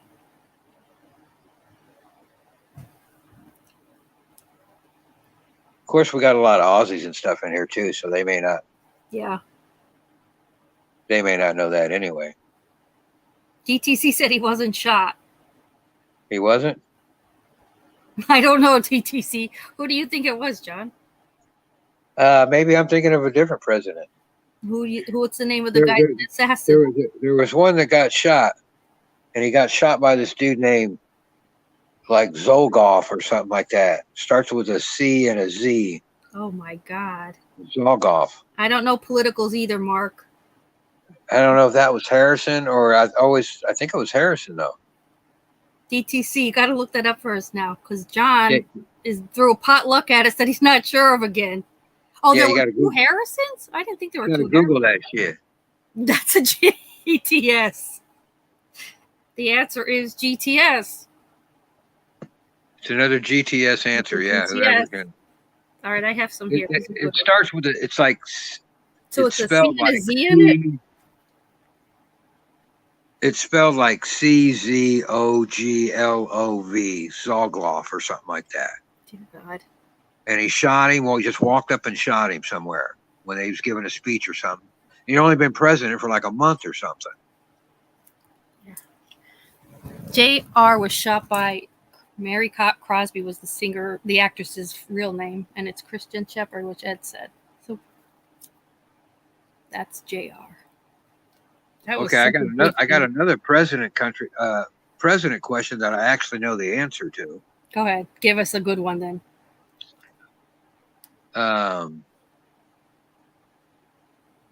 Who went to jail for an attempted assassination on President Gerald Ford? Ooh. Oh, I don't know. That'll be interesting to see if anybody knows that. And then I can give you a hint if you don't. I don't, but I'm not. Let's see if anybody. You don't have any idea right now? But they might, somebody in the chat might be a little bit. Amy has no problem, man. Lynette Fromm, a.k.a. Squeaky, she's a Manson girl. Squeaky Fromm. Oh, yeah. Amy, good job. She said, I didn't try to kill him because I didn't have a round in the chamber, you dummy. Is what she told the. Oh, is that what she told them? Something like that. What? Utter said that guy with the gun. Oh, my God. Utter. It was actually a girl. It was Squeaky. Squeaky. Okay. Here's one for Amy Suzanne. We'll see how far she is. Amy's good. Let's see how far she's deep diving to Manson.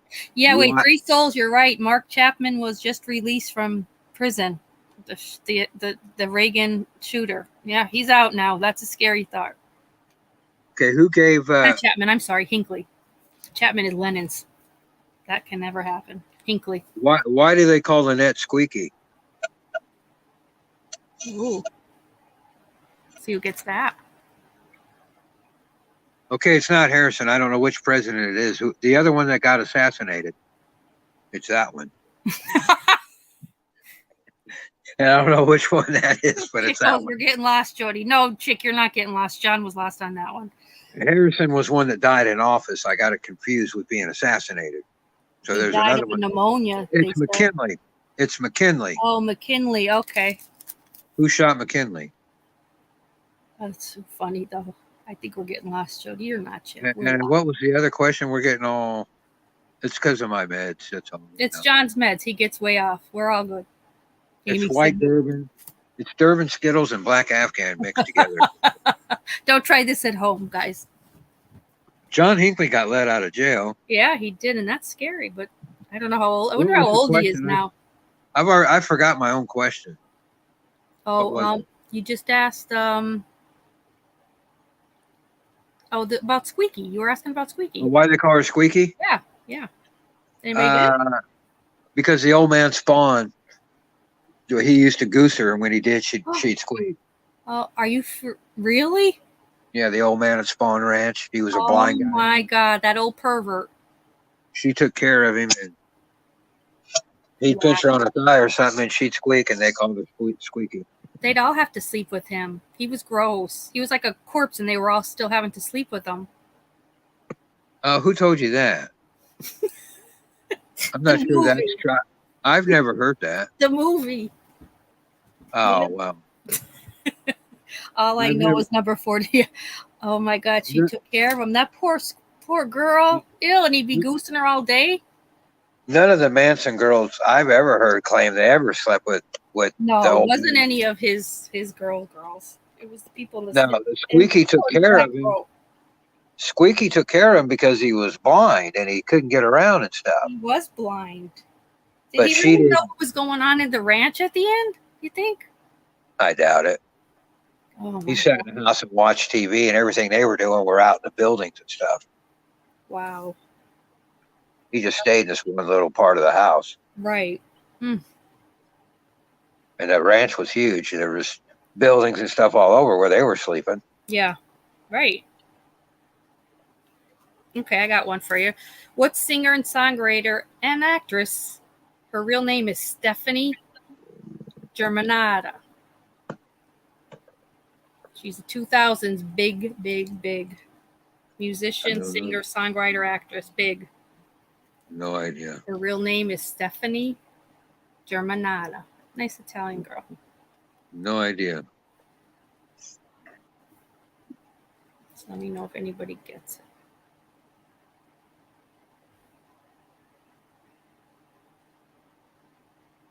Come on. Anybody?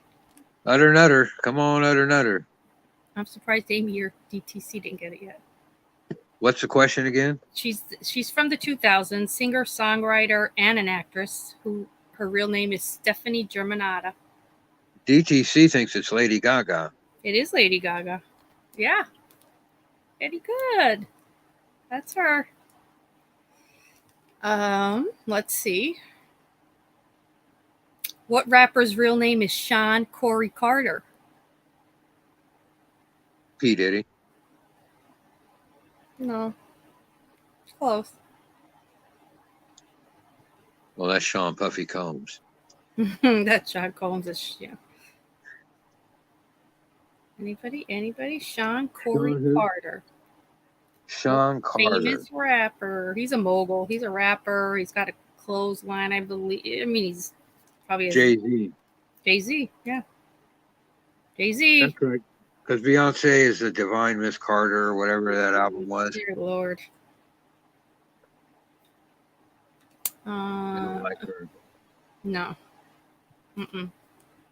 Hang on, there's no more on that one that we know. They kind of get silly with that. Don't like her. Jay-Z, that's him. Overrated. Totally. It would be nice. I hate when they don't give us answers. We don't know them without answers, people. Yeah, I got lots of questions. The answers is I don't. You have really good questions. The answers, not so much. Not so much with the answers. You want answers, people? GTS. Oh, okay, hang on. Let's see what this one gives. Oh, we just had that one with E.T., for God's sakes. We need Tammy to come back with her EP question. The 80s loves E.T. and Michael Jackson. I don't like. Okay, what actress was synonymous with workout videos during the 1980s?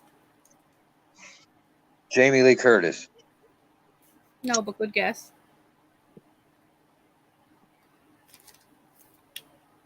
Ed Shank, that's a good question. Hang on, let's get through this one, and then we're going to get back to yours, Ed.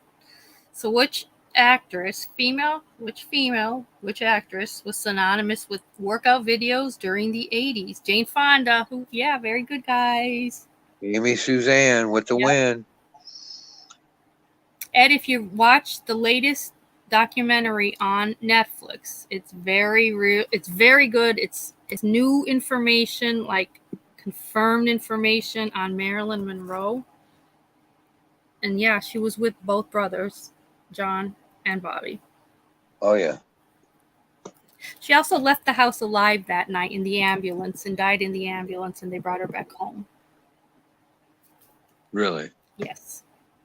Paperwork is now out in the world. What a homewrecker and a hoe. It's a crazy documentary. It's really good. Anybody that has Netflix, I urge to watch it. You'll be stunned at what went on, and you'll just be stunned. I was. I like Marilyn. It was crazy stuff, especially when she died. The chaos that went on at that house, and right down to staging the bedroom. She knew JFK was married. She slept with him anyway. She slept with him and Bobby. Yeah, she did. She knew they were both. That's what they say about NK. She knew he was married. She slept with him anyway. Well, but they love Marilyn, see, but they'll hate Nicole we Kessler. do love Marilyn. Marilyn was sweet. NK wasn't. Yeah, both brothers, Ed. Yeah. Yep. You could do a multiple choice. No, I won't say that. No, don't. I can imagine though. Richard Simmons, you're lagging exploring Ginger, but Richard, some could pass. He could pass as a female actress, I'm sure, in the 80s. Richard Simmons. Very, very true, Amy. JFK slept with numerous. I'll make it sound more politically correct. Numerous women. Numerous. His wife turned a blind eye to a lot. I didn't like her either. But she wasn't dumb. She was uppity. Yeah, she came from money. Yeah. Yeah, I mean, you weren't going to be some schmuck that married into the Kennedy dynasty. They had they have like a black cloud over their family. Tragedy is into them forever. Marilyn posed for a picture, and the only thing she had on was the radio. That's cute. I like it. I like that. Who's Ed said that? Oh, God bless her. She was smart, though.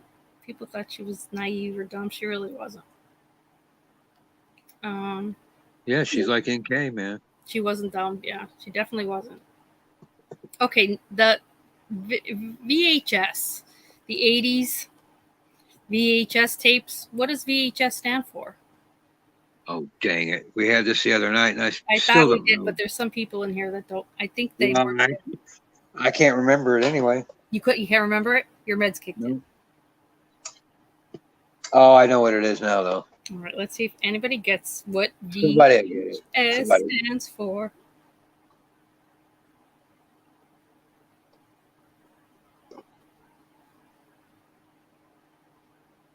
Anybody? No takers on that? It's VHS, not VAS, Mark. Close. Video home system. Oh, Suzanne said video home something. Close. It was video home system. Yeah, right. That's VHS for you guys. What's the name of the film? This is a good one. What's the name of the film that features Charlie and Raymond Babbitt going on a road trip? Dumb and Dumber. Nope. Charlie and Raymond Babbitt going on a road trip. The Babbitts? The Babbitts. The Babbitt brothers.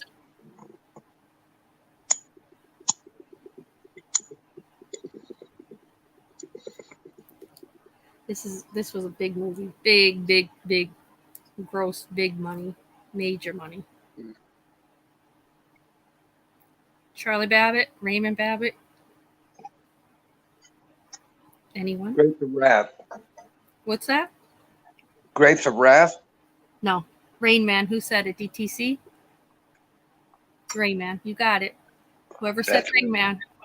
I see DTC said it. Yeah. Charlie and Ray. Charlie, I think Charlie was Tom Cruise and Raymond was Dustin Hoffman. I'm not positive. Yeah, I don't know who was who. That was a long time ago. Yeah, that was a long time ago. God. That was what, early 80s? Mid 80s maybe? Early to mid? Something around there, I think. Later, I think. Charlie Babbitt. Ned said he only knows Lorena Babbitt. Different family, Ed. Different family. Hang on, guys. We all know those. You write into these trivia places, telling them they need to come up with better. You got to get better, people. We're just too smart for this.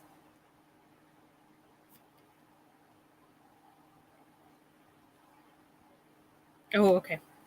I feel the need. Oh, hang on. John fell off. Hang on. Okay, John. All right, here it is. I feel the need. The need for speed is a popular line from which 1986 or 88 film. Can't really tell on this card. Ricky Bobby. No, but I love him. Oh my God, I love Ricky Bobby. That Grace scene is the best, isn't it? It's the best. The plums. And God, that girl that's in it, she only looks. That actress that played his wife, she only looks good in that one movie. It's weird. Yeah, she's not otherwise. Yeah, Top Gun. Who said it? Jody? I think Jody? Top Gun by Jody is cool. Jody, you got it, Jody. I'm passing too easy. Thank you, Ed. Jody won. Awesome. And then Chick. Tracy had it, but it was a little late. Hang on. We had a lot of these already. Yeah, we had all those other ones. Why don't you what categories do people want? Do they want music, movies, television? Yeah. Let's see. Anybody just tell me right now, out of music or movies, which do you want? Because that'll narrow it for me. Because then I can just I can just look that up. Movies or music?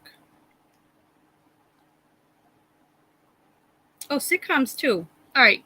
TV, movie, or music? American sitcoms, because you guys are in Australia. They got. Yeah, I mean, really, if I'm here, it'll probably be most like. Well, I mean, you never know. They could throw in some, but for the most part, no other Australian animals. That's probably the hardest ever. I could do TV. We don't do a lot of TV. Let me do TV. What do you guys think of some TV? I think TV's fun. I mean, Seinfeld trivia, and I own that. Did you love Seinfeld? Did I love it? Yeah, we'll do movies and TV because I think they kind of put them together. All right, give me 1 second. Okay.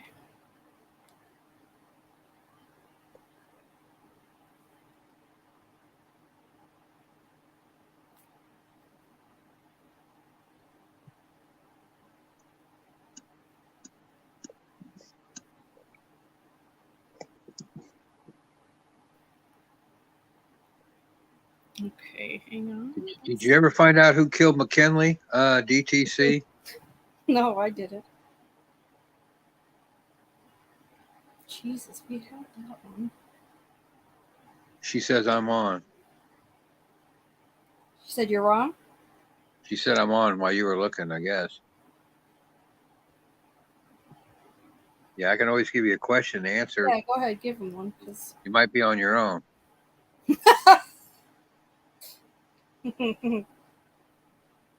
Okay, how about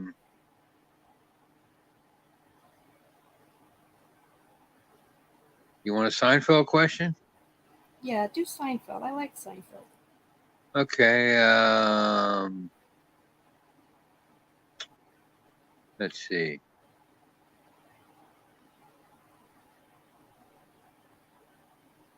What are George's parents' names? Oh my God, I love them.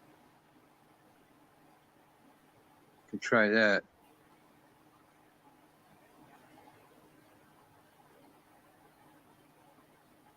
I love those freaking parents.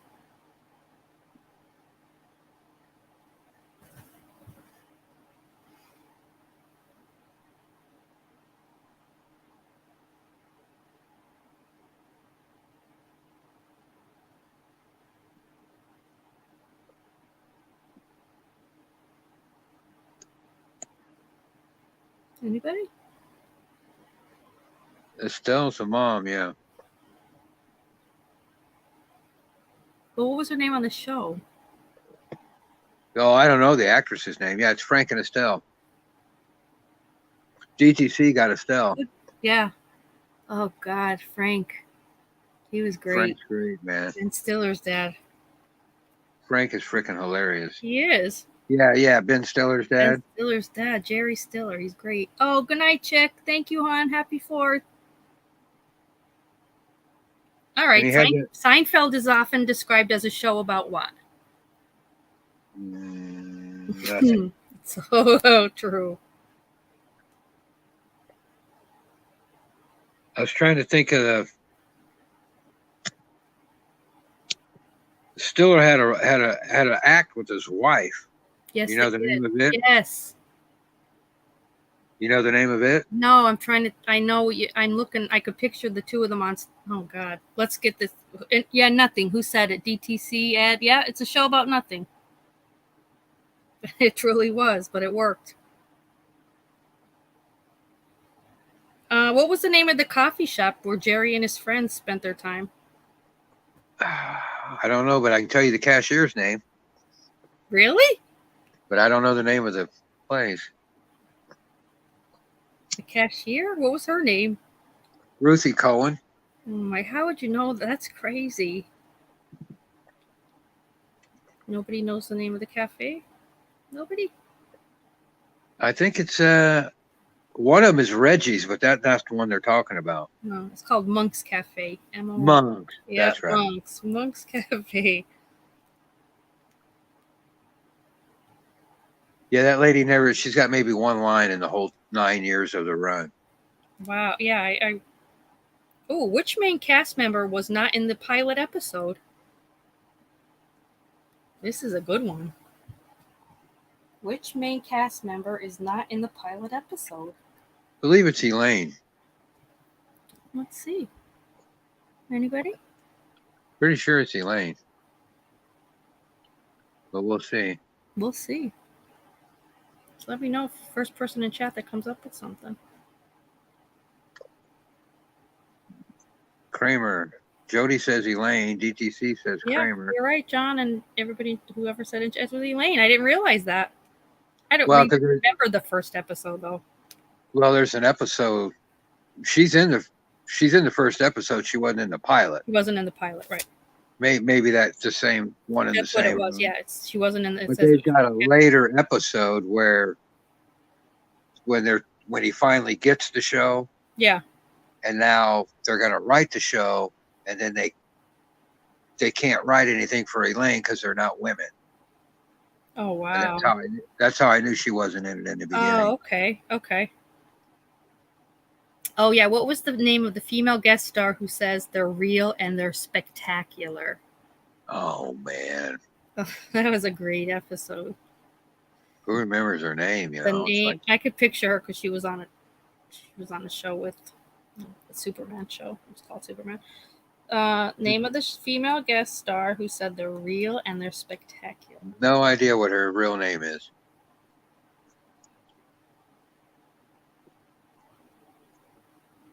Terry Hatcher. Yep. It's her. And they were real. They're real and they're spectacular. Oh my God. Who's Silvio? Who's who? Silvio. Silvio is the he was like the building manager in maybe one episode. The superintendent. The super. All right, let's see. Let's see. He's funny as hell. Anybody in chat? Anybody?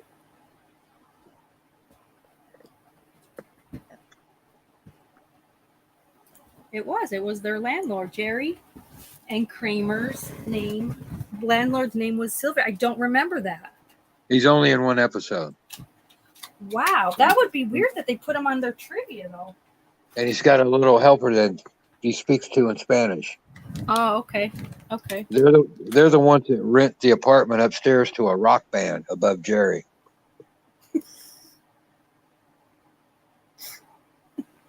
Instead of Elaine, it was going to go to Elaine, and then he's like, "Oh, I don't want Elaine in my building.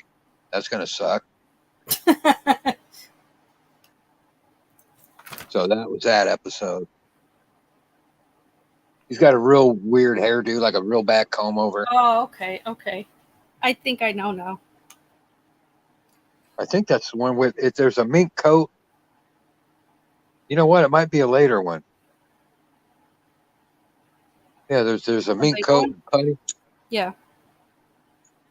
Yeah, Putty's really this funny. is a good one. This was a good episode. I love this episode.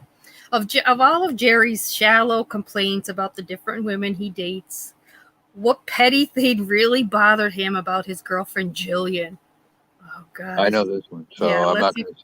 I know. I'm not Let's gonna see who say. gets it. This was a great episode. I'm not going to say. Yeah, I know So what it is. good.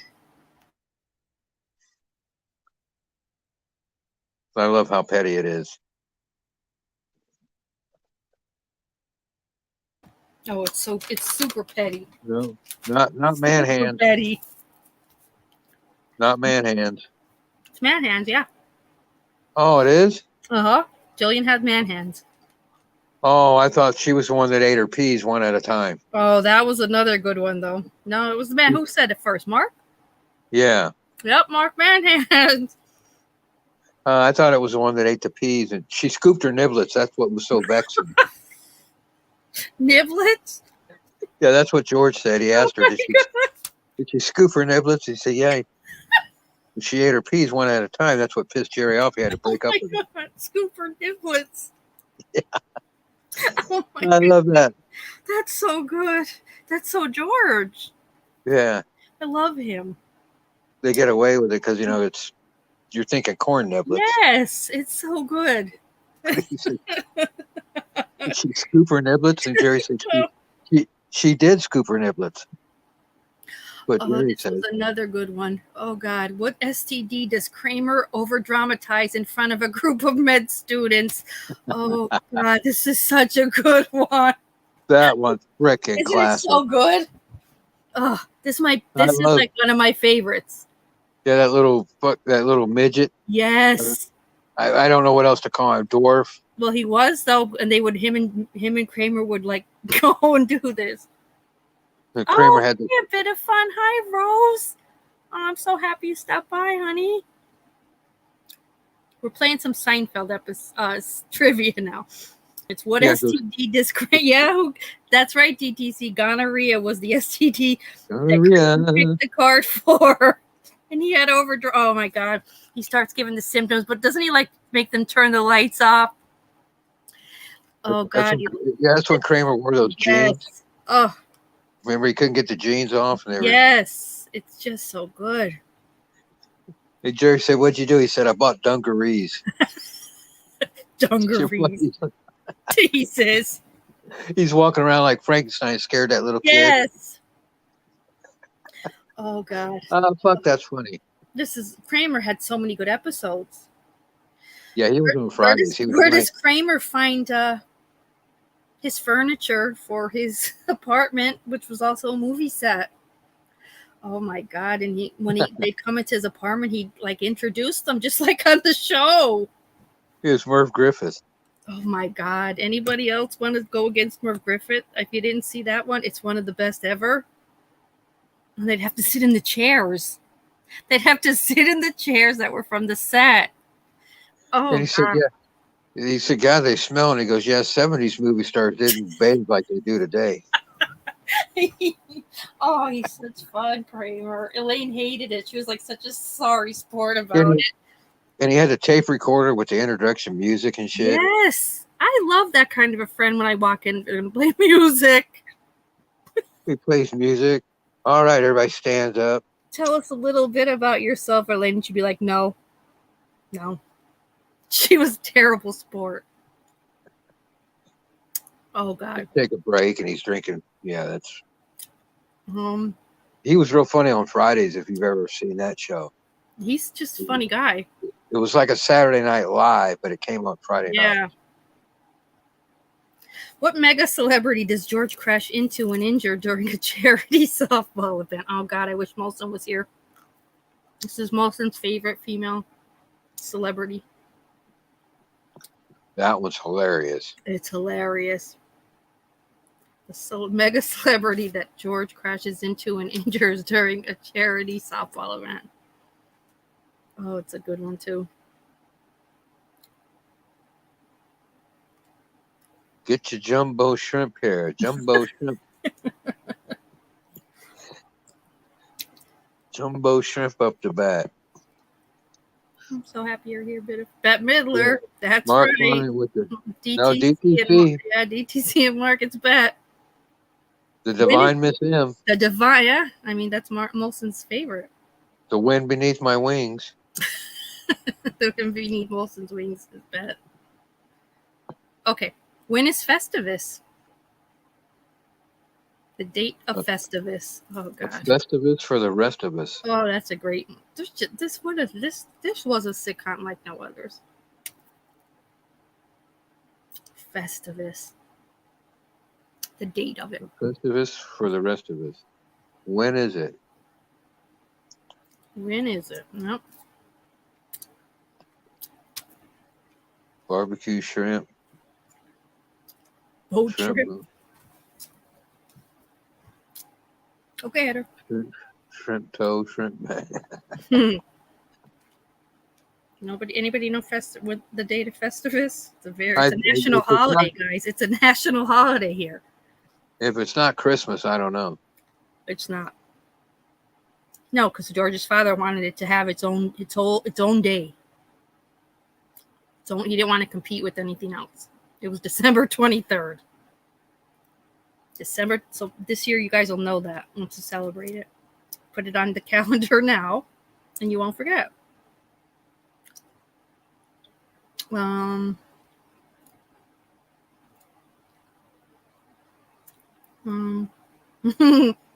During surgery, which candy is accidentally dropped into Elaine's boyfriend's open abdomen? Oh, God. Every one of them can make you laugh. Shit. During surgery, which candy is accidentally dropped into Elaine's boyfriend's open abdomen?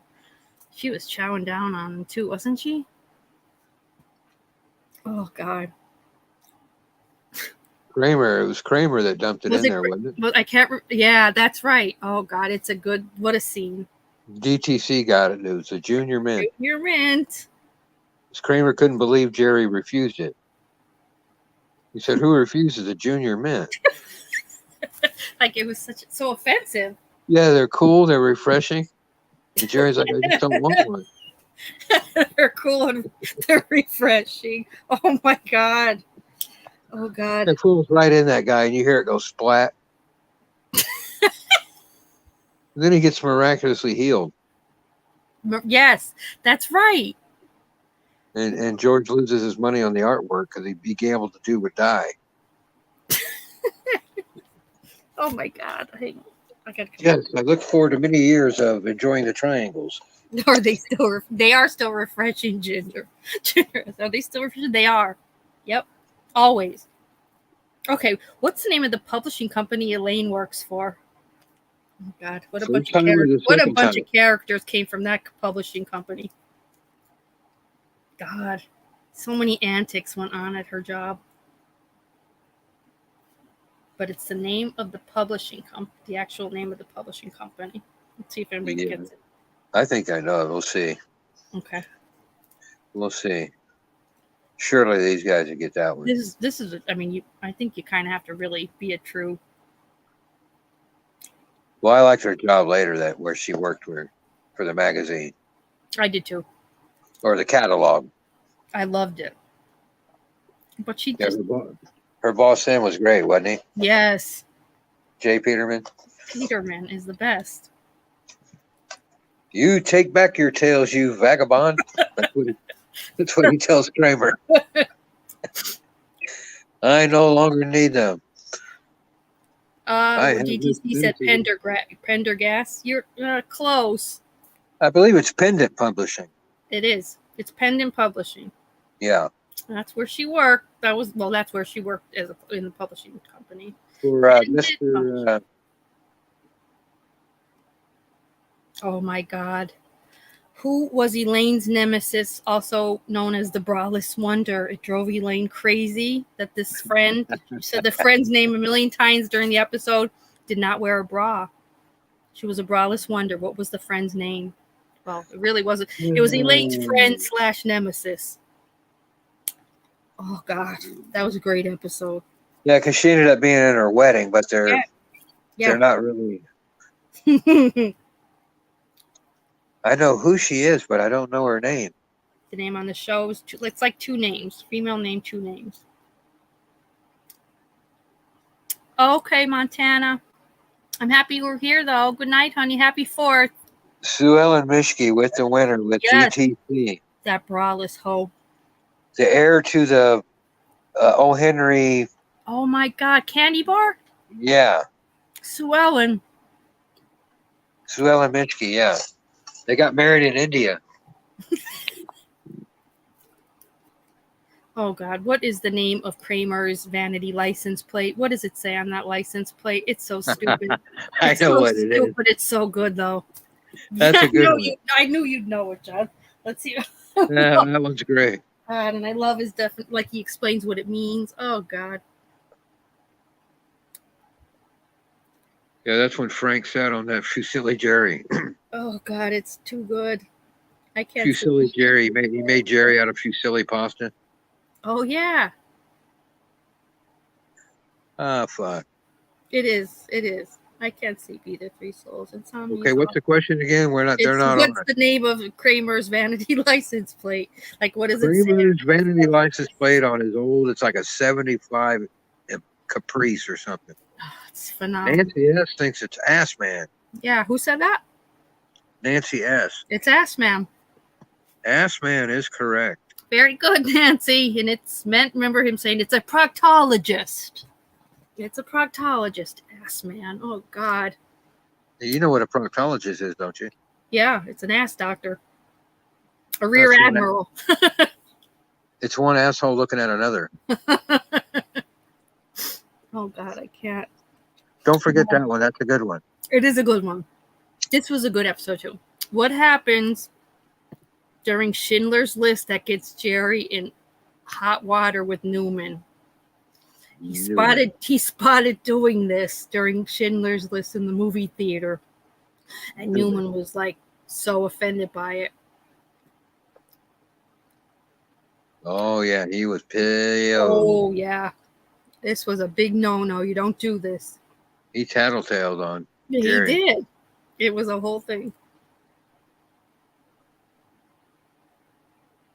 What powers be the ass? I don't know, Ginger. What powers do they have? Oh, that's funny. Oh, Frank got so mad he thought Kramer was hitting on his wife. You think I don't know what that's about, Ass Man? Oh, my God. You stopped short. Anybody get the Schindler's List? I know what it is. If they're not going to get it, I don't know. I don't, because I'm on Streamer, so I don't see. Yeah, happy 4th, my love. No, nobody got it. They didn't get it yet. Have a good day. I know DTC's laughing. We're all laughing over these damn sitcom episodes. All right, John, what was it? What do you think it was? Say the question one more time. What happens during Schindler's List that gets Jerry in? Oh, what was Jerry doing during Schindler's List that got him in trouble? He was making out. Yeah, he was making out, and that is no. You were making out during Schindler's List? Fucking do it, man. It's so dumb. Oh God, this one too. Oh, they're in the bakery. Remember, Jerry eats the black and white cookie. What happens when Jerry eats the black and white cookie? Oh my God, I love it. I know that one too. Oh, You're not. Yeah, I've seen every Seinfeld probably 30 times. Yeah, this is a great one. What he does for immediately, pretty much immediately after eating that cookie, he does something for the first time, which is great, which makes it so ridiculous. Okay, Ed, I know it's 6 a.m. here, but they just literally, I just heard fireworks still. My neighbors have yet to fall asleep. Good night, though, Ed. Thank you so much. So much fun. Thank you, Ed, for being here. We'll see you again soon. Love you. Yeah, Ed, see you later. Ed got a few right. Ed was fun, too. Anybody know what happened to Jerry right after he ate that damn black and white cookie for the first time ever? He was like such a big deal. He never did it before. Yeah, I know. 3 Souls. We're on P8 time. He puked. It wasn't the first the guy. He puked. He puked for the first time in more than 10 years. He said he couldn't even remember puking as an adult. And they're like, well, 10 years ago, you were an adult. He's like, I can't remember it. He puked. Oh, that was a great episode. He ate the black and white cookie and he. Oh God! Yeah, that's when Elaine she returned that babka. The babka, and that is another question. Which flavor of babka, according to Elaine, is the lesser babka? Which was a big deal too in this episode. Yeah, according she returned. It was it's the lesser babka of the babka flavors. She returned it and she said, "Yeah, you sold me a babka with a hair around it." She was really pissed off by then. Jesus. Shit. It's so good. It's so stupid, but it's so good. Or no, it was a hair with a. It's cinnamon babka. That's right. It's the lesser of the babkas. Is cinnamon babka. Yeah. Cinnamon is a lesser. It's a lesser. Jerry says lesser babka. I think not. How dare you? Yeah. Oh, when people ask, "Ooh, what's in that?" They invariably say cinnamon. So stupid. Oh my God. It's about nothing. It's nothing, and it's everything we want it. Yeah, they'll argue that one episode where she gets the armoire. The armoire? She gets that armoire off the street. Off the street, yeah. They argue about whether or not soup is a meal.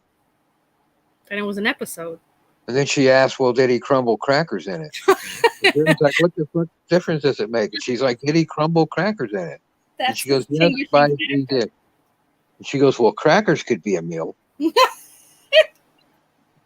They argue about whether it's a meal. Oh my God, Steve never watched any Seinfeld. Oh my God, Steve, you have to. It's funny. It is funny. 3 Souls, Steve from 3 Souls. He never watched one episode. I can't believe it, Steve. Some people, if you're too young, you won't like it. When did it first come on TV? Mid-80s? No, it's all 90s. Is it all 90s? It's all 90s, and Cosby's all 80s. That's how I remember. That's right. And I wasn't a Cosby fan. Jerry might have started in 89, but he ran all. He ran the 90s, though. Yeah, you're right. This is a good one. Oh, God, another one. Which song does Elaine try to make her song? So stupid. Oh, that's hilarious. It's so stupid. Yeah, she tries to make it her song. Elaine, would you just not talk? What was his song? Oh, shit. Oh, God, what was the boyfriend's song? And she was mad that he had a song. Yeah, because it wasn't their song. It was his song. She was furious. His song. How dare he? She was jealous as shit. You know what, 3 Souls? Honestly, with this show, Jerry isn't the funniest of all. It's everybody else in the show. Yeah. Jerry plays the straight guy. Jerry is like the most vanilla out of everyone in the show. It's all the other cast that really make it. Yeah, Witchy Woman, DTC. And his song was Desperado, such a stupid song to be his song. She couldn't understand why that was his song. Desperado? A man's song. Why? Oh my God. And Elaine says witchy woman, and Jerry goes, witchy woman. She goes, yeah, witchy woman. Witchy woman. He goes, oh, witchy woman. They knew by witchy woman. They're funny as hell. Oh my God. Oh my God. But see, if you don't know the Eagles and know those songs, you're not really. No, but it's, and then when he said witchy woman, it's like, yeah, that is what we say when we say that stupid song. Oh God. I just like how Rudy is here. He tells her, "Would you just?" I don't forget what he says. I love it.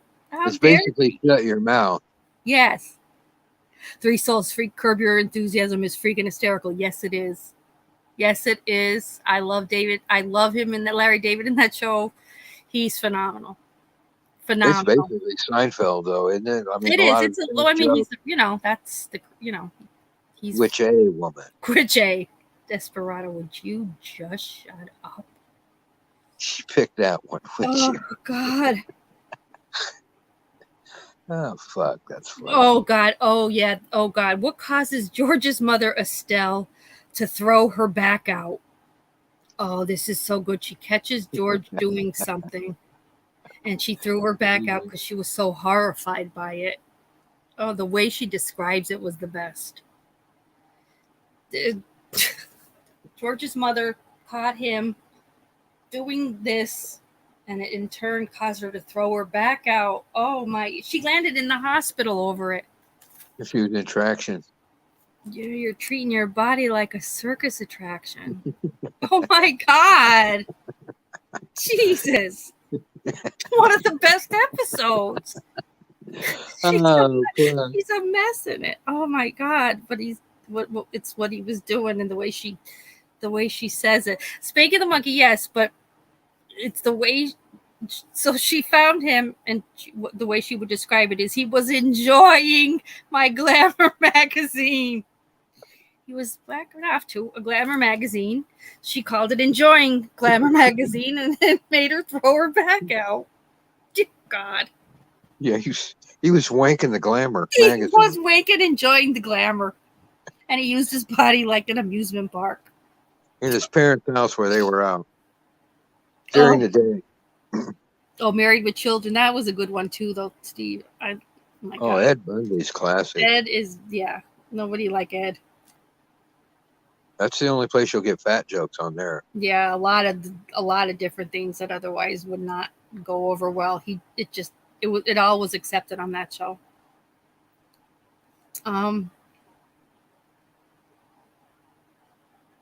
Oh God. Oh, I remember this episode. What did George want his what did Kramer want his tombstone to say? It's so stupid. I remember this. It was so dumb. He insisted that if he died before any of them, he wanted to make sure that they knew what he wanted them to put on his stupid tombstone. It's the dumbest thing ever. I have no idea. I remember. You don't remember? I remember. It's so dumb. I don't know this. Oh, this is a hard one, but I remember it only because I love Kramer. Was just obnoxious. I loved him. He was so dumb. Like, it was not that it was dumb. It was just ridiculous stuff. And I loved it. He wanted his tombstone to say man's best friend. No, not Choke the Chicken, man's best friend. Yeah, Choke the Chicken is what George was doing, Ginger. Absolutely. But it was man's best friend is what he wanted them to put on his tombstone. They were all like, no. No. Did he really? Yes, man's best friend. How stupid is that? Man's best friend. What episode is that? Oh God. More. I think towards the end, more like later years. I don't remember when he was. I'll have to look. It's a good one though. Because there was the one time when he was worried he was going to die, and he was. he had something. He had Elaine come in there, and they had all the different scenarios, whether or not to pull the plug. Oh yes. Oh my God, I forgot about it. Oh. And I forget what it was, but. A pool of blood. I remember. Yeah, that's right. She said, "Yank it like you're starting a mower." Oh my God. I laugh every time. Every single time when she said that. I know. It's just certain things they said. It doesn't matter how many times. Because it's Ben. What's his name? Ben. Something as a lawyer. Oh yeah. You have no brain function and no bodily function, but something. No brain function. He's like 2 thumbs down. yank it like you're starting a mower. Oh, what was the cause of death for George's fiancee, Susan? Oh, I know that one. Oh, this was so... I hated her, though. Like, she was a character you wanted to hate. She was so pompous. Didn't she have that bedroom with all the dolls in it? She had that doll collection's worth like $2.8 million. But he hated them. They freaked him out. Yeah, and the funny thing was he didn't know she had all that money. No, he didn't. Until she died. He could have had that condo. Remember, they're showing him the condo? Yes. Oh, he could have. Yes. He's like, this could have been mine. He goes, yeah. He goes, and now? Nah. Licking envelopes, poison envelopes. That's right, Nancy and Toxic Johnny. glue. Oh, my God. Licking the toxic glue from the stupid wedding invitations. Because he bought the cheapest ones. Yeah, of course he did. He bought the absolute bottom dollar. Oh God. Oh God. Why was Jerry stripped of his mailman privileges? Remember he took over Newman. Didn't he take over like Newman's route? That's a good one. This is a good one. He was stripped of the privileges because of what? Oh, this is a good one. I know that one though. I knew you would. This is a good one. That's a tough one though. So, you got to be hardcore Seinfeld to know this one. Yeah. Let's see if anybody gets it. It makes sense though if you're going to be a mailman. Yeah, this hardcore here. Oh. I just know because how pissed Newman was when he found out what he did.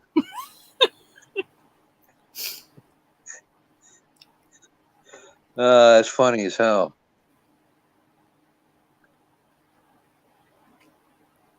Gotta love Newman. Oh my God. My neighbors named their dog Newman. Oh really? Yeah. You say Newman every time you see him? So, yeah, they're out there, the dog Newman, every time they're in the yard yelling at him and stuff. Newman. Licking the envelope. We don't have a guess on why Jerry got canned from. What do you think it is, John? He delivered mail on Sunday. Well, he did deliver mail on Sunday. That's the day of the week that he took over Newman's. But what did he do wrong? Well, he delivered like 67% of the mail, and no one's ever. 50%. You're right. He only delivered 50% of the mail.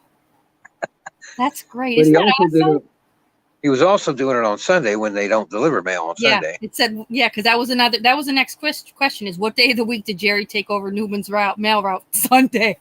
What a boob. Yeah, because he gives it to that store guy and he goes, mail on Sunday? Oops. Jerry goes, oops, and he walks away. Because he's never worked a real job. So dumb. Oops. Wait, hang on. It's asking me to open something else. Start quiz. Hang on. I used to watch 2.5 hours of Seinfeld every day. Did you really? Yeah, it was on for an hour twice a day and then half an hour on another channel years ago. Oh, wow. Yeah. Now it's only on, it's still on twice a day. You know, I haven't really seen it. It's on here. A lot of TV, though. And I've seen so it's like I feel like I always have YouTube on. Well, all I have is free TV just with an antenna. Yeah. And for free TV, I get Seinfeld's on every night at 10:30, and then it's on again at 2 a.m.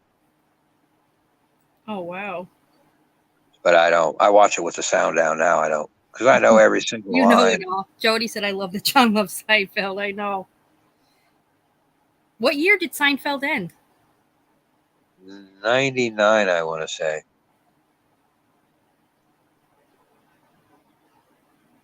They were going to go. I remember it because it was the same day that Frank Sinatra died.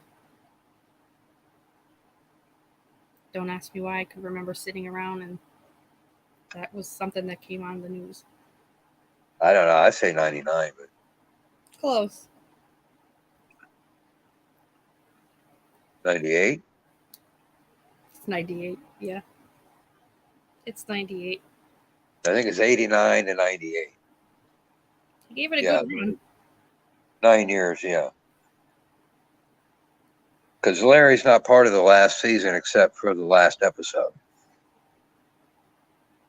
Wow, these are some just facts about Seinfeld. Larry David made $1.7 billion after ending Seinfeld. So he went on to make $1.7 billion more. Holy shit. Yeah, all those reruns. Every time you see it on reruns. Wow.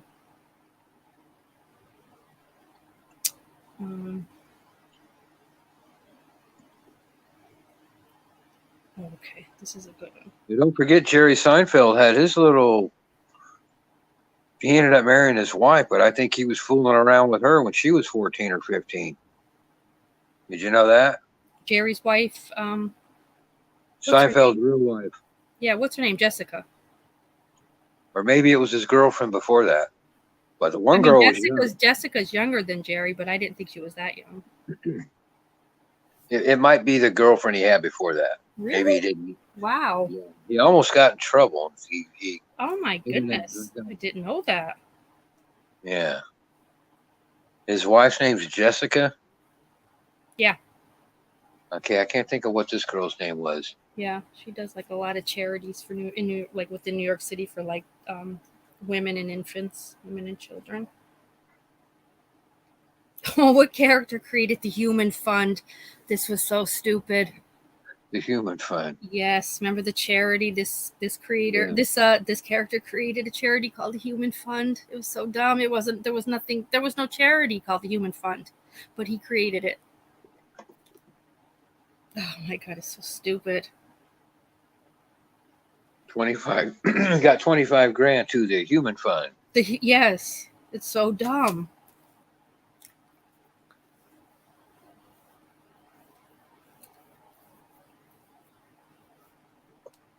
Just let me know if anybody. I don't. Nothing going on in the chat. It's George. Remember that? I remember that episode. Yeah, it was George. Can't stand you. And some of these ask for real names.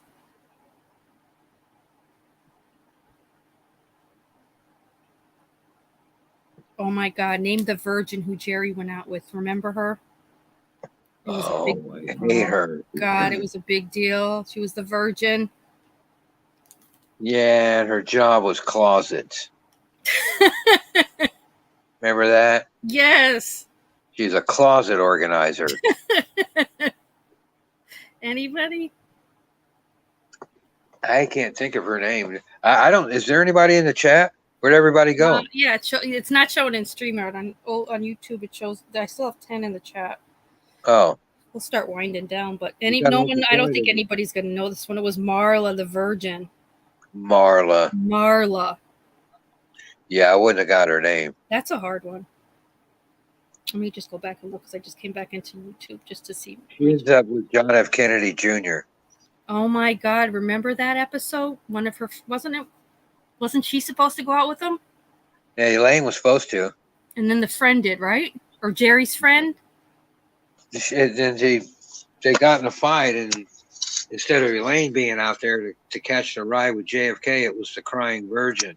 That's right. And he picked her up. Oh my God, he picked her up. Yeah, he was. Elaine was in aerobics with JFK, like aerobics or something. In aerobics. And there was what was the name of the baseball player? Didn't Elaine go on a date with a famous baseball player? That was Keith Hernandez. That's right. Couldn't think of his name. So that's a good episode too. That is a good. There's so many good episodes. That's what he was talking about, getting to third base. And she goes, "Well, I know about getting to first base, and I know you ain't getting there," or something like that. She said. I missed. I have to watch. I'm gonna have to watch some reruns. You could watch a ton of them on Netflix. Oh yeah, that's right. Because Keith Hernandez pulls out a cigarette, and she goes, "Oh, you smoke? I didn't know you smoked." The way she says it, it's so smug. It is so. She's so smug. She does smug so good. Do you know that her real life dad is one of the richest men in America? No, I love her. I do love her. She was the show Veep. She played in the show Veep then, and it's fantastic. What a show! It's so friggin' funny. Everyone needs to watch Veep. She Plays the vice president, and like you can't even imagine. What's it called? Veep, VEEP. It is Oh, ridiculous. yeah, I remember So that. damn good. So good. I love her. And he has a show on Netflix which is really good and funny. Comedians in cars getting coffee, where he literally has a different car every episode and goes and picks up a specific comedian, and they go for coffee, and it's ridiculously funny. Just so good. Yeah, there's one of those with Norm Macdonald, and it's really funny. Yeah. He picks up Kramer, he picks up Elaine, he picks up Tina Fey, Jamie Foxx, anybody and everybody. And one, just every episode, Amy Schumer, like, just so good. Sebastian Maniscalco, the comedian Sebastian. Yeah. He invites him to dinner at his house that night because Sebastian and his wife were in New York City, and he's like asking Jerry what to do, and Jerry's like, "Come to my house for dinner tonight." He literally has them at his house for dinner that night. It's like, God, what a life. Huh. Yeah, it's really neat stuff. Like, I love that show. That shows that, like, it shows more of Jerry, like, with the personality, but not like he's still kind of the same. He doesn't give a shit what people think, but it's funny. Like, it shows his comedic timing, and he is truly gifted. I know that, like, the show, the characters really took that show to a whole other level, but he's brilliant. Well, Jerry will tell you that he never wanted to be the funny guy on the show. No, and he wasn't, but every now and then, he's got a one-liner. He's got that dry humor to him. But normally he's just feeding everybody else. Right. Because Kramer's way funnier and George is funny. Yeah, they all held their own. They were all. Because Jerry knew he wasn't an actor. He's just a stand-up comedian. He said that I'm a stand-up comedian. I'm not an actor. You're right. He does say that. And those guys, Kramer and George, they were both actors, and I think Elaine too. Yeah, they were. So he just kind of deferred to them, especially in the beginning, and just let them do the. Yeah, it did. It worked out perfect. It really worked. That's something, and they had the right mixture with Larry David too. Yeah, and I don't know if you watch it. Do you still watch it? Do I still watch what? Seinfeld. I have it in a while, but I was watching it for a while on Netflix. The repeats, like last year, I want to say. Yeah, like they'll start him here. Once they run them all the way through, they just start him over. Yeah. And you'll see Kramer, where he changes. I saw in an interview, all the interviews they did afterwards and stuff behind the scenes. Mm-hmm. And he was talking about how he didn't have Kramer figured out at first. Oh. Okay, and so in the first episodes, he's dumber than everybody. He acts like a real doofus. Yeah. And he said, "You know what? No, I'm smarter than these people." And it's the episode where Jerry has a dude cleaning his apartment and he steals that statue. Mm. You know what I'm talking about? Yeah, yeah. Kramer pretends he's a cop and goes in there. You just make love to that wall, pervert. That's right. And he goes around and he finds that statue that he swiped from Jerry. I don't know. It's a real early one. Yes. It's like the 5th or 6th episode. That's where he changed. Oh, okay. If you watch the early ones, he's just a real doofus. He acts real stupid. He acts stupid. Like a dummy. But then after that episode, now he's dressing hipper, and he's down with the ladies and everything. That's when he changed the character. Right. As before, like he said, he hooked up with that one guy that was out at that house party, and they had a hooker at the house and everything. No. That was real early on. Yeah. Oh, Penny loved the puffy shirt episode. That was a great one. Jody said, "What pretty good movie was George in?" What pretty good movie was George in? I don't know. He played a gay man in some famous movie. Did he? Uh-huh. Ooh, Jody, you're stumping me. Let's see if anybody. I don't know. Let's see if anybody gets that. That's a good one, Jody. I don't know. It's a pretty good movie. That George, I like that. It's pretty good. It's not great. It's pretty good. I've never what is seen it, Jody? movie. Tell us. We don't know. You're stumping us. Yeah, you have to tell us because I have no idea. No, none at all. I've never seen him in a movie, so I know. Me too. I don't know if it's just because I have a hard time differentiating them out of Seinfeld, but I don't think I've seen George in a movie. I could be wrong. I forgot his real name. Hey. Jody goes, I forgot his real name. Jason Alexander. Yes, Jason Alexander. That's right. What's the movie, Jody? Tell us. You got us. You got us on this one hardcore. Really? What was it? Was it in the 2000s, Jody, or the 1990s? I don't know. You really, this one I can't even guess at. I can't name one Jason Alexander movie. You gave Pretty Woman. Pretty Woman. He was in Pretty Woman. Was he? Richard Gere's friend. He worked with him. He was an asshole, right, Jody? That's why she said, "What pretty good movie." It was Pretty Woman. He was an asshole. George was an asshole in that movie. Pretty Woman, you got it. Yay! That's a good one. That's a cute way of asking it too, Jody. Come on, panel anytime. Yeah, that's right. He was a jerk, such a jerk in it. Can't believe all you guys that hung on this. They're pretty much all night long. 7 people. You guys are great. I think the fireworks finally stopped. Not that I'll fall asleep, but you doing anything for the 4th, John? You having a cookout or you grilling out? No, but I noticed. I don't know if you guys seen it. They're doing in places like Colorado where they have the wildfires. They're doing drones instead of fireworks. You're kidding? Have you seen that? No. Yeah, there's some town in Colorado, and they have this company comes in. They got 9,000 of those little drones. Oh wow! They've got lights on them, and they go up in this synchronized pattern and do all these displays. Wow! Instead of risking the risk of starting another wildfire or something. Right. No, I have not seen. Oh, could you imagine that though? That I just and say, apparently the fireworks. Apparently, this is big business, and that's what they're doing out west. But last night on the news was the first time I'd ever seen it. Yeah, I haven't seen that. But it's kind of cool, but it's sort of. I'm gonna have to just look it up just to see what it looks like. Sort of creepy too, because there's no explosions or anything. Wow. You just have the hum. You've got that humming sound of 9,000 drones flying around. That's wild.